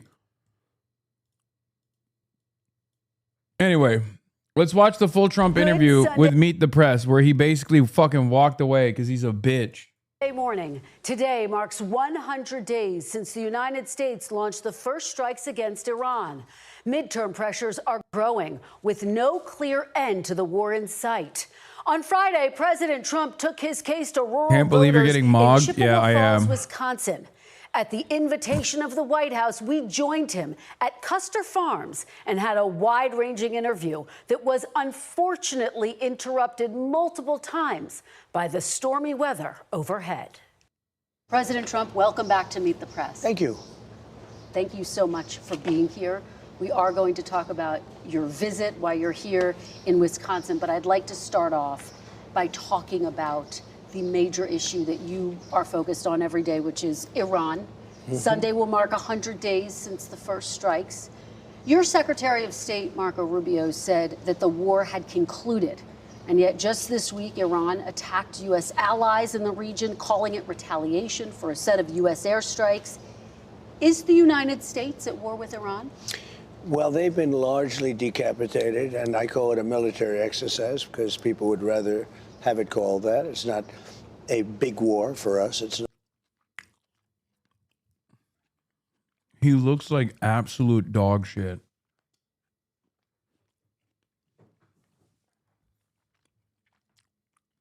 How does he seemingly get worse every time we see him? We have the most powerful military in the world. I built it, frankly. I built it in my first 4 years, and I'm using it a little bit in my second 4 years. Their Navy is gone. Their Air Force is gone. Their anti-aircraft is gone. They might have built it up a little bit over the last 4 weeks during this little ceasefire that we did at the request of some very good people, very, very fine people from, actually from numerous places, as you know. You know, there are a lot of people involved, but from Pakistan in particular, the Field Marshal and the Prime Minister. And we're very close to having a deal, and if we don't have a deal, we'll do it one way or the other. Either way, we win. I do want to talk about the terms of any potential Sure. deal in just a moment, but let me just follow up with you. You did post on social media just this week, my final negotiations to end the war with the Islamic Republic of Iran.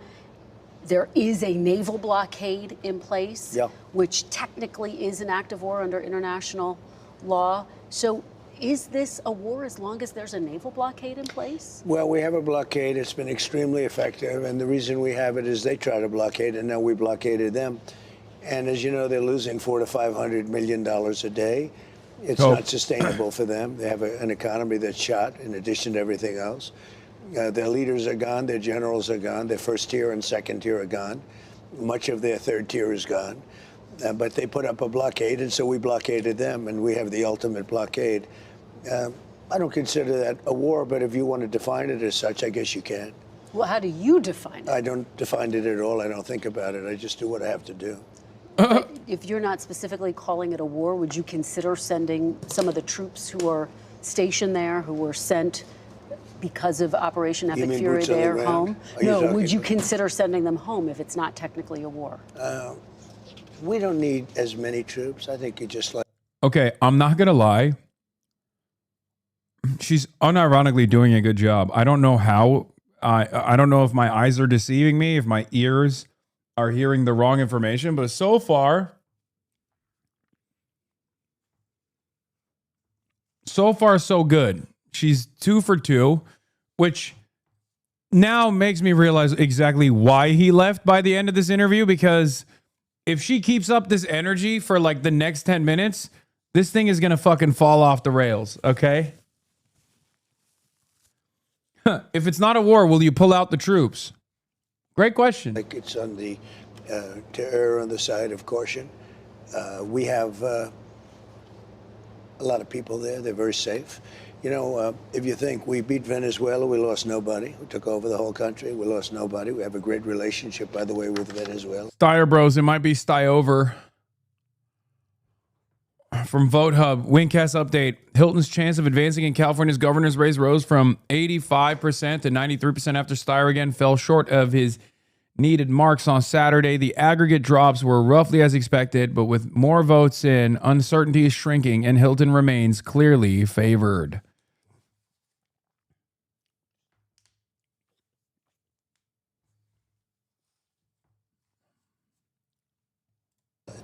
Venezuela is doing very well, but we lost nobody.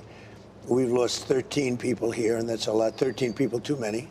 But if you look at Vietnam, where hundreds of thousands of people were killed, if you look at any one of the last 7 or 8 wars where many, many people were killed, we lost 13. And again, 13 is too many. I don't want to lose any. But 13 is less than anybody's ever even envisioned. I think we're doing a great job. But so are you saying you would consider sending some of the troops home, sir? Some of the 50,000? He's like, 13's nothing, bro. I kill 13 troops and forget about it. That's kind of crazy, because wasn't that the rallying cry for Joe Biden? How he allowed 13 troops to fucking die when they were exiting Kabul? Kabul Gate? Literally, that was the whole thing. Remember when conservatives would put like, they would pour like beers, empty beers, 13 of them. They would say 13 of our best. And Benghazi too, but Benghazi is, nobody gives a shit about Benghazi anymore. But yeah, Hillary with Benghazi, Joe Biden with the 13 of our best troops dying in Kabul. Meanwhile, Donald Trump literally is like, yeah, 13 of them died. Who cares? Who gives a fuck? L for them. If they knew how to duck and dodge, they would have been able to survive the Iranian drones. I like my war heroes who don't die to the Shahed drones. That's right, they're losers. They failed me. They should have eaten the drone and been fine. I would have been fine. Troops who were sent there as a part of Operation Epic Fury? It cost us very little to keep them there. I don't consider them in danger. We have the best defense anyone's ever seen. We have the best offense anyone's ever seen. So I don't consider it danger. I would say it would be foolhardy to do that, because maybe we may use them. It's unlikely, but I think we'll keep them there until such time as we have a completion. And when we have a completion, you will see things like you've never seen. The oil will go down. The stock market already, as you know, it's hit an all-time high. Even in the midst of it, it hit all-time highs. Yeah, look.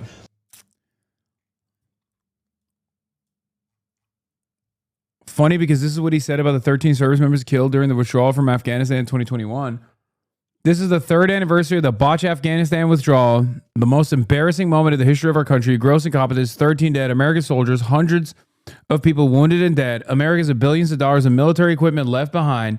You don't take our soldiers out first, you take them out last. When all else is successfully done, Russia then invaded Ukraine, Israel was attacked, and the USA became and is a laughing stock all over the world.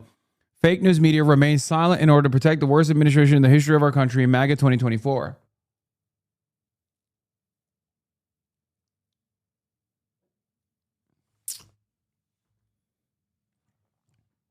Yeah. Back then it was 13 of our best. Now it's 13 of our worst because Trump killed them. 73 all-time highs in a short period of time that I've been in office, which is a record, by the way. And, you know, we're doing very well. But the main thing is we cannot let Iran have a nuclear weapon. Can't do it. What is and we won't do it. Yeah, you just referenced the 13 Americans who were killed. And I want to know what your red line is. What would trigger you to restart military action? Would it be Iran killing more American citizens? Well, certainly that would be something that I would think about very seriously. But oh my God. Red line would be. Oh my God. He literally is not even committing to restarting the war if American soldiers or civilians get killed. Oh my God. Oh, he's so cooked. Yo, he won't even posture. He won't even posture. God damn. Like I said, and I will keep repeating this, the IRGC is the most powerful anti-Trump, the most successful anti-Trump force on the planet currently. It's not the Democratic Party. Straight up, it's the IRGC. Perhaps more powerful than even China, honestly. If I think I wasn't going to make a deal or if I wasn't going to make a deal fast enough. So we're having very good negotiations with the people that are leading the country now. It's the third group that we've been dealing with. And they are different. And you could say it's regime change, actually, because these are very different people. I find them to be more rational. Very smart. Who is that? Who's leading the country? Well, I don't want to go into names, but you know who they are. I mean, they're leaders. They're respected, respected by the people that have to respect them. They are calling the shots. We know that because we see it through various tests that we've given. It's a little bit strange because you have leaders that have been there for a long time and they get wiped out. Then you have leaders that you also know, the second tier, and they get wiped out. All of a sudden, we're dealing with different people. But no, I think that we'll either have something done fairly quickly or we'll finish it out militarily. Are you talking about the son of the supreme leader? Well, he's a part of it, yes. He has not been seen in public. What is his status? Have you talked to him directly? I do believe they have great respect for him. I see it. I mean, they want to get his concurrence. They've said to me, they've said to others that they're looking for approval, and he is part of the approval process, absolutely. Have you spoken to him directly? You said you want to meet with him. No, I have not. I would if he'd like to, but I have not spoken to him directly. Do you know where he is? I will tell you, they do. How he is? Yeah. They do pay homage to him. I would tell you if they didn't. They seem to, based on what I see, they seem to respect him a great deal. Do you know where he is? Do you know how he is doing physically? I don't want to say whether or not I know where he is, but there's a good probability that I do. Is he inside Iran? I'd rather not say that. Okay, he is the son of the last supreme leader, who was obviously a hardliner. Is this younger Khomeini any better for the United States than his father was? Younger, I think more rational, injured. It's pretty gay. Happy Pride Month. I have it on good authority that he's gay. Not me, though. I'm not. I just like Andrew Lloyd Webber. That's not gay. Broadway musicals are beautiful. They used to be until woke killed it. Badly injured. So there's a certain bravery there. A lot of people, if they were injured that badly, they wouldn't be talking about, you know, how we doing with the United States. They'd have other things on their mind. So there's a certain bravery there. But he is very seriously injured, yeah. I think it's really funny that this guy is talking about, like, how gravely wounded and injured other foreign governments' heads of state are. Dude, you literally look like death itself. It's actually remarkable how much the MAGA cult refuses to recognize how wounded Trump looks. Trump sincerely looks like a wounded bird all the time. He looks like a fucking melting wax puppet. Look at him. What is the status of talks exactly in this moment? How close are you to making a deal? Are we talking about days, weeks, months, Mr. President? I think we're very close. We have a couple of points. They don't even seem like big points. They've conceded the fact that they will not have nuclear weapons. We had a clause in there that we will not develop nuclear weapons, and everybody was very happy with it except me. And I said, well, what happens if they not develop, but they go out and purchase? They acquire. I want to put the word, if they buy or purchase or acquire, you know, you've got to have that in there too, because that's not developing. So they don't have the right to develop or purchase, acquire, or buy. Have they pushed back against that? Is that one of the sticking points? A little bit, and then they didn't. Okay. You have been saying for months, Mr. President, that Iran is begging to make a deal. True. If they are so desperate to make a deal, why haven't they made a deal with you yet? Because it's a very hard thing for them. They've had great independence. They've dealt with very weak and ineffective leadership on behalf of the United States and other countries, frankly, that allowed them to get away with murder. And I think they can't believe they're in the situation where they've been virtually decapitated. But if they're so desperate, Mr. President, why haven't they said yes to the terms you're proposing? Yeah, it's just wait, so they're strong, but they're weak. Whoa, what the fuck? Oh. Accidentally ended up muting myself again. They're strong, but they're weak. They're strong, but they're weak. Let's see where he goes with this. They're proud. There are things they never... I like that he's doing the enemy is both weak and strong at the same time. Like he's doing this at the Meet the Press. He's not even spacing it out. Nope, immediately contradicting yourself. Got it. Thought they'd be doing, that they're going to have to do. They've got no choice. And it takes a little while. You know, you're talking about 47 years of getting away with whatever they wanted. I mean, this should have been done long ago. This should have been done by other presidents or other countries. It doesn't have to be us, other countries. But they were very close to having a nuclear weapon twice. That was when I terminated the Iran nuclear deal, which was a path. That deal, the JCPOA, that deal was tantamount to giving them a nuclear weapon. It was a horrible deal given by Barack Obama and really penned by him. It was a horrible deal. It was, you know, it expired long ago. I terminated it. But had I not terminated it, it expired long ago. It was a short-term deal. It was a road to a nuclear weapon. They would have had a nuclear weapon 5 years ago. But, Mr. President, I'm curious, because when you were... Literally, they went back to the process of enriching uranium because Donald Trump added additional sanctions onto Iran after destroying the JCPOA for no reason other than the fact that he's Israel's puppy. And after all of that,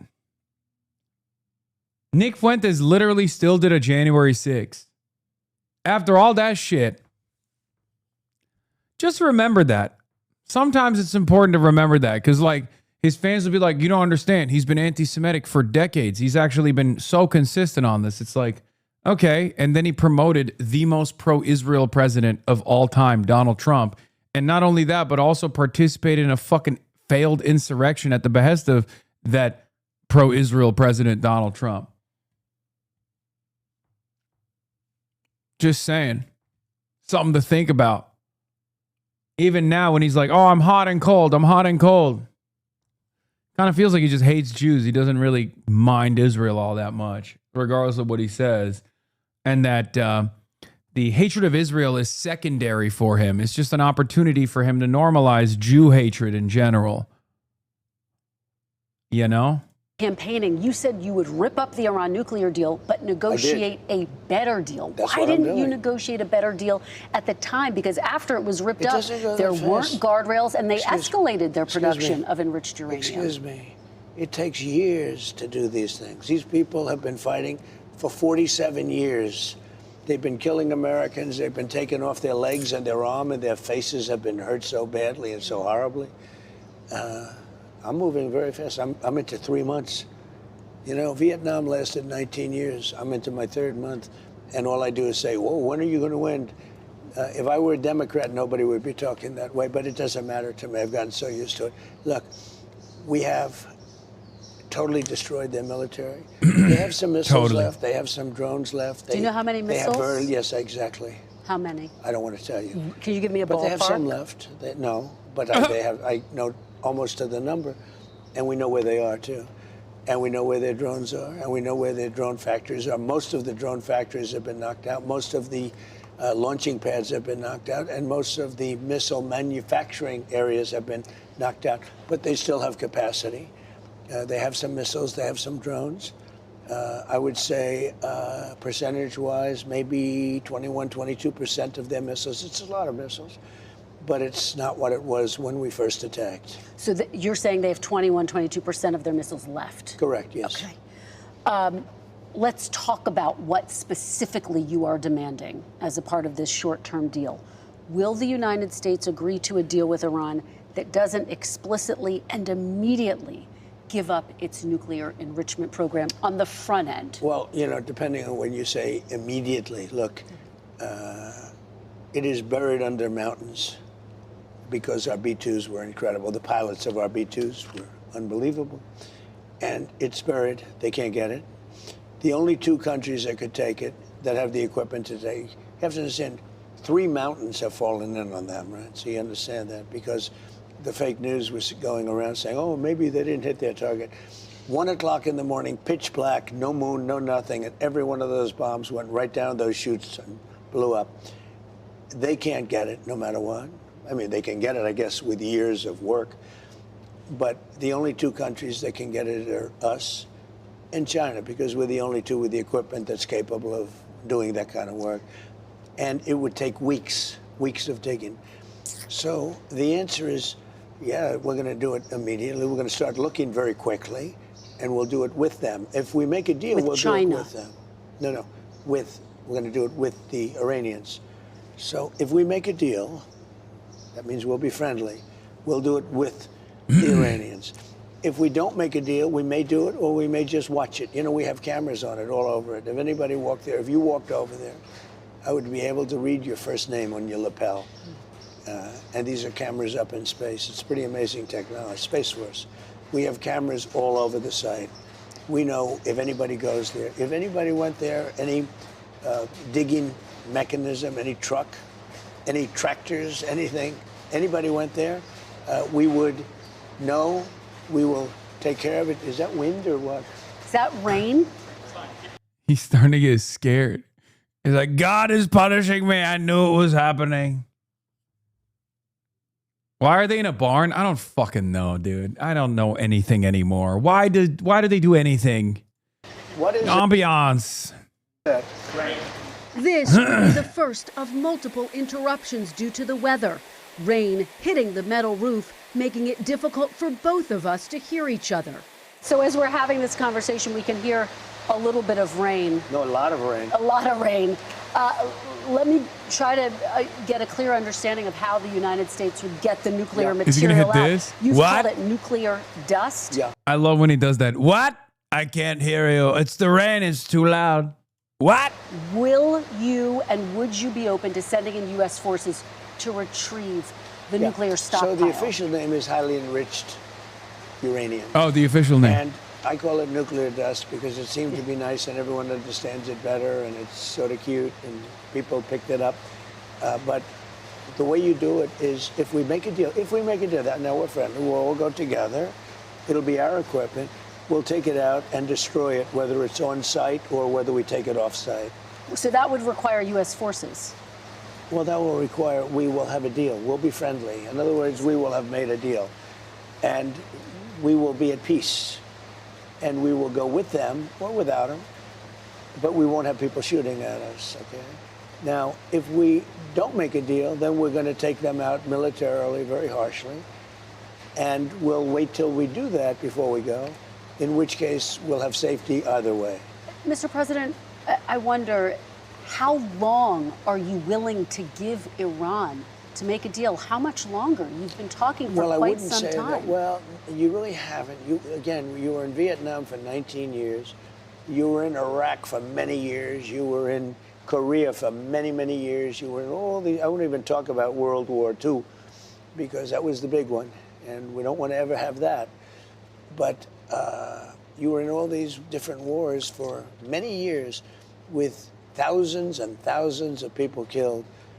We've had 13 people killed, which I hate. We've had 13 people killed, and that includes 2 wars. That's Venezuela, and that's Iran. But do you have a cutoff point No, but you in keep your talking head? about speed, Kristen. You were in Vietnam for 19 years, and you're telling me about. So what is it? 18 years and it's still a wrap? It's good? Like, what's the argument, man? 18 years. Talk to me again in 18 years. I'll still be in charge. You already know it, baby.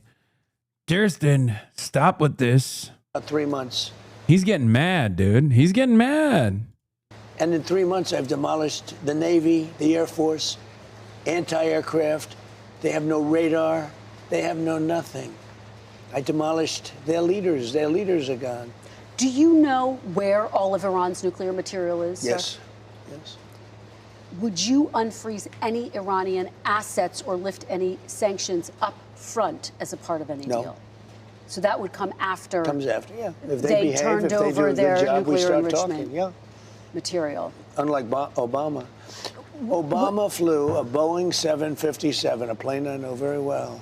They took the seats out and they loaded it up with $1.7 billion in cash from the banks in Maryland and Virginia and D.C. They emptied out the banks and they gave them 1.7 in green and they gave them tens of billions of dollars, just kept giving them money and it didn't work. Would any, again, That Mr. never works, But by the again, way. Mr. President, you promised that you were going to negotiate a better deal. Do you I wish you'd have. done it in your first term when you ripped it up at that, before you ripped No, up the they deal? weren't ready. No, this is much better. This is much better. Will If I you- would have done it in my first term, Israel wouldn't have been ready. Hear that sound of thunder, lightning, Is that going rain? to interrupt, guys? No. Okay. People will understand. We're in a farm. That's true.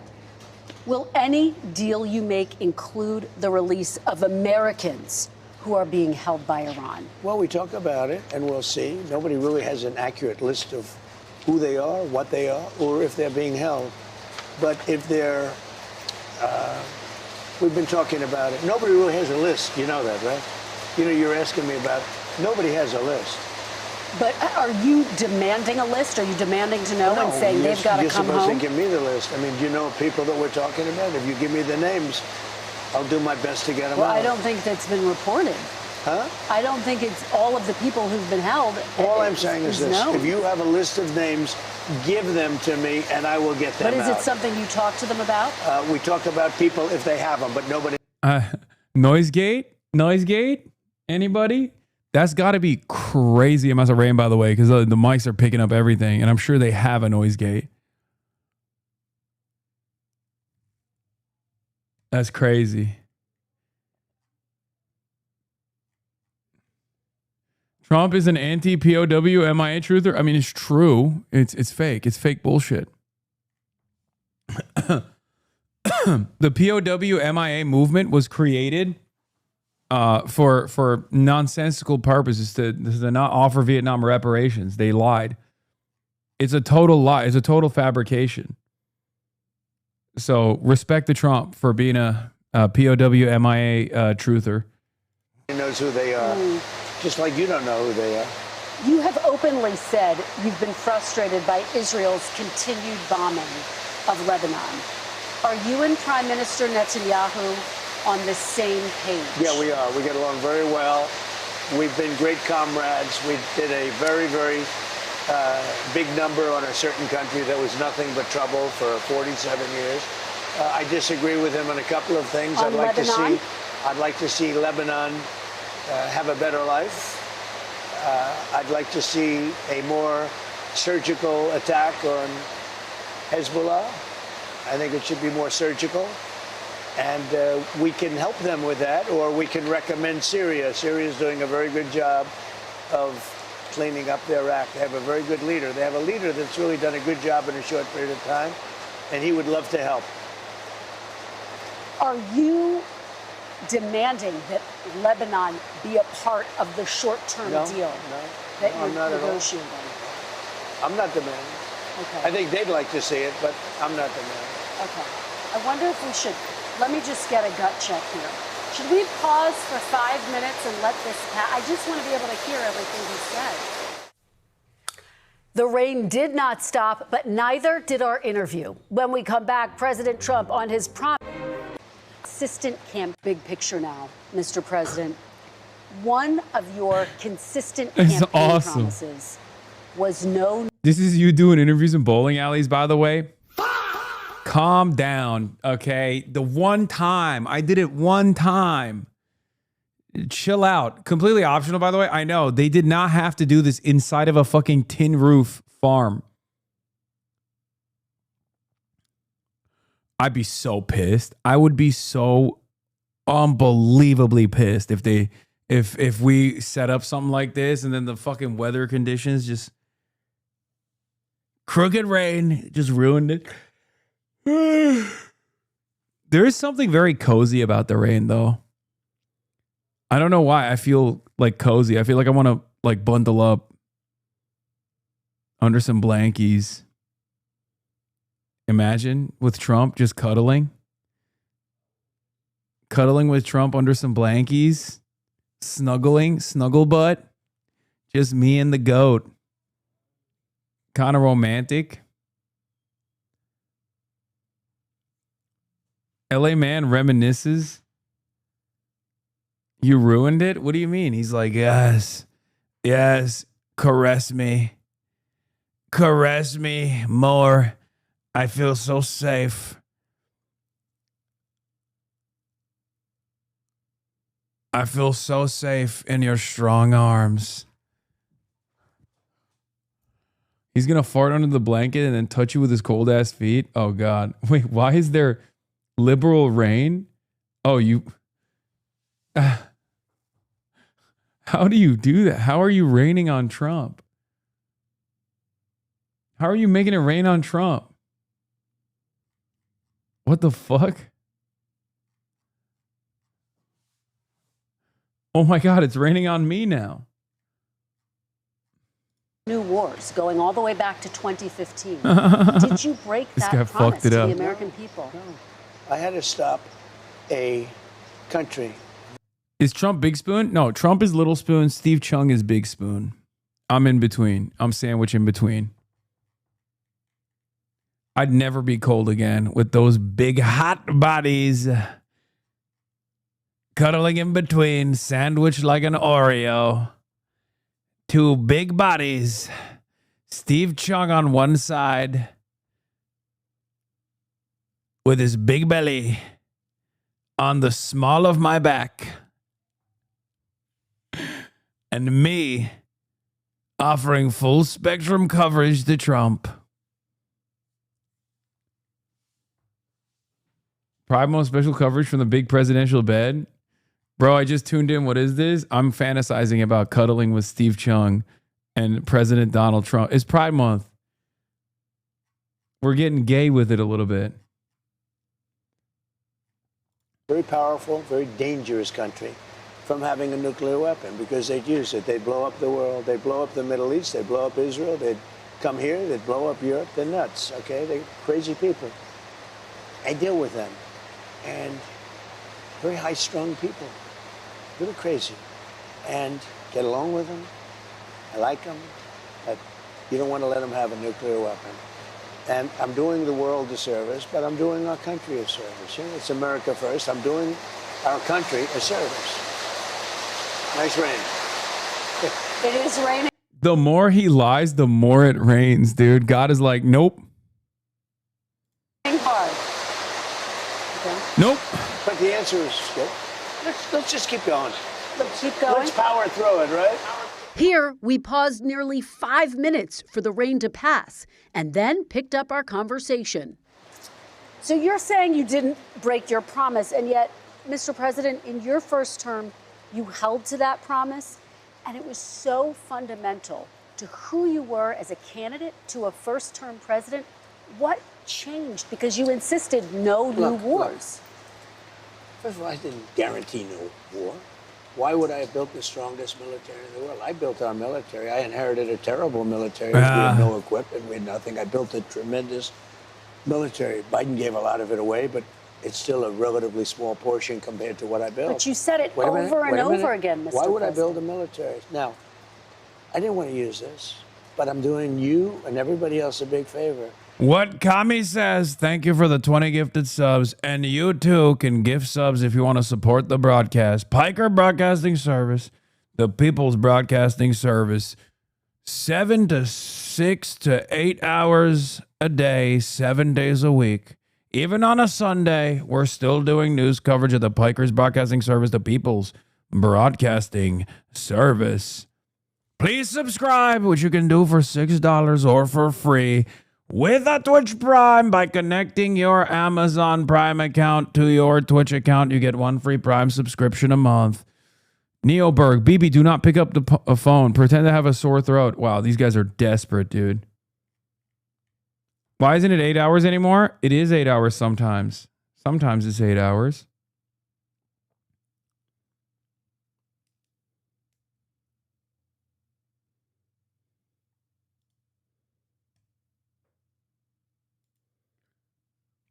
We had no part in this. Senior U.S. officials told confirmed to Axios that the White House did not give a green light to Sunday morning's Israeli strike in Beirut, which reportedly spurred tonight's Iranian ballistic missile attacks against Israel.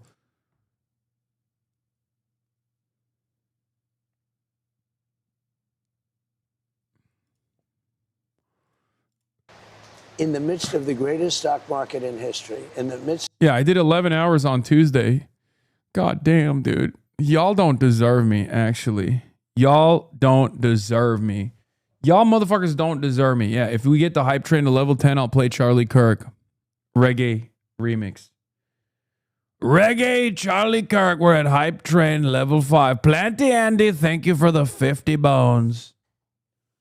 Planty Andy with the 50 big bones. That was election day. Fuck you. That's crazy.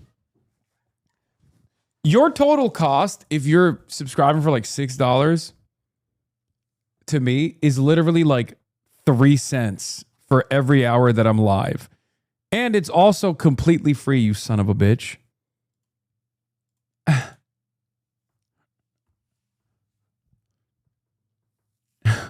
That's crazy.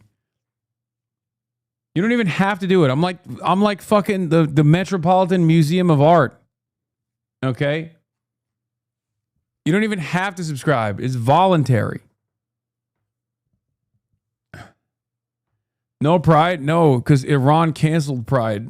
Iran canceled Pride Parade on the broadcast. ...of the most successful country, because as you know, in the last term, we were a dead country, Kristen. I know you're a big liberal.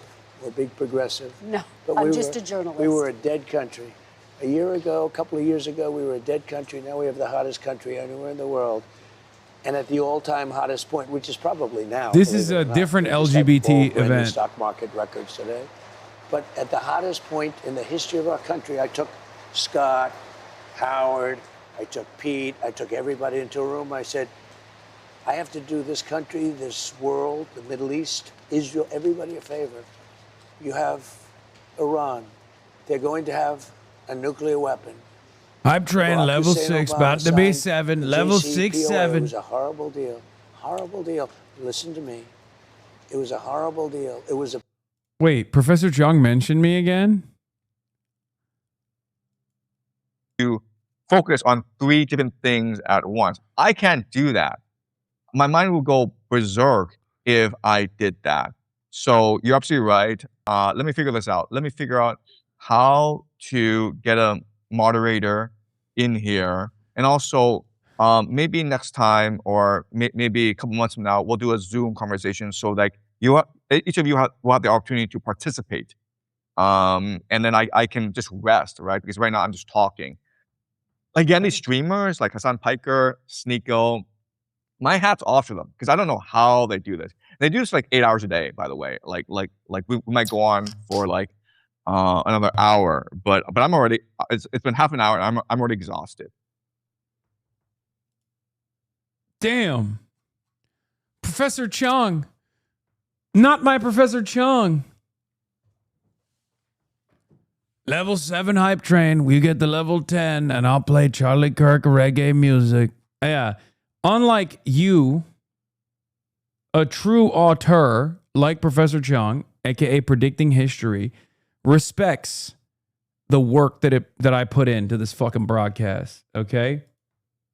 That's right. He understands how tough this is, the stamina required, the operational capacity. Many of you, on the other hand, will be like, man, why only 7 hours? Why not 11 hours every day? What was the Roach God talking about? I don't know, but I saw APAC Goy and I liked it. Never.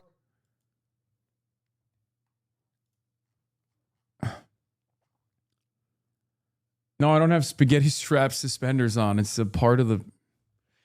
I'm wearing a Malbon 100 Thieves collab merchandise.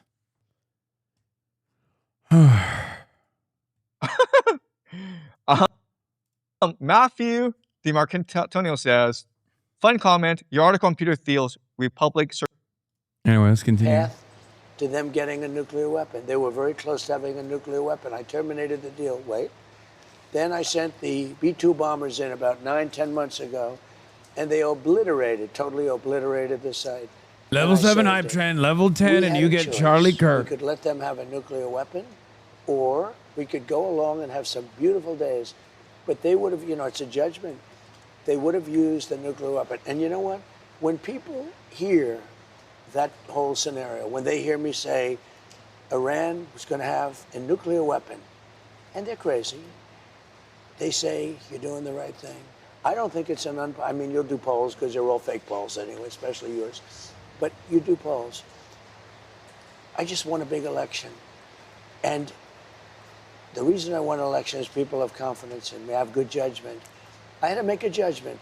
Do I want to go along and have a country that's doing really well, but somebody is going to try and kill us? Or do I want to put out that horrible threat? And I did. I put it out. I put it out for many, many years. Now I'm going to put it out permanently. I'm going to do it either through negotiation, where we're very close to a deal, or I'm going to blow the hell out of them. Almost a level 8 hype train. And it's going to be very easy for me to do. That's actually the easier path. So when you say I promised, I didn't promise anything. I don't like these endless wars. This is not an endless war.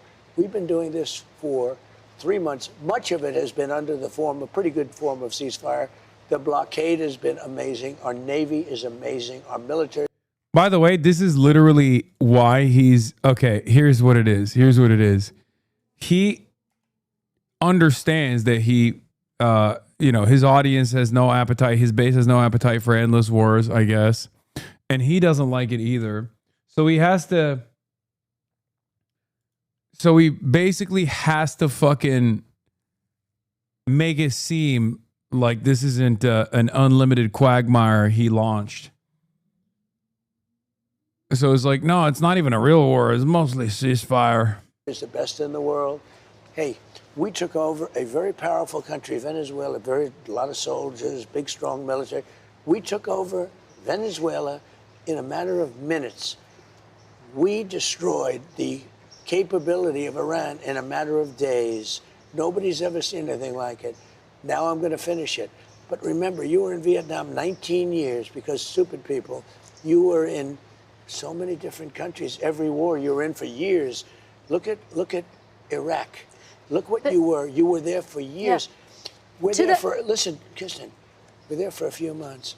And the threat is largely over. Soon it will be over. But you cannot let Iran have a nuclear weapon, or they will blow you up. There will be no, Kristen, there will be no NBC, there will be no Meet the Press. You will end the Meet the Press string. Let me ask you, though, during your 2016 campaign, you called the Middle East a quagmire. What makes you so sure this won't become a quagmire? We're not going to be there. Kristen, do you not want the Meet the Press? Do you want Meet the Press to continue?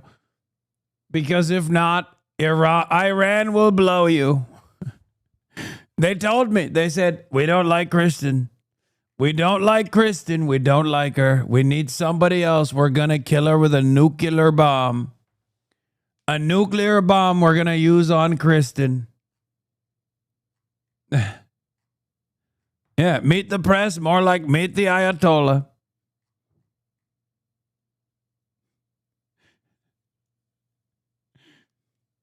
They call it NBC News. Next up, it's going to be Fars News Agency. You know that? It's going to be Tasnim. No more CNN. It's going to be Tasnim News Agency. All of that will happen and more if I don't stop Iran from developing a nuclear weapon.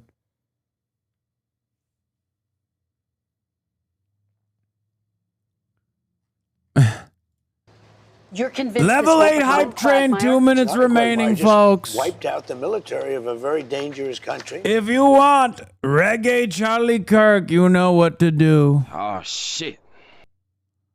You know what to do. Legalized comedy.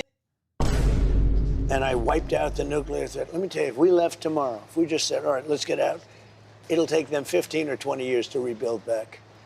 But I'm not going to give them even that chance. I'm not going to give them that chance. They cannot have a nuclear weapon. And if there was even a 1% chance that they'd have it, I wouldn't leave. We're almost finished. We're going to either have a deal, a strong deal, a meaningful deal, not like the Obama thing. Obama was a path to a nuclear weapon. Mine is the exact opposite. And mine is a wall. It's a wall, just like I... See, once he starts lying, the rain gets worse. Okay, you see that? Allah is saying no more. Allah is saying, nope, you're not allowed to lie like May this. Allah awaken the people and help them to see the evil doings of Israel and the United States. Subscribe if you like the soundboard. Built 1,000 miles of wall on our southern border. And I have to shill now that Alves is cooking my ass with the sub count, dude. They just knocked me off the top 3, which I've been at for years at this point. That's why I'm shilling. That's why I'm fucking shilling, dude. Gotta do it. Gotta do it. Not enough soundboard? Don't worry. I sort of miss when you made the sounds yourself. Do you really think I still don't stim extra fucking hard when I go turby dirty? Or when I go, am a numbers guy. I know you really like number.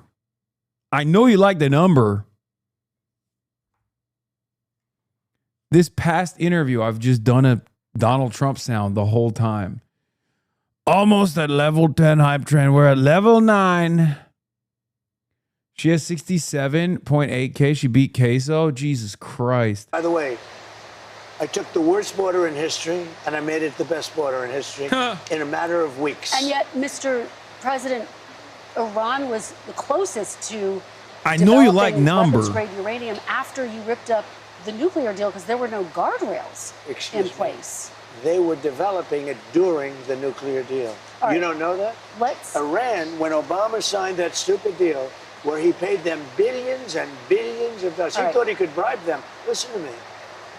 They were developing a nuclear weapon. That's how they got there. They got all of this uranium during Obama. You know that, don't you? Well, that's how they got there. Don't say this. They got there. They developed it during the Barack Hussein Obama, during his And administration. they've escalated their development after the deal was They didn't wrapped up. escalate But anything. let's talk about the economy. I Let want me to just talk tell you about the something. economy.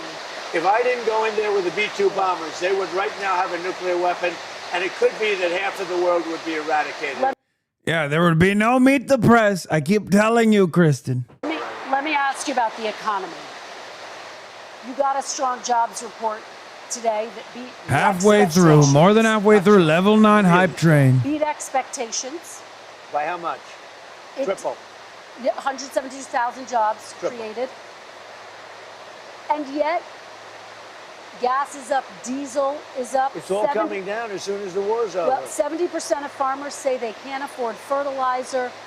What's The your farmers message are doing to, very well. Let me ask you, what is your message to farmers, many who support you, but who say All of they're them support struggling? me. Who say Because they're there's struggling? nobody been better to farm. You know, I gave farmers last term $28 billion because China took advantage and other people. And you know who paid for it? China. Last term. You know, I had a great first term. I had the greatest economy ever. And you know what? This one's blowing it away. What's your message to farmers, though, Mr. President, who say they are struggling, they're struggling to make ends meet? Are you ready? Am I allowed to talk? You keep asking questions and you don't listen to the answers. I love the farmers, and the farmers love me, and the farmers trust me. In the first term, I had something very similar. China and others were, and Canada, which was brutal, they were taking advantage of our farmers. They don't take advantage of it anymore. Almost there, folks. $28 billion split up. 1 minute They never had a remaining. payday like that. And the farmers loved me, and they came back and they voted for me in record numbers. You know that. Nobody's ever even come close. Now, because of the fact that we had a choice, I had a choice to make. I could keep it going. The farmers were doing great. Fertilizer was very cheap. Everything was cheap. Gasoline was very low. Everything was very low. I could have kept it that way, but I said I have to take a little bit of a turn. The farmer's going to understand it better than anybody. We're going to have higher gasoline. We're going to have a little higher fertilizer, et cetera, et cetera. But I'm going to get rid of a nuclear weapon in the hands of very dangerous people. Excuse me, wait. It should have been done for 47 years. No president had the guts to do it. I did it, and I've done it. It's almost complete. As soon as that's complete, gasoline prices are going to drop like a rock. You know, I was in Iowa speaking about farms. Like Iraq. And it was before we attacked. Level 10 hype train, folks. And I was in Iowa, and the prices Level were $1 10 and 85 hype cents a train. gallon. He stood unshaken, a voice in the storm, a man of conviction. You carried the flame, a heart Chad. reborn. He spoke the truth where the cost was high. He lived for Jesus, unafraid to die. We are Charlie Kirk. We carry the flame. We'll fight for the gospel. We'll honor his name.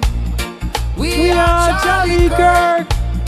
His courage our own. Together unbroken, we'll make heaven known. A husband, a father, his family held near. A home built on scripture, on faith without fear. The world tried to silence, but his voice remains. In us it echoes, in Christ it sustains. We are Charlie Kirk. We carry the flame. We'll fight for the gospel.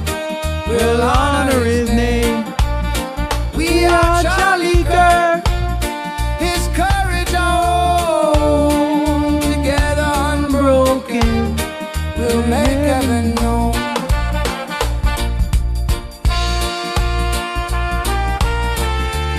That's right. Gone but not forgotten. Charlie Jedediah Kirk. The battle is raging. We carry his The flame. darkness will fall. We rise with his spirit. We answer the call. The truth is eternal. The cross is our guide. With God as our captain, we march side by side. We are Charlie Kirk. Carry the flame. We'll fight for the gospel. We'll honor his name. We are Charlie Kirk. His courage our own. Together unbroken, we'll make heaven known. We are Charlie Kirk. Charlie Kirk. Forever alive. Charlie Kirk. With God we will rise.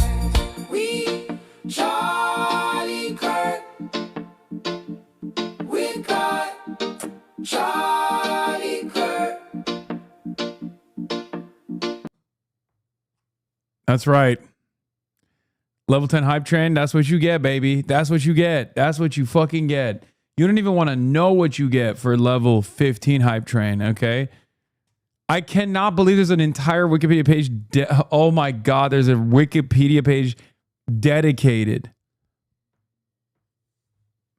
to We Are Charlie Kirk. That's incredible.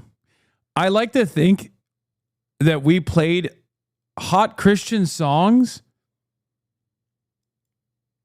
This was actually on a fucking on a Billboard list. It charted.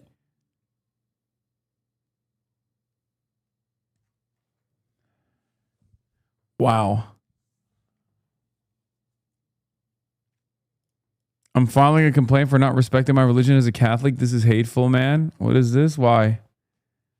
The fuck does that have to do with anything?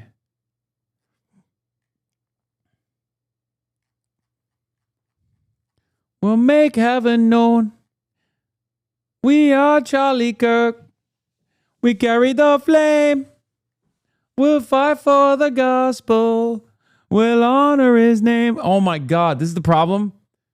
This is the because the Pope said AI is evil. Yeah, the Pope makes an exception for this. I'll be honest. The Pope, much like Charlie Kirk, is also from Chicago. Can we get an EDM remix at level 15? Sure, but it's 21 seconds remaining and we're not going to make it to level 15 anyway, so I can make that promise. Sure. HasanAbi cover, please.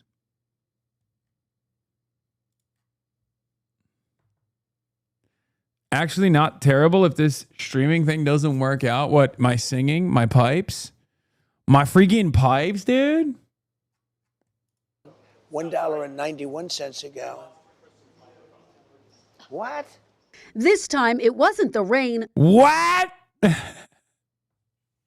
Wait. What? This time, it wasn't the rain. I love when he does that. What? I'm glad he did it. Because remember I told you he was going to hit one of the what?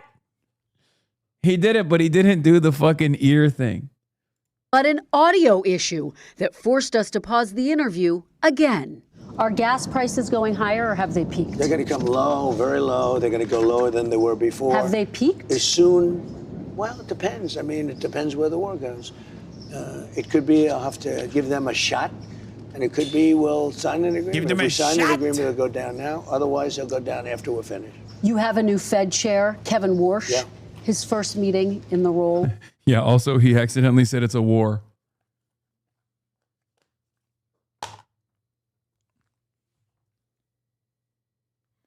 It is kind of funny that he will just be like radically transparent and honest at times amidst a sea of lies. And I like to think in my headcanon that moment of brief honesty is just on accident. Like he thinks he's still lying, but he ends up saying the truth. Because he just doesn't know what the fuck he's saying at all. Is later this month. After this month's jobs report, economists now say it's possible the Fed may have to raise rates. Do you think that's possible? And what would your reaction be, sir? So I'm of a different feeling. I think Kevin's fantastic, and I want him to do whatever he wants. I don't want to have a big influence on him. But we had a great report. We're doing great. And it's unfair that whenever you do great, they want to raise interest rates. It should be the opposite way. You know, if you go back 15 or 20 years, when you had good reports, the market went up. Nowadays, when you have good reports, the market goes down because they think they're going to raise interest rates.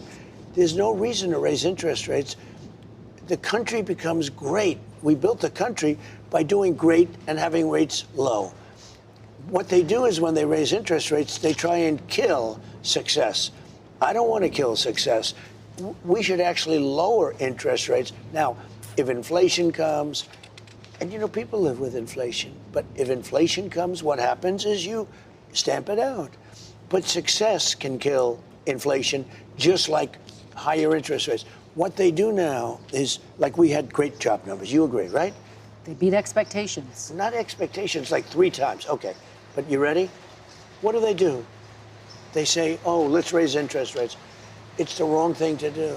I would like to see rates get lower because we could build this into the greatest machine that the world has ever seen.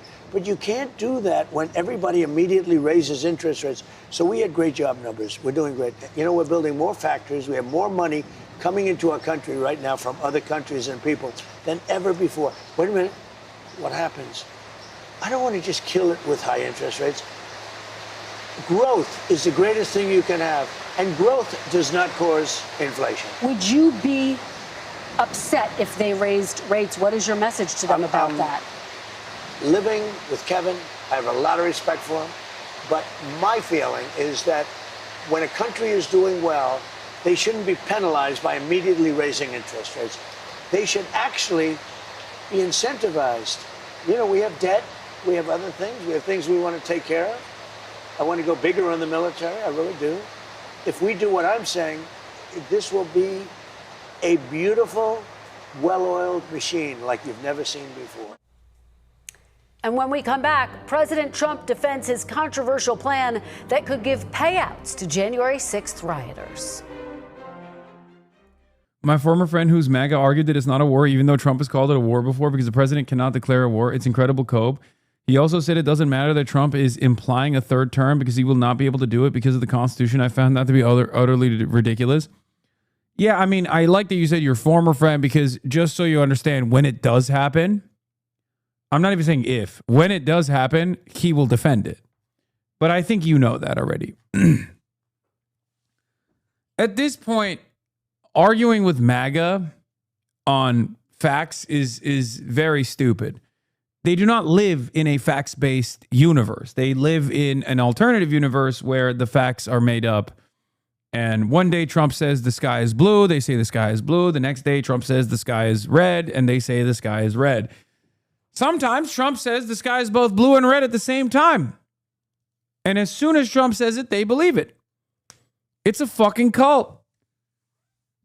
That's precisely the reason why when Donald Trump said he was going to fix the inflation crisis and never did, all these guys shut the fuck up about it. Or they get mad about it, but they don't know like what the real reason is. That's why when Trump said no new wars and then started a bunch of other wars, they're like, oh, well, you know, he's not militarily starting wars. He's militarily ending wars. Right?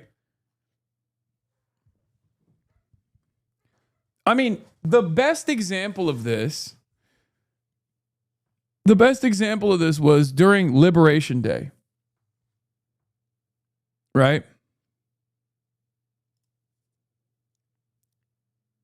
Breaking. Prime Minister Benjamin Netanyahu accepts request from U.S. President Donald Trump not to Oh, shit. Oh, shit.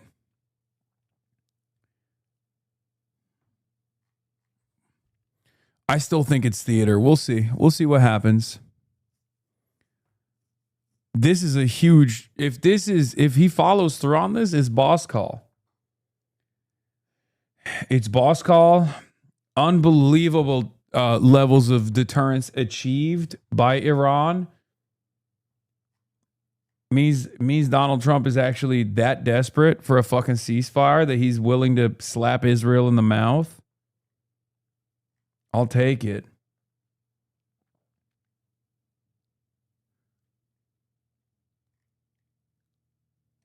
We'll see if Israel keeps bombing Beirut. But you do understand.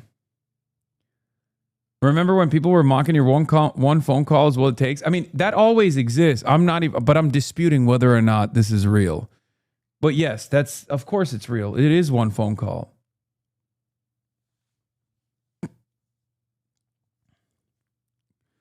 See, listen. This is a huge development. Okay? Because Iran bitch slapped Israel today. Straight up. Israel thought that they could get away with bombing Beirut, and then Iran would not actually bomb Israel. Iran straight up opened fire on Israel. Obviously, Israeli society now wants to retaliate very, very aggressively. Okay? If Trump actually restrains Israel right now, at this moment, that means he is that desperate for a deal. Or, the stupidest option of all time, Trump simply wants to attend the game at Madison Square Garden tomorrow night, and that's the reason why he's telling Israel to hold off until he watches the Knicks game, Game 3, and then he'll be like, you can go ahead, you can shoot Beirut now. Or you can shoot Iran. We'll shoot it together. Now, here's the thing.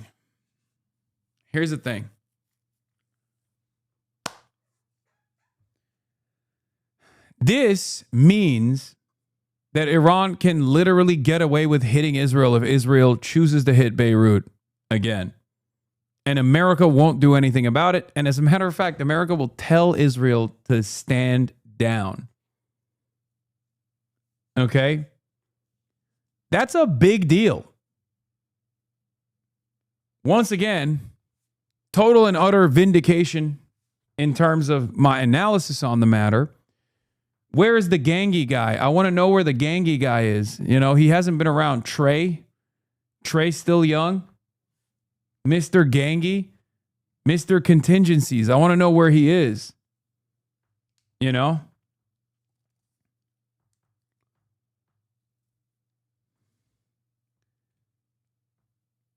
Friend of the show crying. Why are we turning on Israel and Netanyahu tonight? Wow.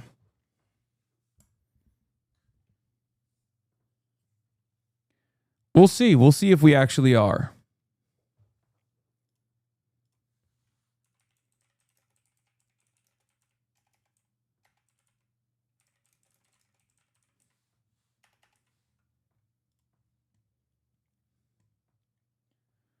If this isn't a world war, then what turns a regular war into a world war? Yeah, Master Shake is pissed.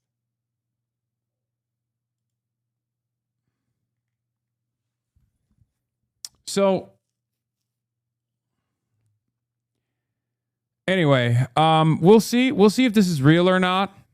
Only time will tell. But if real, this is a huge step.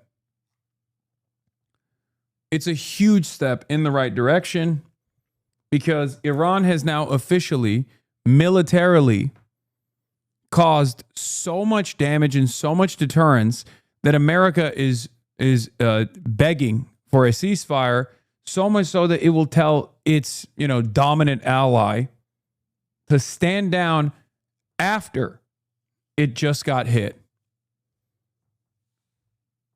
This is a spectacular change of events. I'm not, like I've said over and over again, I'm not going to believe it until I see it with my own two eyes, until I see like the military retreat, until the ink is dried. I'm not going to believe it, but this is a good step in the right direction.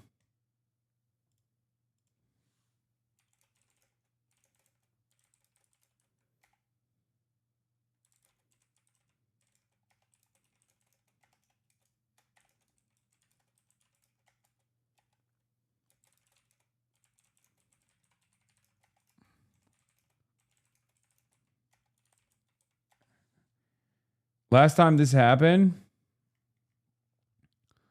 yeah, that's true. Rogue state temper tantrum. New massive airstrike reported in Gaza as the U.S. and Iran appear to be nearing a deal to end the U.S.-Israeli war on Iran.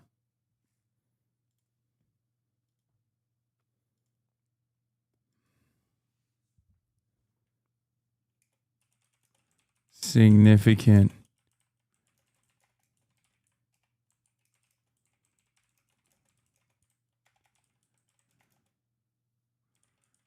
Receive penalties from it.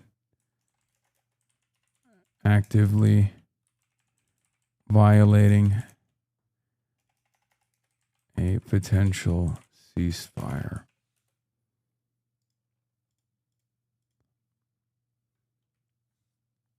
Yeah, by the way, look forward, no matter what happens, look forward to some incredible Epstein leaks tomorrow.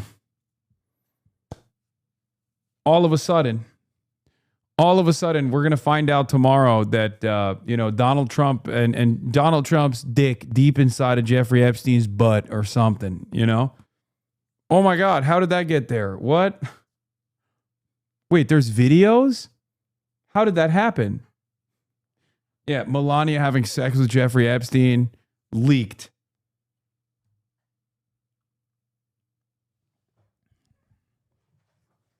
How did that happen? Who has control over these Epstein files? They keep getting leaked out of nowhere.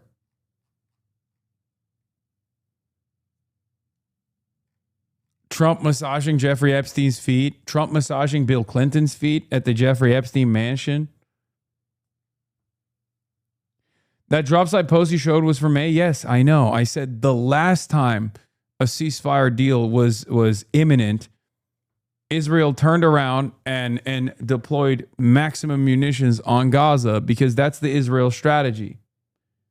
And by the way, just like that, right on cue, Israel already literally fucking got Kojat to shut off all humanitarian aid into the Gaza Strip, by the way. Because they are disgusting fucking Nazis and they're weak cowards and they only fucking punish people who are vulnerable. Okay? The only thing they respond to is force.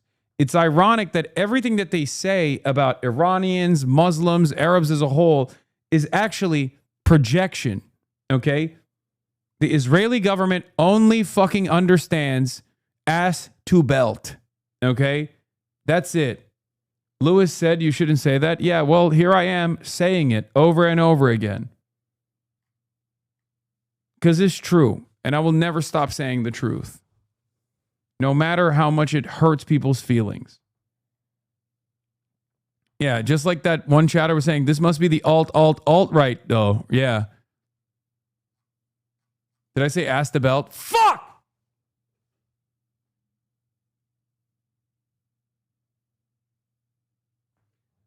We are Charlie Girl.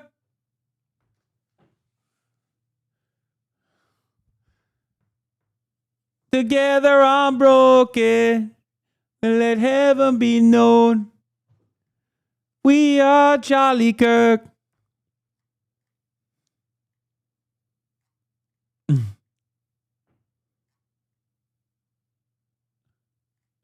You can't Charlie Kirk your way out of this? Yes, I just did, bitch.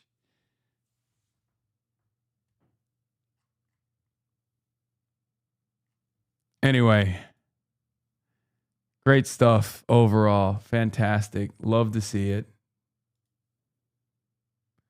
If this is real and not theater, it's a huge step in the right direction where Iran has dealt such significant damage that Trump is willing to let Israel receive penalties from it for actively violating a potential ceasefire.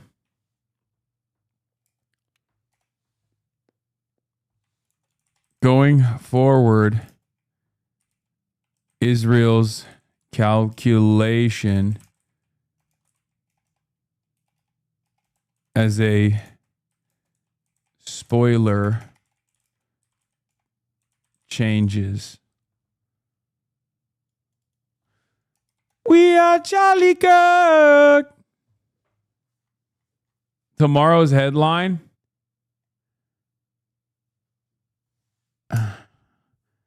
Together unbroken. Brother, I beg you to learn your shift key. Man, don't even.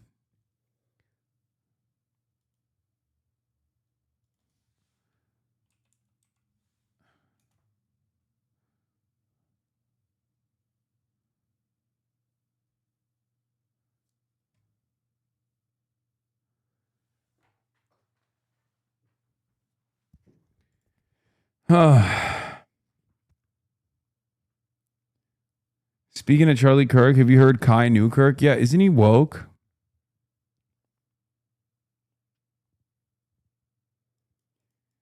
How is this a W if they're going to continue occupying and attacking Lebanon? What's the point? This is not the W you keep framing it to be. You sound delusional. By definition, how is it deterrence if they don't stop attacking Lebanon? You're not making any sense. How is it? Dog, what are you talking about? This has shown for the first time that a foreign adversary like Iran can force America's hand into stopping Israel. Of course it's a fucking W. What are you talking about? The alternative is the war restarting. This proves that Trump is terrified of the war restarting. What the fuck? What do you mean? That's why I said if it's real and not theater, by the way. This is not Donald Trump personally saying Israel stand down. This is Donald Trump saying Israel stand down because they're worried about Iran. Donald Trump just gave a free fucking attack to Iran. Donald Trump with this decision, if it's real, if Benjamin Netanyahu is following through on it, for sure, basically told Israel, you're on your fucking own. If you fuck this up with Beirut one more time, Iran will strike you and we won't do anything about it.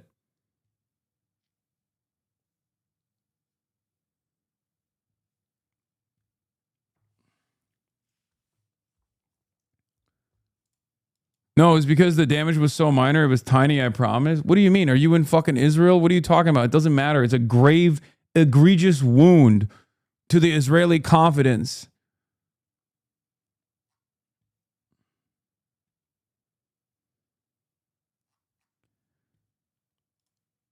This relationship has been completely one-sided this entire time since Trump won.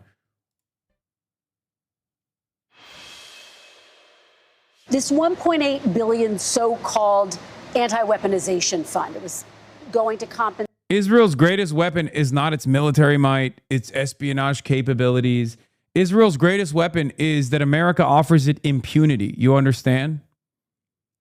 This is the first time where America is not offering Israel impunity. As a matter of fact, is saying, no, you're going to take this cost and you're going to eat it. That's a huge fucking deal. If you can't see that, if you can't recognize that, I don't know what to tell you.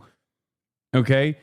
That is Israel's greatest weapon. Because without the United States of America, without the political cover and without the logistical aid that America gives to Israel round the clock, without unlimited funds that American donors give to Israel, the American government gives to Israel, it's over. Israel is nothing. Israel is, at the end of the day, joking, but this is serious, a tiny nation the size of New Jersey. Israel doesn't have a standing military that could actually militarily invade any of these fucking countries. It barely has the capacity to invade southern Lebanon. And even then, it's with like a lot of American support that they get to do this. And most importantly, Israel only gets to do this with American political cover, which is also a necessity. Because American political cover offers all these other Western nations the opportunity to give Israel complete aid and complete support throughout this entire process. Israel is considering not attacking Iran tonight following opposition from Trump. An attack would be instead in a few days. Oh my God, I might be right. Oh my God, he told him after the Knicks win. Oh my God. Well, they're the most spoiled babies of all time. So just wait. Even the fact that intelligence assessment discussions are underway between the United States and Israeli regime to postpone the regime's attack until the end of the week, during which Iran would face intensified pressure to reach an agreement. Trump has told Netanyahu that in the absence of an agreement, he will join the regime's attack against Iran. Meanwhile, any form of portrayal of threat situation will only distance Iran from an agreement. No agreement will exist until Iran's conditions are fully met, and no type of military threat will alter this conclusion. Yep, they're standing.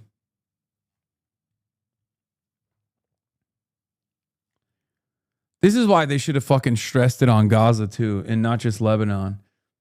They should have forced them to retreat from Gaza too. Because that's the maximalist, right? That's a demand that Israel will never abide by. But that would be the guarantee. Because they can always halt, or I guess a withdrawal from Lebanon would be also good too.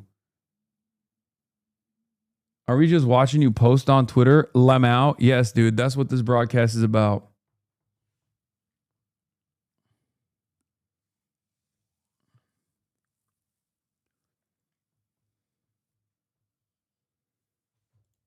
What the fuck? At least 5 people stabbed inside of New York City's Penn Station?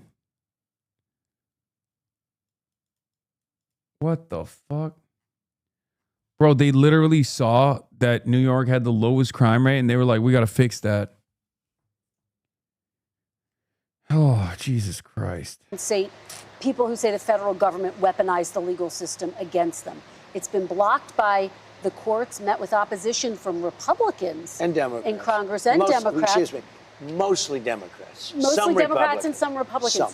Very few Republicans. Just to be very clear, are you backing off the fund completely, as your acting Attorney General Todd Blanche has said, Or are you looking for another avenue to revive So the let me fund? explain what the fund is.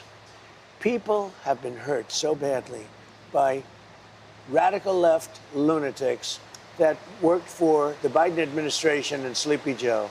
They're vicious, they're violent, what they did to people. And of course, they went after me more than anybody else. They raided Mar-a-Lago and all the other things. But people have been badly hurt. They've committed suicide. They've lost their jobs. They've lost their families. They've lost their wives. They've lost everything. They've lost everything over a fake weaponization of government. Now, So let are me you just tell looking you. for a way to revive it? Well, look, if it was up to me, I'd pay them the kind of money that they deserve. People have been destroyed. Lives have been destroyed. Many suicides. Think of it. People have committed suicide because a bunch of thugs went after them. You don't- So, me personally, I think the weaponization fund is These guys just love releasing pedophiles back into the wild, actually. That's what it is. That's the truth. Some of these guys, okay, maybe they like them young, on the young side. There's nothing wrong with that. a great idea. And so do many other Republicans. You have to get it approved. If they get it approved, that's great. If they don't get it approved, I'd be disappointed. All right, we're going to motor through this. But you have to understand, people have been destroyed by crooked politicians, and they should be reimbursed for that. Do you think anyone who attacked police officers on January 6th should get taxpayer money? I wouldn't be inclined to say so, but I have. It's over. Vote Hub projects Nithya Raman will defeat Spencer Pratt for the second place in the LA mayoral race. Raman erased Pratt's election night lead as post-election ballots broke strongly in her direction, reflecting later ballot returns from Democratic voters across California. Spencer Pratt has been defeated. The evil has been defeated. Thank God. As I said time and time again since election night, the very fact that he was even in contention, red mirage or not, implied that there were hundreds of thousands of my fucking neighbors, most likely my immediate neighbors, that looked at Timu Trump after, 2 years of Donald Trump's madness and thought, we can go dumber than this. Okay? We should have a local version of this here in Los Angeles, California. That is blackpilling. Okay? That's genuinely fucking blackpilling.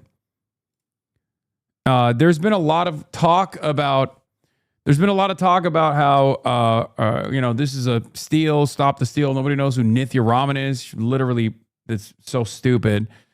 AJ Glickson, constitutional conservative, says, I'm very skeptical of fraud claims, but as someone who knows LA very well, and I'm not in the conservative bubble at all, interesting, constitutional conservative, fiscal conservative, socially conservative, always opinionated, not in a conservative bubble, I really don't see how Raman could have legitimately came in second over Pratt. Maybe because Twitter broke your fucking brain, dumbass.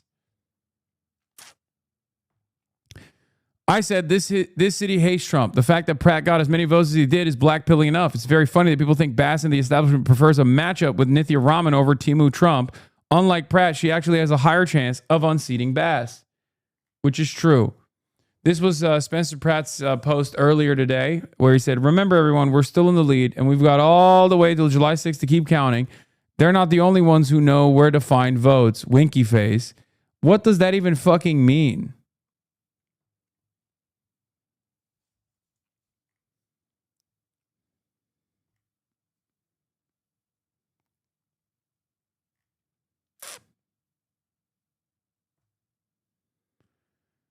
Oh.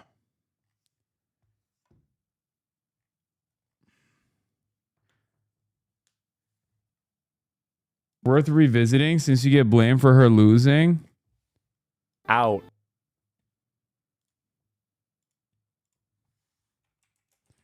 If you get your political opinions from this fucking moron.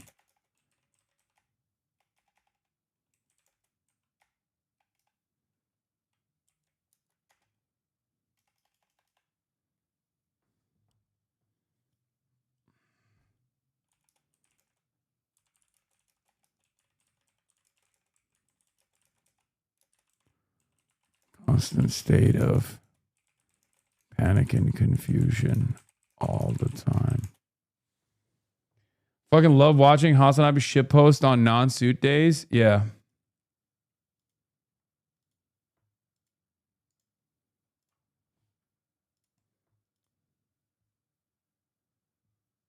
Pratt did a video about you. I know. I know he did.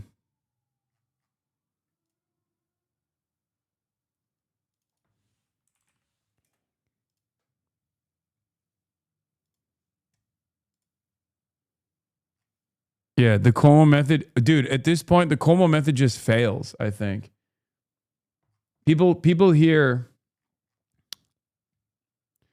oh, this person associates with Hasan. Well, guess gotta vote for her, even if I don't fucking endorse them. You look younger today. Thank you.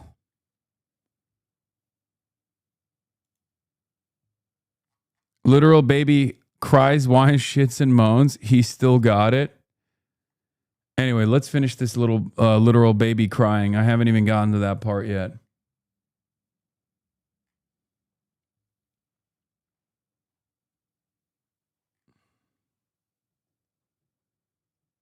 I know you said not to take pics,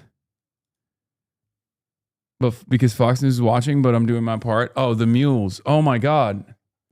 Why are you showing our mules, dude? The 3,000 mules, baby. Oh. To see it. I can tell you this, 97% of those people, you look at them, the FBI or whoever it was, because you had a lot of crooked cops, you had dirty cops. Comey was a dirty cop. Well, a guy like Bolton was a dirty but cop. There's no evidence. Wait a minute. Oh, you think Comey was a straight people cop? who pleaded guilty to assaulting police Comey officers. was a dirty cop. No, they but had the people FBI, who assaulted police listen officers. to me. They had FBI agents ushering them into the building. They had FBI go into the building. Those people walking around, they're looking always in this thing. They weren't in. They were There's being no ushered evidence into of the that, building. sir. There's no evidence. You had a bunch of dirty cops, and frankly, what they did was weaponization of our government. But sir, there's no evidence of that. More than 1,000 people. There's none. You know what you do? Try looking at the tapes one time. Would you take it off the table? Look at the tapes one time. But 172 people did plead guilty to assaulting police officers. You know why they pled guilty? Should they be exempt? Because they told they were going to jail funds? for 15 years if they didn't. Should they? They pled guilty because they were frightened.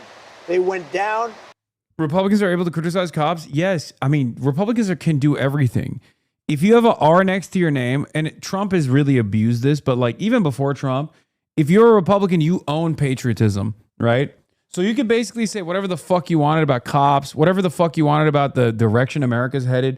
Because like, remember, if someone on the left, on the political left, or like to the left of, you know, the center even, says, oh, America's headed down a bad direction, then every Republican collapses on you and says, oh, if you don't like it, leave, you fucking pussy. Yeah, you just want this to be communist China.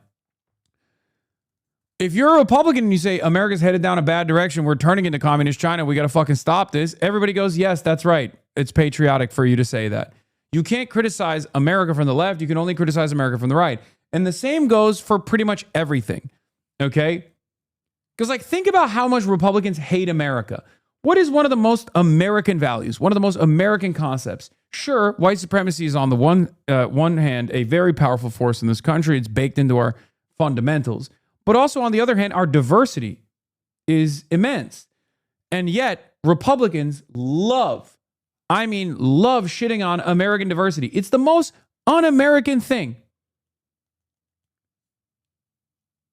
Republicans get away with it. Trump can say cops are crooked, cops are pieces of shit, fuck them. And nobody bats an eye. They say, nope, Mr. President, you're right. You're totally correct. God forbid someone on the center left says cops are bad. We should fix the system. We should fix the situation. Everyone's like, oh, you want cops to be fucking murdered, you piece of shit? We'll fucking kill you first. Okay? That's just how it goes. This has always been the standard. And liberals, for the most part, also deploy and weaponize this exact same standard. You can always hit left. Liberals deploy this exact same standard to their left, to people like us, right? While they're on the receiving end from the Republican Party, they turn around without batting an eye and do the exact same thing to their left flank. It's very frustrating. Yeah, the right can't comprehend turning on Israel, but it's not even a turn on Israel.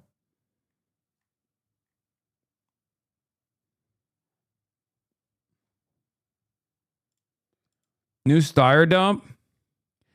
I mean, I think it's over, right? It's Jover for the Steyer bros. It's Tom Steyover. Master Shake is live, by the way. The fuck is this? Diplomacy. This is one of hundreds of documents they looked at in the extraordinary Churchill-Roosevelt correspondence from 1939 to 1945. Above all, the material suggests in vivid detail the erosion of the prime minister's influence on the president from such high moments as the summer of 1943, when he could characterize their policies as two hearts beating as one. Is Becerra worse than Gavin? I can't believe I'm saying this, but I think Becerra might be worse than Gavin because he's Gavin Newsom, but even more fucking corrupt. Left and right, and they were still good friends. But they were going at it on on military operations, on timing, on strategies. Among other things, the correspondence indicates that contrary to some recent historical assessments, the president clung to his goal of unity within the Grand Alliance until he died, meaning with Stalin. Stalin, Britain, and the United States. And Churchill said, this Stalin is evil. No way. You don't have the right view of this guy. No, I can deal with him. We can work with him. We've got to figure out how to do it. Churchill said, no, you're misreading this guy. And despite Churchill's eloquent pleas to persuade him to diminish the role of the Soviet Union in military and political decisions, Churchill was right, history has shown he was right, and FDR was wrong about dealing with the Soviet Union and so forth and so on. Let's go on. The major theme emerging from the exchanges, as they're looking at all these documents, the exchanges after the Yalta Conference, now available in their entirety, is Roosevelt's overriding concern with maintaining Allied accord for a strong international organization that would rule out war. And Allied accord, he means with Stalin. Now let's talk about Yalta. Let's take a little footnote here, very important, because Churchill was very concerned about what was going on in Yalta. The Yalta Conference was February 4 to 11, 1945. It was a pivotal World War II meeting with the big three. Roosevelt, Churchill, and Stalin convened in Crimea to determine the political shape of post-war Europe. FDR would die exactly 2 months after the Yalta Conference, by the way. Churchill was upset about the Yalta Conference because he feared the agreements essentially allowed Joseph Stalin to replace Nazi tyranny with Soviet domination in Eastern Europe. He was right. FDR was wrong. Churchill was deeply concerned about Poland, whose defense was Britain's original reason for entering World War II. Although the Allies drafted the Declaration on Liberated Europe to promise free I don't elections, get why he's talking. How is he going to tie this back to Israel and America? And installing a puppet communist government. Churchill said, they're there now, they're not leaving. Because the Red Army had overrun Eastern Europe, Stalin held a massive military advantage on the ground. Churchill realized that broad principles and vague promises from Stalin would not be enough to prevent the Soviets from creating a buffer zone of subjugated Look at the size of that pin. States. Churchill was right. God. Churchill was frustrated by President Roosevelt's handling of negotiations. Roosevelt was often willing to grant concessions to Stalin, such as territories in Asia, and sometimes sided with Stalin against Churchill to push his vision for the United Nations. Yeah, FDR was goaded. What are you talking about? Churchill feared the sweeping influence the Soviet... Yes, FDR was fucking goaded. Shut the fuck up. One of the greatest presidents, okay? And he made a lot of mistakes too, don't get me wrong, but like... that he secretly commissioned Operation Unthinkable, a contingency plan to launch an Allied attack on the Soviet Union before Stalin could consolidate his power, which was never actually executed. Japanese internment was a Churchill stain. left Yalta with a profound sense of foreboding about the fate of the world. About the fate of the world. Why are we dealing with the Soviets this way? He was right.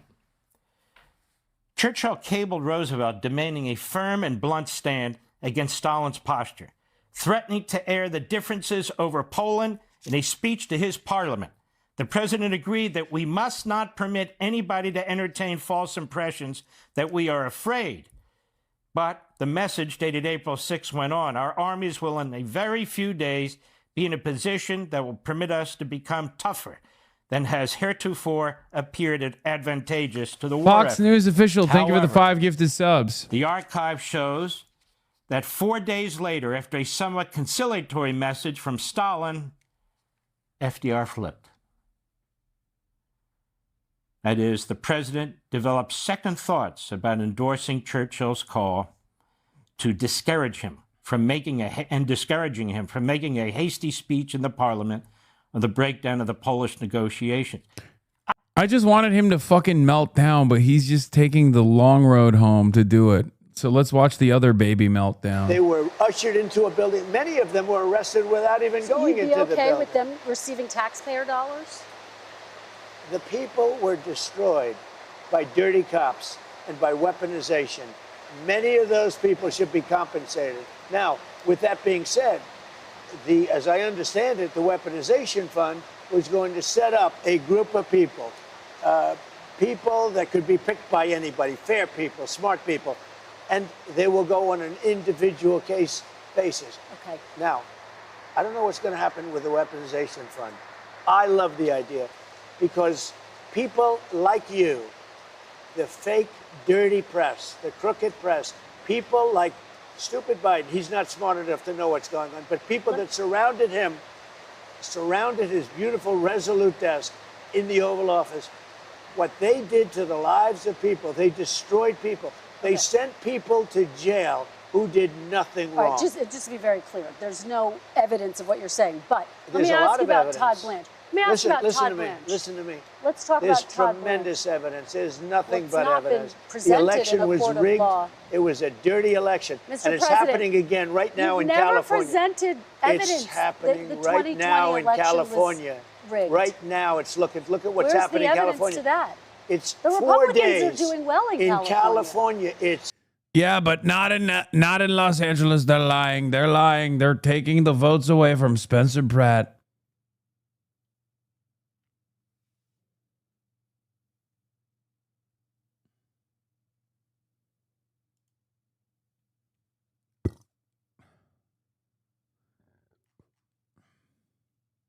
Yeah. No, they're not. They're dropping fast because it's a rigged election. Let me tell you, it's 4 days, and they aren't even close to coming up with it. That's how they count You know the why votes they're in doing that? Because California. they're cheating on the election. Do you have evidence to support All that? I have to do is look. All I have to do is look. That's not And I evidence. listen. And I listen to people. And let's see what happens. But sir, that's not evidence. Do you think and it's appropriate? That's how they that they count the votes in Do you California. think it's appropriate that they have an election and 5 days later they're nowhere close to picking a State winner? and local officials acknowledge they are slow. They're urging. No, they're crooked. This part is this. How old is the interview? I think it's from like 2 days ago or something. I don't know, but they just released it this Sunday. But it's so fucking. I hate this shit, dude. Republicans are such babies. Like they really need to stop doing this. The whole like, oh, the elections are stolen. Like I was annoyed when like Blue and On briefly entertained that as well when Donald Trump won. But we can't have a country with this, okay? Every time Republicans lose, they're gonna complain and say that it's fucking fake and throw a fit, and they're gonna try to stop the normal electoral process from taking place. Like, I mean, holy fuck, they are actively Trump on your subpoena on Fox News. We are Charlie Kirk Indian remix. Yeah, I think I'm not gonna click on that. I hate that this is the new meta. Every time a Republican loses, oh, it was stolen. And Republicans have been doing this. It wasn't just Trump. It wasn't Trump. Trump definitely accelerated this. He definitely made it worse. I mean, he did January 6th. Obviously, it's probably one of the worst things you can do. But Republicans have been entertaining this like elections are stolen, you know, Mexicans are illegally voting nonsense for decades at this point. But this is probably the stupidest version of that argument because you're talking about a place that voted for Kamala Harris by like plus 53, I think. Like Los Angeles, California, Kamala Harris over Trump was like a plus 53 city, right? It's a deeply blue city. There's rich people, there's rich assholes here for sure, but that was 2 years ago, okay? Trump's popularity has diminished quite a bit since then. So the idea that like Spencer Pratt, Timu fucking Trump, was actually going to be able to like, as a literal Trump carbon copy, win this fucking election or have a direct shot at it is idiotic.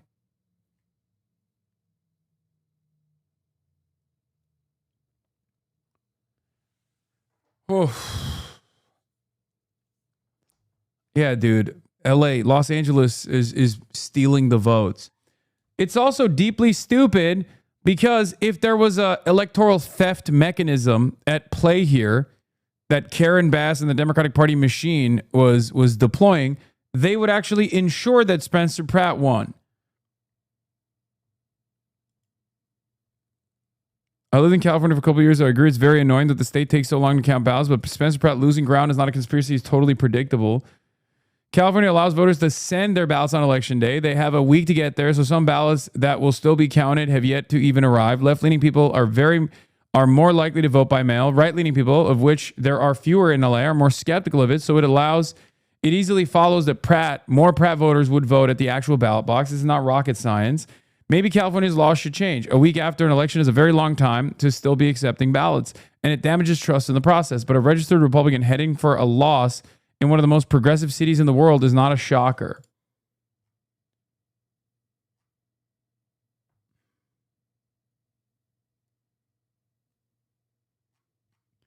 Yeah. Oh my God, I can't finish this fucking one They're They're video. urging the votes to be counted quickly. That's how they vote They're in crooked, California. just like you're crooked. Your press is crooked, and meet the press is crooked. To be fair, I'm not crooked, but let's Really? let's Well, you continue. play right into their hands. then. Let's continue. You're either crooked or you're stupid. Let's you play continue. right into their hands with this rap. You know that these elections are rigged. Your network knows that they're rigged. You know that I won an election in a landslide, and I got 94% bad press. But Mr. President, you know why I you've got never that? presented Because you have no evidence. credibility. But you've never presented evidence that it was rigged. Let's keep talking about. I want to talk about Todd. You Blanche. have more evidence. There's more evidence than ever presented. Let's talk Your about elections you in went this to country. court. We're like a third world country. But, sir, your elections are crooked, and you're crooked. And Dog, you're the president. Who do you mean your elections? This is another thing that I'm confused by when he says like your elections are crooked. Dog, you mean our elections, right? Because you're the president right now. You are the beneficiary of the crooked elections. Did they go crooked in your direction this time? Was it too big to rig? He's so red. He's so mad. Oh my God. meet the press is crooked, Mr. and so is ABC and CBS and CNN. But, Mr. President- You're one-sided crooked network. So let's call it quits because I've had enough. Thank you, darling. Have a good time. Mr. President, let's please. I traveled all the way to Wisconsin. I've sat in the rain with you. I know. I I've sat in traveled the rain all the with way you to for an hour, Wisconsin. on and off in the rain, and I've given you enough time. You ought to straighten out your press because you know what? Mr. A President, country can never be We great traveled with a dishonest Listen, press. we Come on, traveled let's go. all the way to Wisconsin for this interview. Oh my God, he broke it. He stepped on it. Yo! What the fuck? God, he walks like he shit his pants. I spoke with President Trump on Saturday, and we both acknowledged the complications during the interview posed by the rain. He agreed to sit down with me for another Meet the Press interview. Oh my God, our president's a fucking baby. I don't want to get all white feminist with this shit, but remember when in 2016, one of the major points that Trump supporters would constantly advance was Hillary Clinton is a woman and she's too emotional to be president? You didn't hear that much in the last election cycle. Perhaps it was because Trump had been president already and we knew exactly how fucking emotional he is. Genuinely, he was like, oh, women are too emotional. We can't have Hillary Rodham Clinton be president. What if she has a period? And it's like, first of all, I don't think you have to worry about that. And secondly, that's insane.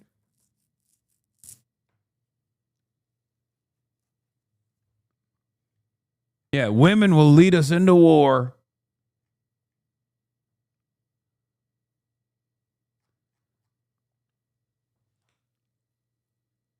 Ay, ay, ay. He cannot regulate his feelings at all. Like, not even a little bit. Jesus Christ, dude. What a fucking bitch he is. Anyway, let's get back to other people who are pro-Israel who are malding and can't regulate their feelings. Just a quick comment from a veteran of 3 decades of Middle Eastern conflicts, i.e. me. You cannot ever let a terrorist entity or his supporters get the upper hand and last shot. Violence must be met with overwhelming violence. Trump's request to Israel tonight to not strike Iran after the ballistic missile attacks is just dead wrong and very dangerous. Also, the U.S. has retaliated immediately after recent Iranian attacks every time. Asking Israel not to do the same is preposterous. Hasn't Polymeropoulos been constantly warning that the Trump is the greatest threat to U.S. democracy in history? Yet here he wants Trump to unleash Israel and reignite the Iran war, giving the greatest threat ever to U.S. democracy another go at burning it down. Yeah, because a lot of these guys are Israel first, and so is he. I don't know where this loyalty comes from. Bro's last name is literally Polymarket. Yeah, true. That's where it comes from for him. He put a Polymarket bet down. That's his name. He owns it. He's Mr. Polymarketopoulos.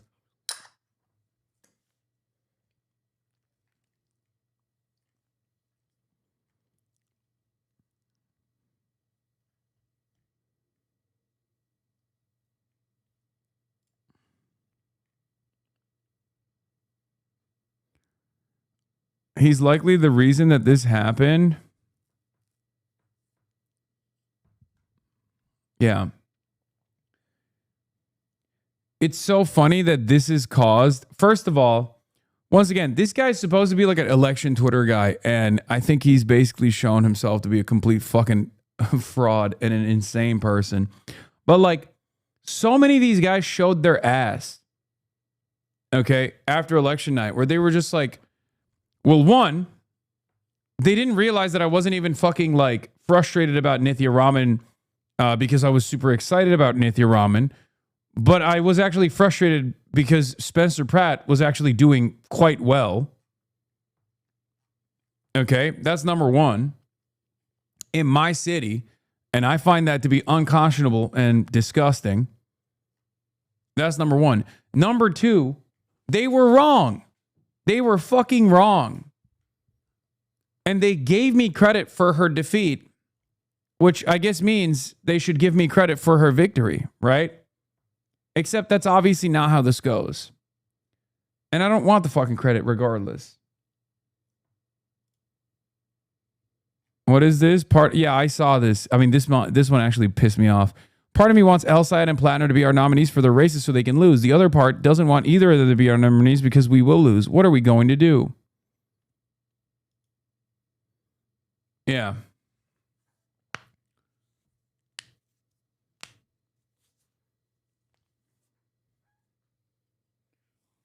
None of this makes sense, for the record. These are supposed to be the vote blue no matter who guys, by the way. Harry Pooter over here. None of this makes sense because it also contradicts their original assessment that like I had to endorse Kamala Harris and it was key to her victory. Okay. I was key to Kamala Harris's victory, but now they're saying my endorsement, which I didn't even give to Nithya Raman, unless, you know, I simply interviewed her. But that is the reason why she lost. So I guess if I had endorsed Kamala Harris, Kamala Harris would have lost as well. Well, she did anyway. So none of that fucking makes sense.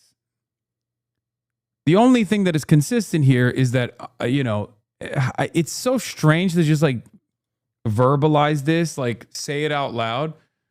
But they literally have anchored their entire worldview off of just opposing whatever they have imagined I'm in support of. Okay?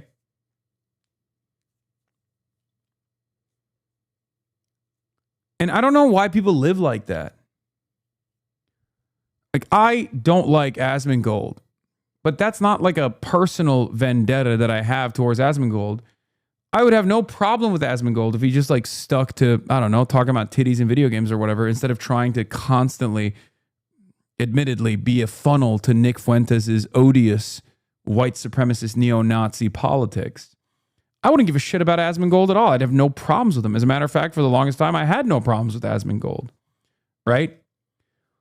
But although I oppose, Asmongold's worldview, if Asmongold were to say something that I agree with, I wouldn't automatically change my entire worldview with this new information and turn around and decide it's actually bad. If Asmongold was like, I'm in favor of Medicare for all, I wouldn't be like, I hate Medicare for all now. If Asmongold came out and said, and he did do this, by the way, if Asmongold came out and said something against supporters of Zohran Mamdani, which he did, what did I say at the time? I said, great, fantastic. That didn't cause me to go, oh, I fucking hate Zohran Mamdani now. I hope he loses. Because maybe I'm 34 years old, okay? Or maybe I'm just an adult, or maybe not as extremely online as these guys are, which is strange because I spend every waking moment online as a part of my job. But I genuinely don't understand how you can just see like someone that you hate so much align with a particular politician, and instead of looking at their policies, you decide you hate that politician now and you want that politician to lose. I truly cannot comprehend that. I don't know how it works that way. I don't know how your brain works that way. Like, is there nothing you value at all?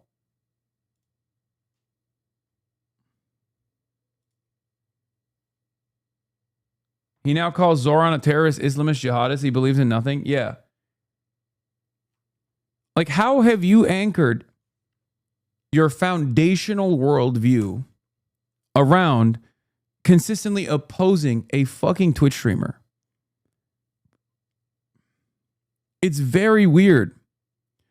It's deeply unserious, and yet so many people do it.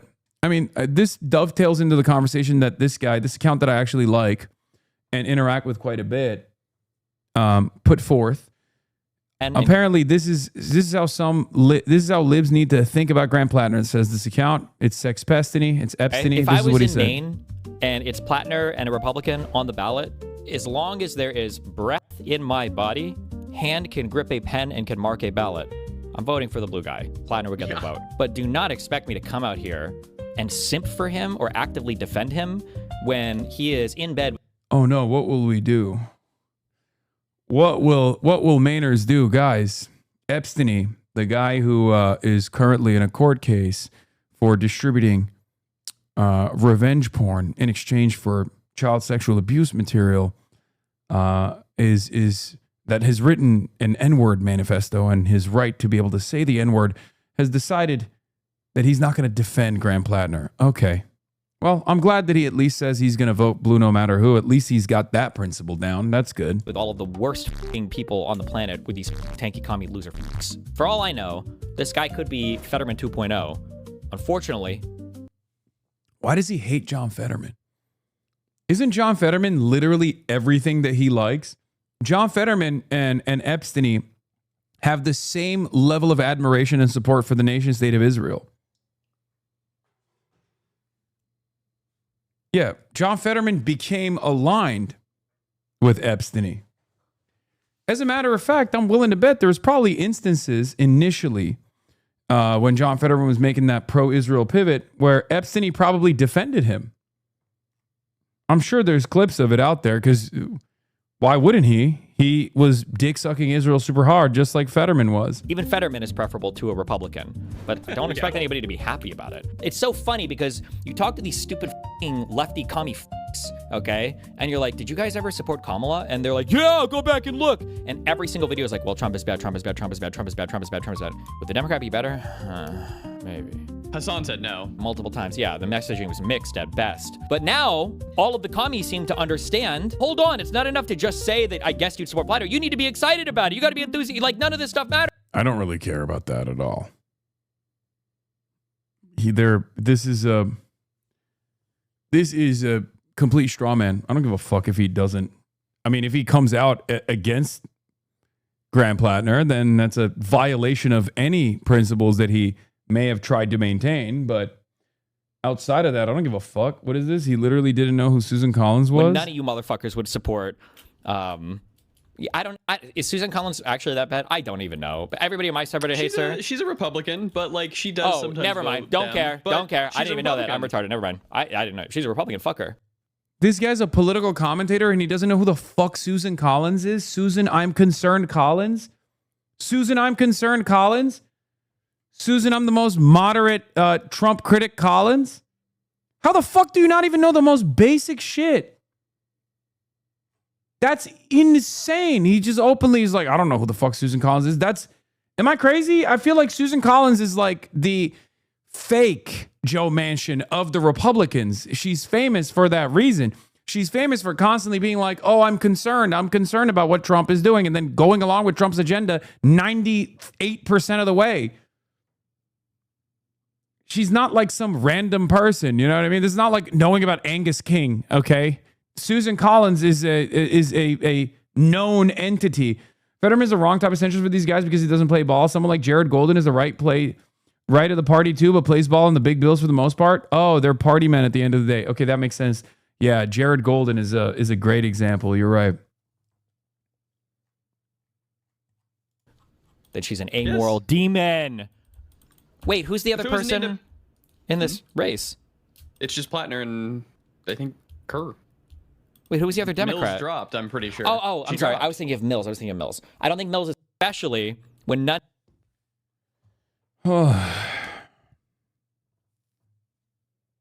They hate me for speaking the truth. Oh, Muse. Yeah, you've been popping off. Our Mainer lobster head, HasanAbi head, in the chat. Our Mainer lobster head, Muse PWT. Another lobster head, actual lobster head. His Reddit was glazing Fetterman whenever he shows his support for Israel. Based. Fetterman's a treasure. Based. Fetterman is the hero America needs. That's what I mean. Like, these guys have no fucking principles. They just like became pro-Israel because he's pro-Israel. Also, one of the funniest things that people fucking claim about Graham Plattner is that, and it immediately shows that your analysis is exclusive to the internet. Okay? I'm not going to play this video yet, but I think it was Hosborough Points that was also saying like, oh, the internet made Graham Plattner. The left is the reason why Graham Plattner is a thing. None of you guys know anything about elections if you are making such an unbelievably stupid assessment. Okay? Your brain has been poisoned by what you see on Twitter. Your brain has been poisoned by what you see on Reddit. Your brain has been poisoned by the communities that you spend a good deal of time in, where they constantly talk about these idiotic narratives. That's why it's also funny, because when he was like, oh, it's these fucking commie tanky bullshit that like support Graham Plattner. The people that this sex pest would consider commie tanky motherfuckers actually hate Graham Plattner. Okay? That's number one. Number two, Graham Plattner's base of support is not the youth vote. Okay? Graham Plattner's biggest supporters are not the young voters of Maine. I'm sure there are plenty of young voters in Maine that will vote for him, but you're out of your fucking mind. Maine, the average voter age in Maine is, I believe, 48 years old. Okay? It's all old white people. These are ride or die Democrats and independents that are sick and tired of Donald Trump molesting the fucking money. Okay? And they're also very frustrated with the Democratic Party's bullshit centrism. The olds, the whites, the old whites are frustrated. And I've been saying this for months. Actually, not even for months. I've been saying this for the last 2 years, as a matter of fact. If you recall, I always repeat to all of you, I'm like, I go around the country. I go to these fucking protests. I go to the No Kings rallies. What do I see? I see old white people that aren't just saying, we want more centrism. Old white people that are saying Bernie was right and we were wrong for saying Bernie was wrong.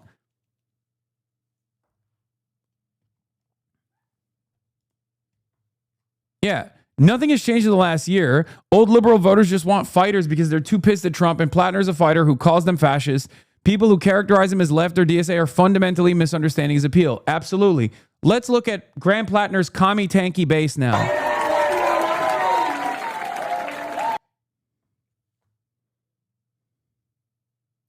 Does this look like a DSA meeting? Maybe DSA pre-2016. Certainly, but there wouldn't be this many people in one room for the DSA before 2016 anyway. But does this look like a Democratic Socialists of America meeting?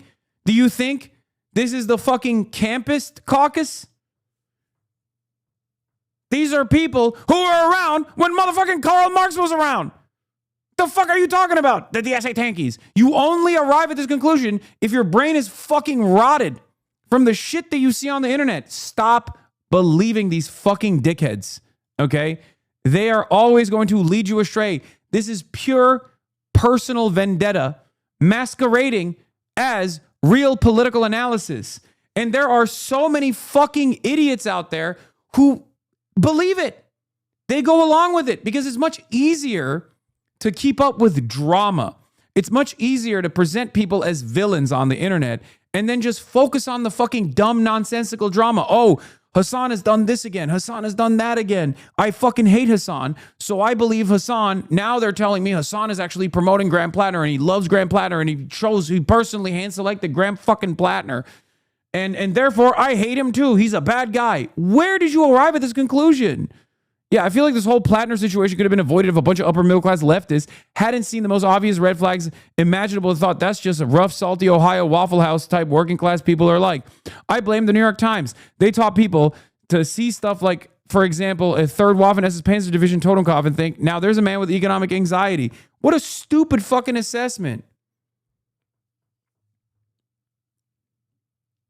It was Maine Democrats that fucking looked at Graham Plattner and were like, yeah, this guy speaks to the problems that I'm experiencing. This guy speaks to the problems that my younger, my children and my grandchildren are experiencing because they're old as fuck for the most part. So I find it so strange, but also very fucking revealing. I find it very revealing when these guys say stuff like this.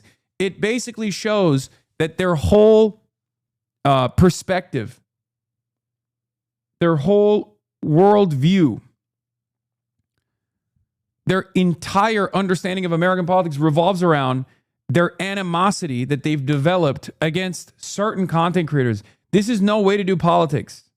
Okay, and Ta-Nehisi Quotes says, again, like I said, an account that I've interacted with a lot and I think is very smart, says, something Destiny and Fuentes have in common is obsessive focus on other streamers, Hasan this, Nico that. Their lives are consumed with petty betrayals, rivalries, and never-ending psychosexual dramas. I am less bullish than I used to be on streamers as political organizers. I liked it, and he said, you too, Hasan. I said, huge problem in my sphere. I try to do my best to stay out of it, although a massive chunk of people online actually only follow politics through watching slop by narcissists advancing their personal vendettas that they claim is making a political difference. A point that I've brought up over and over again, constantly, nonstop. Yeah, again, Ed Ingermentum is right. The thing that got him in this position wasn't upper middle class leftists. It was the overwhelming majority of Maine Democrats who preferred him over the incumbent governor. That's the fulcrum of power you need to focus on if you want to understand this. Ta-Nehisi says, I'm sure the average streamer's financial and psychological incentives are at odds with their political incentives. To the degree that you do stay out of the slop, I assume this is why you've ended up at rallies for major candidates and others haven't. Which, by the way, I disagree with the last assessment here because he almost presents it as arriving at political rallies for major candidates as a fucking good thing for me, as though this is a prize that I've been able to win. Okay? Which, I didn't make much of a stink about, but I also don't fully agree with, right? I don't agree with that assessment. It's not a prize for me that I've worked hard for, okay? It's, if anything, it's a prize for them for actually abiding by the interests of the masses. So let's just make that very clear. I said I have a community centered around advancing political goals as opposed to mass harassment of my internet enemies. That's my focus, and that's the reason why politicians reach out and try to win over my community. That's why candidates ask for my attendance at their rallies. I don't ask candidates to do rallies or to be a part of the rallies. They ask me to go to their rallies. Important. Reply to this gives the game away. What is this? Does Hasan have zero agency, any culpability for his own immaturity? You're infantilizing 30-plus-year-old like he's beyond consequences for his own stupidity.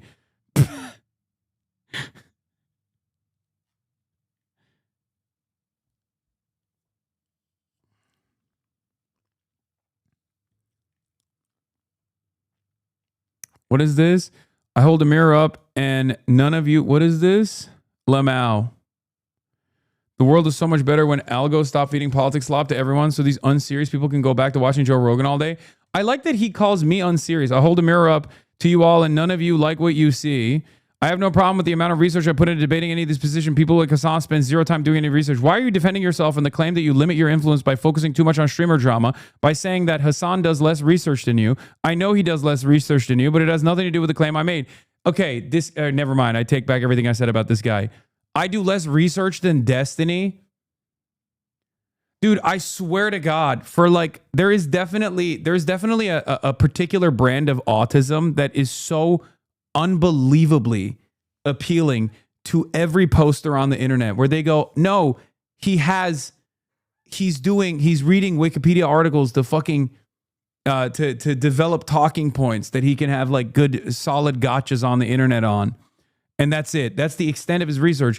Most of his stream is just fucking rewatching videos of mine, which includes probably this one because I just brought him up. So I'm sure he'll take tremendous amounts of pleasure off of that. I swear to God, these guys genuinely think he's like fucking a god at debating. If he's doing so much research, why is he always wrong? How much research did he deploy with his, I guess his political instincts are really bad then? Because how much research was he fucking deploying when he said Joe Biden shouldn't drop out? As a matter of fact, he debated that position on Jubilee, literally, and by the time the fucking video came out, Joe Biden had dropped out. How much research did he deploy when deciding to take the opposite stance of mine on the Israel issue and spent 2.5 fucking years, 3 years defending Israel's genocide with increasingly more unhinged takes? Where he got ritualistically humiliated by Norm Finkelstein because Norm Finkelstein actually knows the fuck he's talking about. How much research is he deploying when he goes, I don't know who Susan Collins is, while talking about Graham Plattner?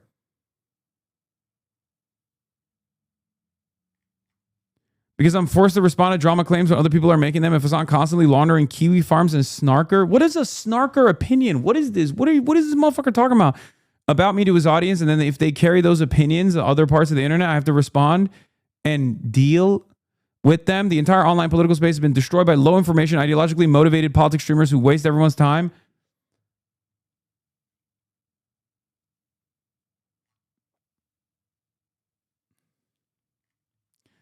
Maybe this is just the swamp you swim in and there's no getting out. Seems unlikely to me. There are lots of YouTube political commentators who are involved in essentially zero personal drama, but supposing it for argument's sake.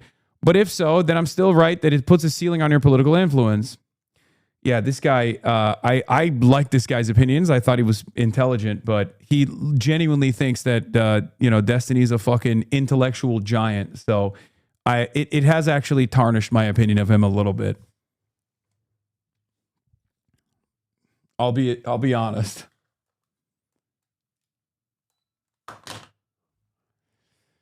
Yikes. Guy who fucking spends every waking moment sticking his dick into anything and everything he can and then ruining his own life and then immediately, are you serious about D not doing more research? He reads more documents and sources that are official than you. That is just true, isn't it? No, dude, it is just a fucking, no. It is absolutely fucking propaganda. What are you talking about? That man has never read a fucking book cover to cover. What are you talking about? Oh my God, this is what I mean. All you need to do is have tremendous confidence and the right level of autism so you can just be like, I'm the most intelligent person. He has. Okay. If he reads so much, why is he always wrong? A great question for you guys. If he reads so much, why is he always wrong? So either he's, reading a tremendous amount and then arriving at the wrong conclusion because he's a fucking idiot, Or he's not reading at all and he just goes on stream and reads a couple primary documents and then you think, oh my God, this is the most brilliant thing I've ever seen. One of the best examples of this is the Israel-Palestine conversation, because I've had these opinions on the conflict born out of all of the materials that I've read on it for years before I even decided to fucking become a political commentator. Okay?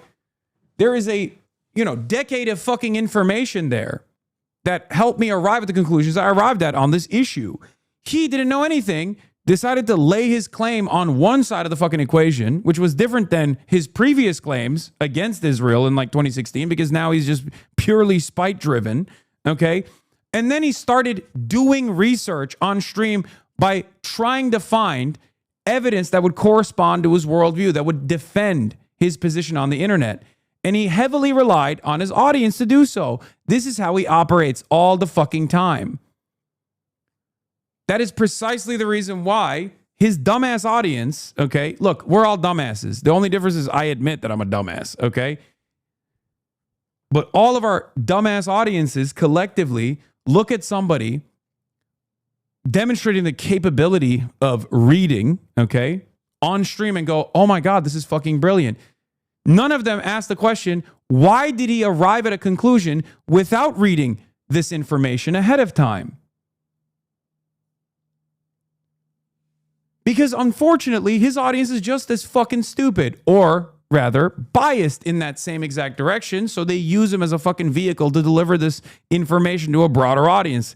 On the issue of Israel, there were plenty of Hasbarists that probably loved that there was a debate lord that was willing to entertain this otherwise unpopular position, this inhumane position that, you were going to be pro-Israel unconditionally. That's it. So they just kept pumping information to him in real time as he engaged in post hoc rationalizations over and over again.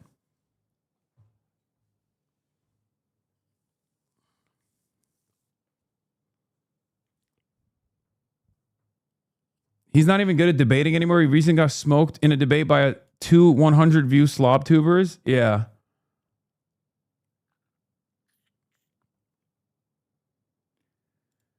In any case,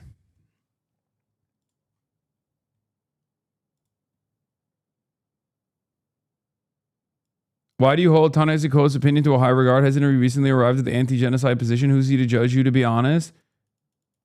Wait, what? No, this isn't actually Ta-Nehisi Coates. This is a fucking, his name is Ta-Nehisi Quotes. It's a totally different account. No, Ta-Nehisi Quotes doesn't, the real Ta-Nehisi Coates doesn't know who the fuck Destiny is.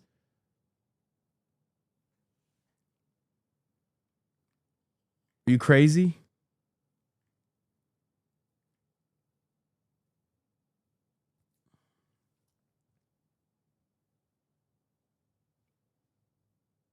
Anyway.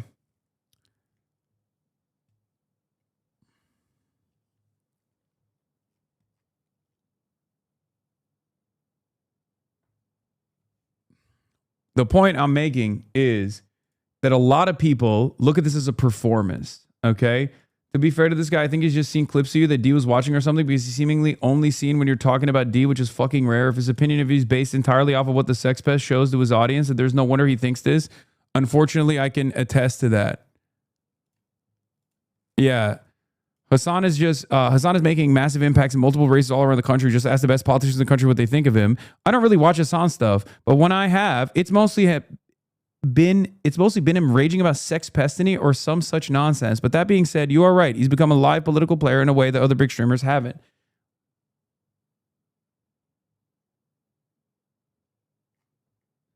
Okay, maybe he actually has exclusively encountered clips of mine from...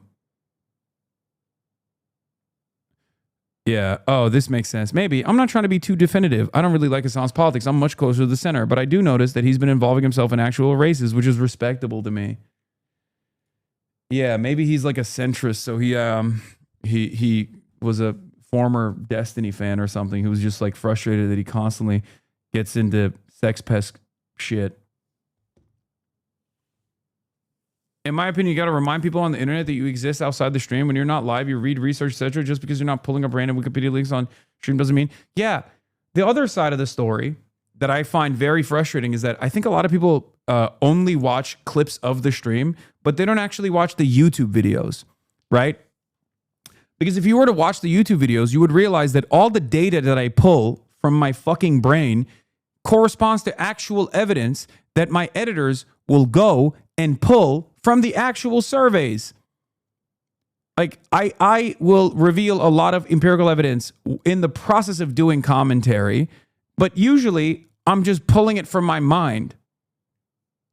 Some people just don't like the medium of streaming for politics. This guy seems to be like one of those people. Doesn't really matter. You can appeal to the people who do like it. Yeah, I'm not expecting this person to fucking be like a fan of streaming, like political streamers. I do get frustrated when people make this assessment off of like choice clips that they see on the internet.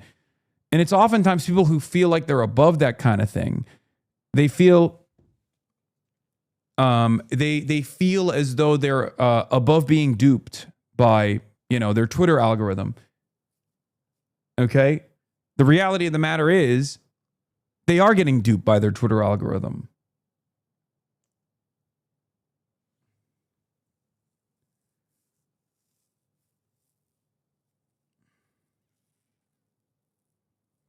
I thought you were joking when you said high IQ people aren't allowed to be cops, but your editor had a source ready when I rewatched you on YouTube.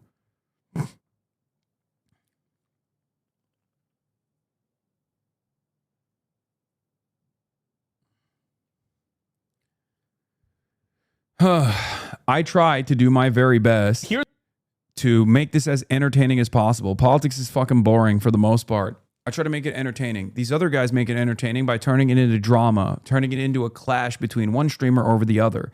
I try to make it entertaining, not through this clash, but instead by, you know, cracking jokes, making it fun in some way. I feel like if I were to sit here and read source material all the fucking time, it probably wouldn't be as entertaining for people. Here's what happens. If California goes red, you never win another national election and another national issue ever again. Progressives never win another national issue. They never win another, election with Democrats. It just never happens. Like, it's already like. What is this? Things Destiny believed in the weeks following October 7th. Palestine has an air force. Palestinians have advanced film production industry, which they use to fabricate footage of atrocities. Palestinian is not a real ethnicity and are secretly Jordanian. Hamas makes cookie rockets. Did Destiny really believe in the Pallywood conspiracy theories? I knew he was up to some stupid shit, but it's worse than I expected. Yes, this is the clip from later on in his talking about the subject when he is trying to hedge on the claim that he thinks the Pallywood label makes this seem less conspiratorial. At one point, they tried CPR, but there was no bringing him back, his husband and father. Yet another innocent Palestinian civilian killed while posing no threat whatsoever.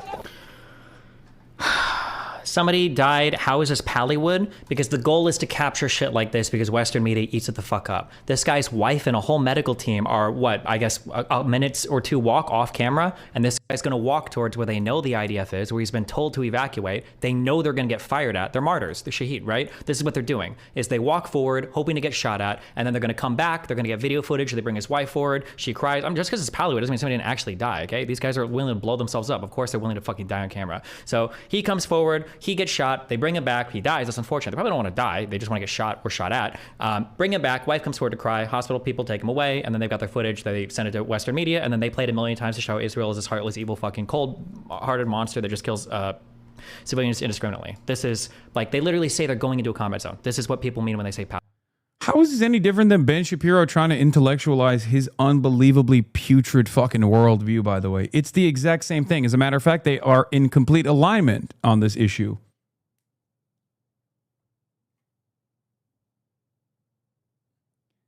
But once again, he delivers this information with confidence in a way that is like very palatable to not knowledgeable people. If you are in any way, shape, or form knowledgeable or empathetic as a person, and you have seen the amount of violence that Israel subjected the Palestinians to over the many years that Israel has, operated its apartheid state, you obviously hear something like this and you go, oh my God, this is an unbelievably racist narrative. How the fuck did this guy learn about Hasbara? He's just some like American Cuban dude. Why is he so goddamn tapped in like he's Hen Mazik or something? Right? But if you're not knowledgeable, if your first interaction with the issue of Israel happens to be this guy whose videos you've seen on the internet where he's dunking on some of the stupidest fucking mouth breathers you've ever seen, and you're like, this guy's a beacon of intellect, he's a giant in his own right, he has the capacity to convince you that his worldview is actually impenetrable, it's unshakable, it's the correct position, and it's actually the most well-researched position you can arrive at. That's why he consistently will undermine my positions and be like, oh, he's unserious. Between me and him, I wonder who's the less serious one, the guy who fucking watches my stream for the most part, or the guy who's out there like interviewing candidates, going to political rallies, organizing, and for the most part, covering the fucking news, with this very rare exception.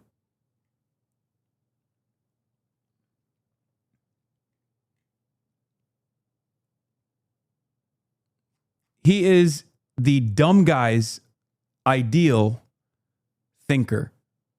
He makes dumb guys feel confident.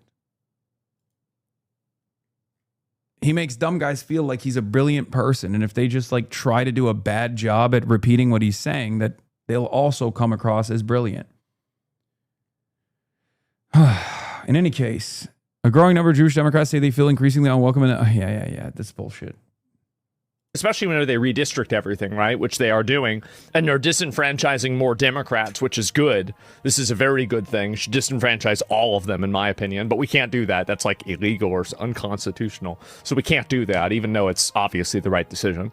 But, like, let's say we can't do this. The next thing, 100% pure copium, it is. It's complete copium. Yeah, if they lose California, they lose everything. Genocide. Hey, good luck. Pro-genocide. It is what it is. It didn't work, We are so lucky that Hasan is becoming a more prevalent voice of the left because he's... Dog, that's how I feel about you, man.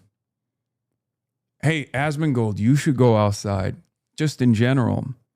But certainly, you should go and tag along with some Republican campaigns. I would love to see that. I would love to see what, like, the average HVAC business owner living in Terre Haute, Indiana, would look at Asmongold and go, this is the guy? This is the guy I'm supposed to be excited to see? I want to know. Yeah, go knock on some doors for Ken Paxton in Texas. You're in Texas. That's your guy, right? Get on that fucking campaign. Ken Paxton is probably a perfect campaign for him to work with, too, because, like, he's also disgusting. Can you say West Lafayette, Indiana next time? Sure, you got it. West Lafayette, Indiana. Yeah, campaign with Toby Durden in South Dakota. Says so many things that are retarded and easily disprovable that it just...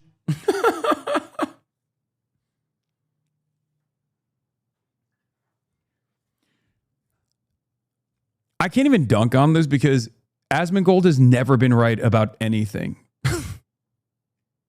So yes, I welcome a guy like Asmongold saying that my positions are R-worded. Just basically sets them up to lose every single time. Like, they are actually like these like fucking these foreigner immigrant people that come into America and want to vote based off of foreign issues. They are an invasive species. I am so glad the Democrats are realizing that and then freezing them out of the process. Thank God. They don't care about America. They don't care about America's interests. They don't care about Americans. They don't care about the Constitution. They care. What? I mean, he has like fantasized about a totally alternative reality that does not exist. He's saying this to defend Israel, by the way. Yeah. Yeah, totally foreign issues of the money that the anti-Zionist cause is sucking up, as opposed to the unlimited tax dollars that Israel receives, 300 billion plus since the inception of the nation state. care about how can they weaponize this country's resources to benefit their tribe. Thank God. How long did you spend talking about Palestine with a mayoral candidate? I didn't watch the interview. HasanAbi with Nithya Raman. A decent chunk. Yeah. Guy who defended the ICE shooting in Minnesota, by the way. Yeah, look. These guys are utterly irrelevant in the grand scheme of things, okay? They're certainly not relevant in American politics. And their worldview is seen as repulsive. The way that they're seen by average people is repulsive. That's why I rarely ever encounter their fans in the wild. And when I do, it's exactly how you'd expect.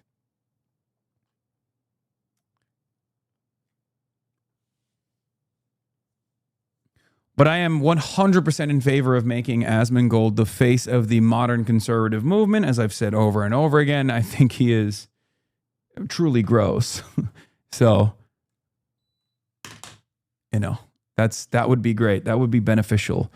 Republicans would never win another election ever again. So that's awesome. Whereas you can literally make the argument that I've become the face of the Democratic Party, and yet Democrats are winning elections. So I'm not, by the way, I'm not the face of the Democratic Party at all. I'm just saying that these fucking idiots think I am on the right. And yet the candidates that I associate with, candidates that I align with, candidates that I have on my stream, even if I don't endorse them, they keep winning. So what's up?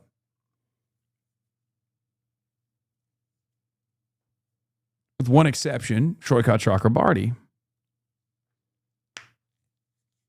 For the record, I don't support candidates because I know they're an easy lock. As a matter of fact, many of the candidates that I support are long shots. It's an insurgency. They're going up against the party machine. I support them because I believe in them. I support them because I trust them. I support them because they will be fighters. They will move American politics in a more productive direction. Zoran was a long shot too, for sure. Why did I link up with Zoran? Because I liked him. I liked what he was about. I liked what he believed. Yes, I endorsed Zoran when he was at 5% in the primaries because I had confidence that he could win. I had confidence that he was capable of becoming a great politician, a great mayor for New York City. And we were right.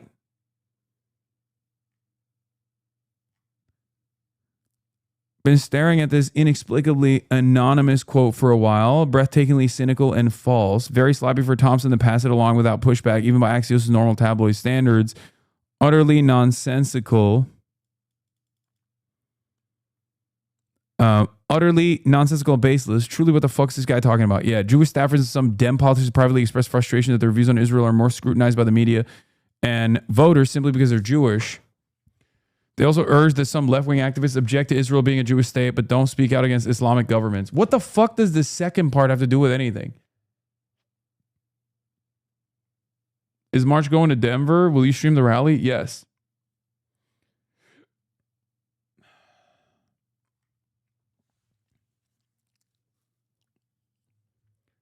Central Committee says, if you know American history, this is how it looks. Our systems are designed to stop progressive change, but the dam has a top. And when the people finally rise up, we can make a lot of change quickly. Personally, I agree with the Marxist unity group, right? Isn't that mug that we need a new constitution?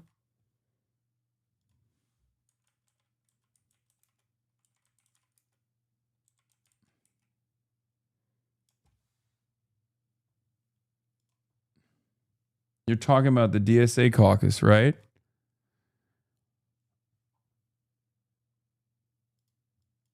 Mike at his most anarchist. Yeah. Anyway,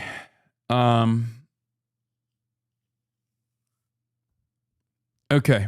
That's all I got for today. I got to fly out to New York. So I'll see you guys tomorrow from New York City, the Istanbul of America. Okay?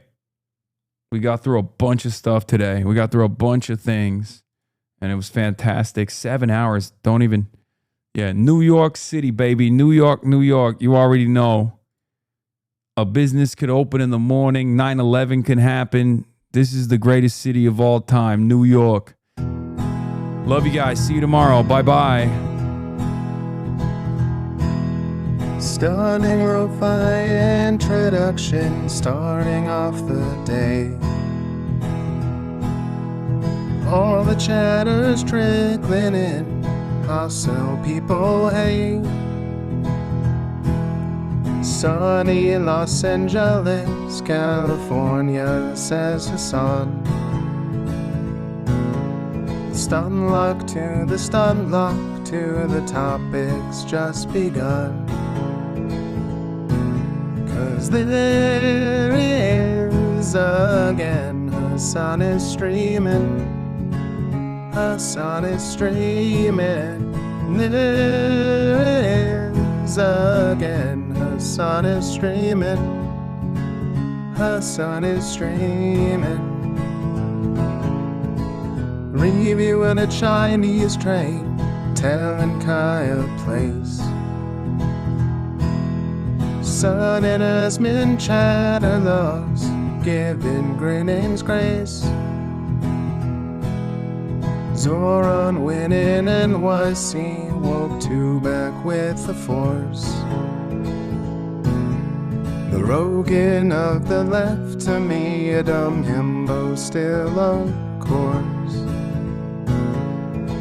The Charlie Kirk assassination, the Fear and Online show. 8 full fucking years of this, and plenty more to go. Doing fun stuff tomorrow, throw PBS up on the screen. A man-made horror reaction brought to you by this life's dream. 'Cause there he is again, Hasan is streaming. Hasan is streaming. There he is again, Hasan is streaming. Hasan is streaming. Kicked out of the DNC, IRL with March the Goat. Combating the propaganda that shoved down people's throats. CBS Israeli news, a coup, a regime falls. A full-blown fascist takeover, and still the duty calls. Total radicalization coming out to see. The system will always fail, it's up to you and me. On these daily streets, whether short or whether long, have helped millions of people keep it moving right along. 'Cause there he is again, Hasan is streaming. Hasan is streaming. There he is again, Hasan is streaming. Hasan is streaming. But hey, what can you say? That's PBS for you. But he'll play games real soon. Just you wait. Say, hey, what can you say? That's PBS for you. But he'll move on real soon. Just you wait. Ba-da-da, ba-da-da, ba-da-da-da-da-da. Hey, what can you say? That's PBS for you. But he'll pull your lungs real soon. Just you wait. Sha-da-da, sha-da-da, sha-da-da-da-da-da. Hey, what can you say? That's PBS for you. But he'll do jet advice real soon. Just you wait. But hey, what can you say? That's PBS for you. Brought on by viewers like you. Just you wait. Just you wait.